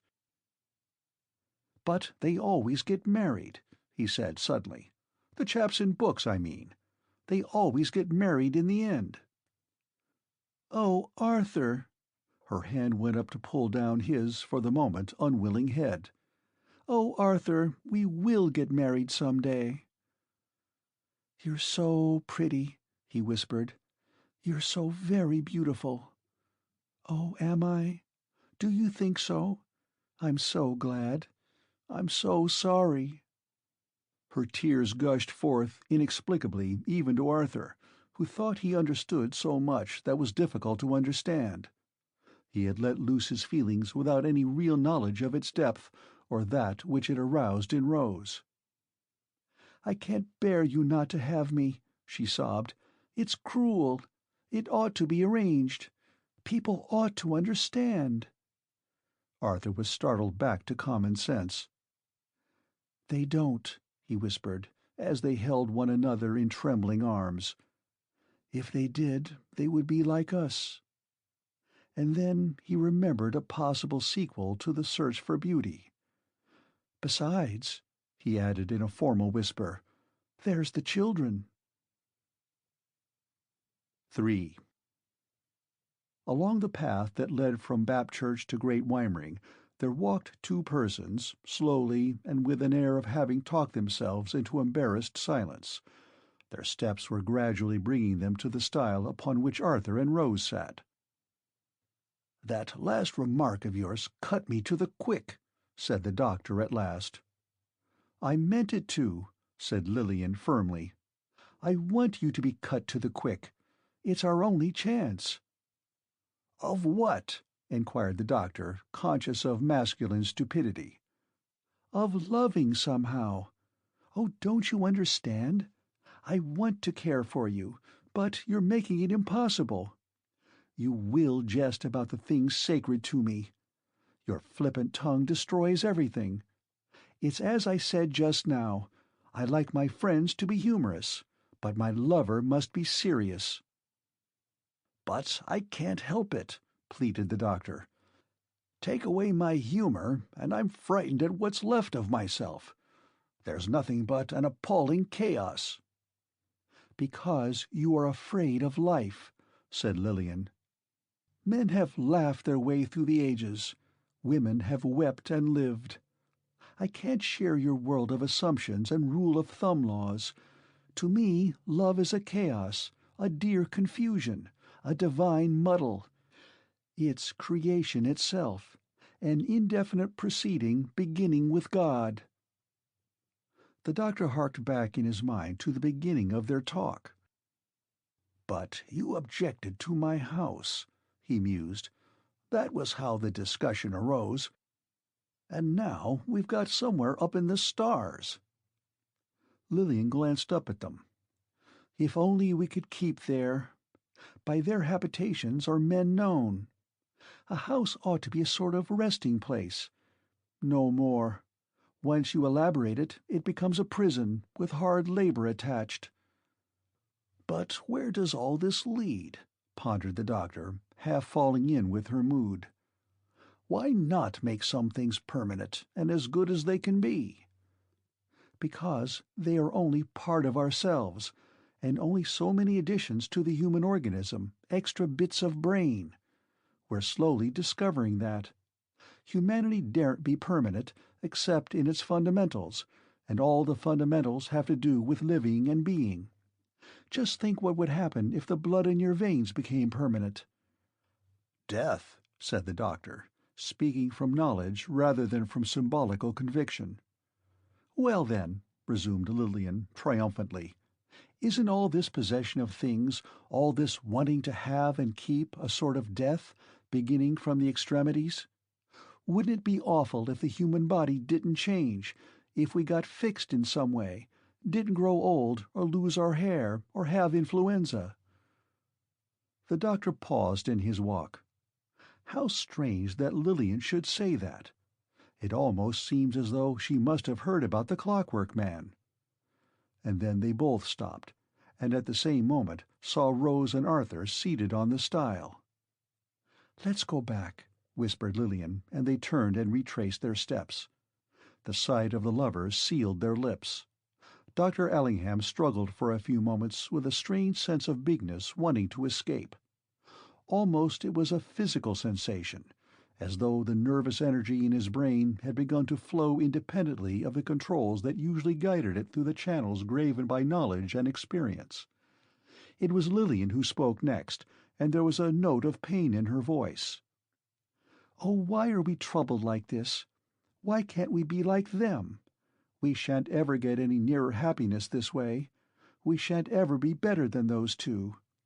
We've simply got a few more thoughts, a little more knowledge, and it may be quite the wrong kind of knowledge." "Then why—" began the doctor, as though this begged the whole question. "Oh, wait," said Lillian. I had to have it out with you. I had to talk of these things, as though talking's any good. I couldn't let you just take me for granted. Don't you see? I suppose all this talk between us is nothing but an extension of the age-long process of mating. I'm just like the primitive woman running away from her man." The doctor paused in his walk and took hold of her elbows. "Does that mean that you've been playing with me all this time?" "Coquette," smiled Lillian. "Only it's not been conscious until this moment. Somehow those two reminded me. There's always this dread of capture with us women, and nowadays it's more complicated and extended. Yes, thought does give us longer life. Everything has a larger prelude. I've been afraid of your big house, which will be such a nuisance to look after. I've been afraid of a too brief honeymoon, and then of you becoming a cheerful companion at meals and a regular winder-up of clocks." She laughed hysterically. "And then you might do wood-carving in the winter evenings." "Not on your life!" roared the doctor. "At the worst, I shall bore you with my many times told jests." "And at the best, I shall learn to put up with them," said Lillian. "That's where my sense of humor will come in." The doctor suddenly took her in his arms. "But you care?" he whispered. "You consent to make me young again?" She stirred curiously in his arms, her mind newly alert. "Oh, I never thought of that. How stupid we clever people are. I never thought that being a lover would make you young." "Ignoramus," laughed the doctor. "A woman's first child is always her husband." "You and your epigrams." "You and your thoughts." She joined in his mirth.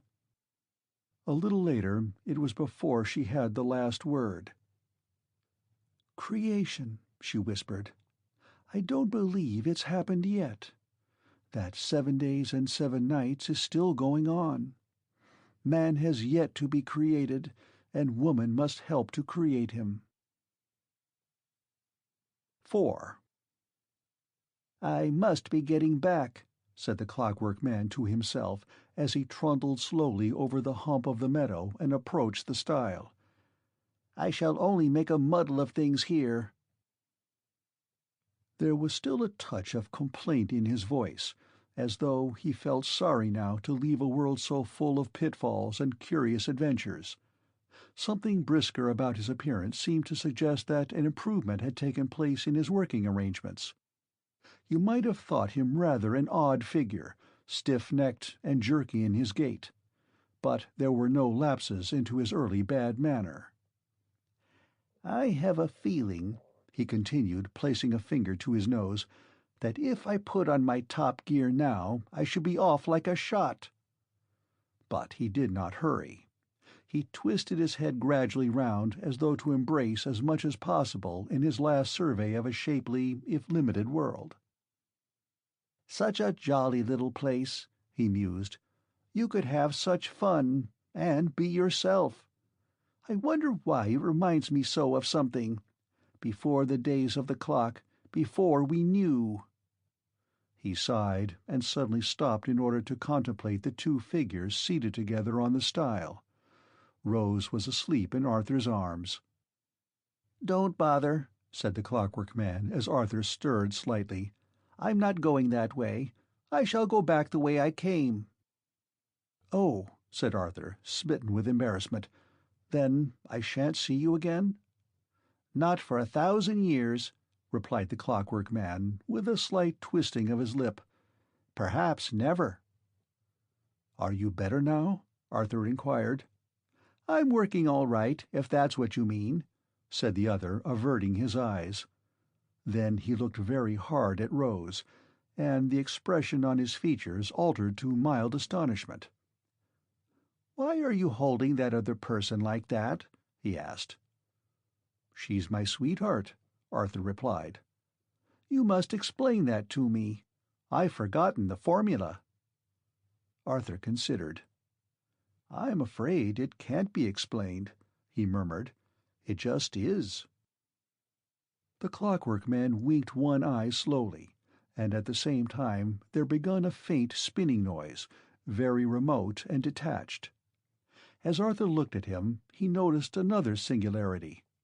Down the smooth surface of the Clockwork Man's face there rolled two enormous tears. They descended each cheek simultaneously, keeping exact pace. "I remember now," the mechanical voice resumed, with something like a throb in it. "All that old business. Before we became fixed, you know. But they had to leave it out. It would have made the clock too complicated. Besides, it wasn't necessary, you see. The clock kept you going forever. The splitting up process went out of fashion. The splitting up of yourself into little bits that grew up like you. Offspring, they used to call them." Arthur dimly comprehended this. "No children," he hazarded. The Clockwork Man shook his head slowly from side to side. "No children. No love.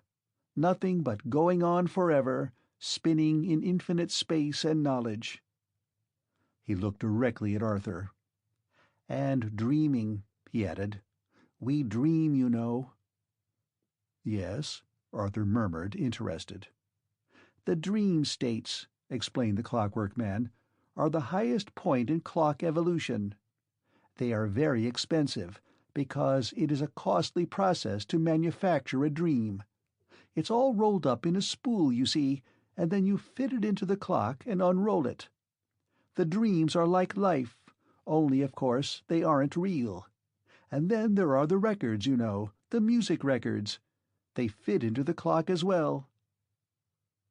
"But do you all have clocks?" Arthur ventured. "Are you born with them?" "We're not born," said the Clockwork Man, looking vaguely annoyed. "We just are. We've remained the same since the first days of the clock." He ruminated, his forehead corrugated into regular lines. "Of course, there are the others, the makers, you know." "The makers?" echoed Arthur. "Yes, you wouldn't know about them, although you're not unlike a maker yourself. Only you wear clothes like us, and the makers don't wear clothes. That was what puzzled me about you. The look in your eyes reminded me of a maker. They came after the last wars. It's all written in history. There was a great deal of fighting and killing and blowing up and poisoning, and then the makers came and they didn't fight. It was they who invented the clock for us, and after that every man had to have a clock fitted into him, and then he didn't have to fight any more, because he could move about in a multiform world where there was plenty of room for everybody." "But didn't the other people object?" said Arthur. "Object to what?" "To having the clock fitted into them." "Would you object," said the Clockwork Man, "to having all your difficulties solved for you?" "I suppose not," Arthur admitted humbly. "That was what the makers did for man," resumed the other. "Life had become impossible, and it was the only practical way out of the difficulty. You see, the makers were very clever, and very mild and gentle. They were quite different to ordinary human beings. To begin with, they were real." "But aren't you real?" Arthur could not refrain from asking. "Of course not," rapped out the Clockwork Man. "I'm only an invention." "But you look real," objected Arthur. The Clockwork Man emitted a faint, cacophonous cackle. "We feel real when the dream states unroll within us, or the music records. But the makers are real, and they live in the real world. No Clockwork Man is allowed to get back into the real world. The clock prevents us from doing that. It was because we were such a nuisance and got in the way of the makers that they invented the clock." "But what is the real world like?" questioned Arthur. "How can I know?" said the Clockwork Man, flapping his ears in despair. "I'm fixed. I can't be anything beyond what the clock permits me to be. Only, since I've been in your world, I've had a suspicion. It's such a jolly little place, And you have women." Arthur caught his breath. No women? "No. You see, the makers kept all the women because they were more real, and they didn't want the fighting to go on, or the world that the men wanted. So the makers took the women away from us and shut us up in the clocks and gave us the world we wanted. But they left us no loophole of escape into the real world, and we can neither laugh nor cry properly." "But you try," suggested Arthur. "It's only breakdown," said the Clockwork Man sadly. "With us, laughing or crying are symptoms of breakdown. When we laugh or cry, that means that we have to go and get oiled or adjusted. Something has got out of gear. Because in our life there's no necessity for these things." His voice trailed away and ended in a soft, tinkling sound, like sheep bells heard in the distance. During the long pause that followed, Arthur had time to recall that sense of pity for this grotesque being which had accompanied his first impression of him. But now his feeling swelled into an infinite compassion, and with it there came to him a fierce, questioning fever. "But must you always be like this?" he began, with a suppressed crying note in his voice. "Is there no hope for you?" "None," said the Clockwork Man, and the word was boomed out on a hollow, brassy note. "We are made, you see. For us, creation is finished. We can only improve ourselves very slowly, but we shall never quite escape the body of this death. We've only ourselves to blame. The makers gave us our chance. They are beings of infinite patience and forbearance. But they saw that we were determined to go on as we were, and so they devised this means of giving us our wish. You see, life was a vale of tears, and men grew tired of the long journey. The makers said that if we persevered, we should come to the end, and know joys earth has not seen. But we could not wait, and we lost faith. It seemed to us that if we could do away with death and disease, with change and decay, then all our troubles would be over. So they did that for us, and we've stopped the same as we were, except that time and space no longer hinder us." He broke off and struggled with some queer kind of mechanical emotion. "And now they play games with us. They wind us up and make us do all sorts of things, just for fun. They try all sorts of experiments with us, and we can't help ourselves because we're in their power. And if they like, they can stop the clock, and then we aren't anything at all." "But that's not very kind of them," suggested Arthur. "Oh, they don't hurt us. We don't feel any pain or annoyance, only a dim sort of revolt, and even that can be adjusted. You see, the makers can ring the changes endlessly with us, and there isn't any kind of being, from a great philosopher to a character out of a book, that we can't be turned into by twisting a hand. It's all very wonderful, you know." He lifted his arms up and dropped them again sharply. "You wouldn't believe some of the things we can do. The clock is a most wonderful invention. And the economy. Some of the hands, you see, can be used for quite different purposes. Twist them so many times, and you have a politician. Twist a little more, and you have a financier. Press one stop slightly, and we talk about the divinity of man. Press harder, and there will issue from us nothing but blasphemy. Tighten a screw, and we are altruists. Loosen it, and we are beasts. You see, generations ago it was known exactly the best and worst that man could be, and the makers like to amuse themselves by going over it again. There isn't any best or worst with them." "But you," entreated Arthur, "what is your life like?"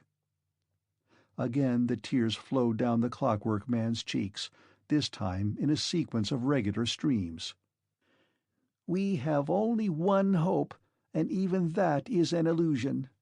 Sometimes we think the makers will take us seriously in the end, and so perfect the mechanism that we shall be like them. But how can they? How can they, unless... "Unless what?" eagerly inquired Arthur, fearful of a final collapse. "Unless we die," said the Clockwork Man, clicking slightly. "Unless we consent to be broken up and put into the earth, and wait while we slowly turn into little worms, and then into big worms, and then into clumsy, crawling creatures, and finally come back again to the Vale of Tears." He swayed slightly, with a finger lodged against his nose. "But it will take such a frightful time, you know. That's why we chose to have the clock. We were impatient. We were tired of waiting. The makers said we must have patience, and we could not get patience. They said that creation really took place in the twinkling of an eye, and we must have patience." "Patience," echoed Arthur. "Yes, I think they were right. We must have patience. We have to wait." For a few moments the Clockwork Man struggled along with a succession of staccato sentences and irrelevant words, and finally seemed to realize that the game was up. "I can't go on like this," he concluded in a shrill undertone. "I ought not to have tried to talk like this. It upsets the mechanism. I wasn't meant for this sort of thing. I must go now." He began to grow dim. Arthur, instinctively polite, stretched out a hand, keeping his left arm round Rose. The Clockwork Man veered slightly forward. He seemed to realize Arthur's intention and offered a vibrating hand, but they missed each other by several days. "Oh, don't you see?" the faint voice asseverated. "But what are we to do?" said Arthur, raising his voice. "Tell us what we must do to avoid following you." "I don't know." The thin voice sounded like someone shouting in the distance. "How should I know? It's all so difficult." "But don't make it more difficult than you can help. Keep smiling. Laughter. Such a jolly little world." He was fading rapidly. "Come back!" shouted Arthur, scarcely knowing why he was so in earnest. "You must come back and tell us." "Wallabaloo," echoed through the months. "Wum, wum." "What's that?" Rose exclaimed, suddenly awakened. "Hark," said Arthur, clutching her tightly. "Be quiet. I want to listen for something." 9 and 9 pence," he heard at last, very thin and distinct, and then there was stillness. The End of The Clockwork Man by E. V. Odle.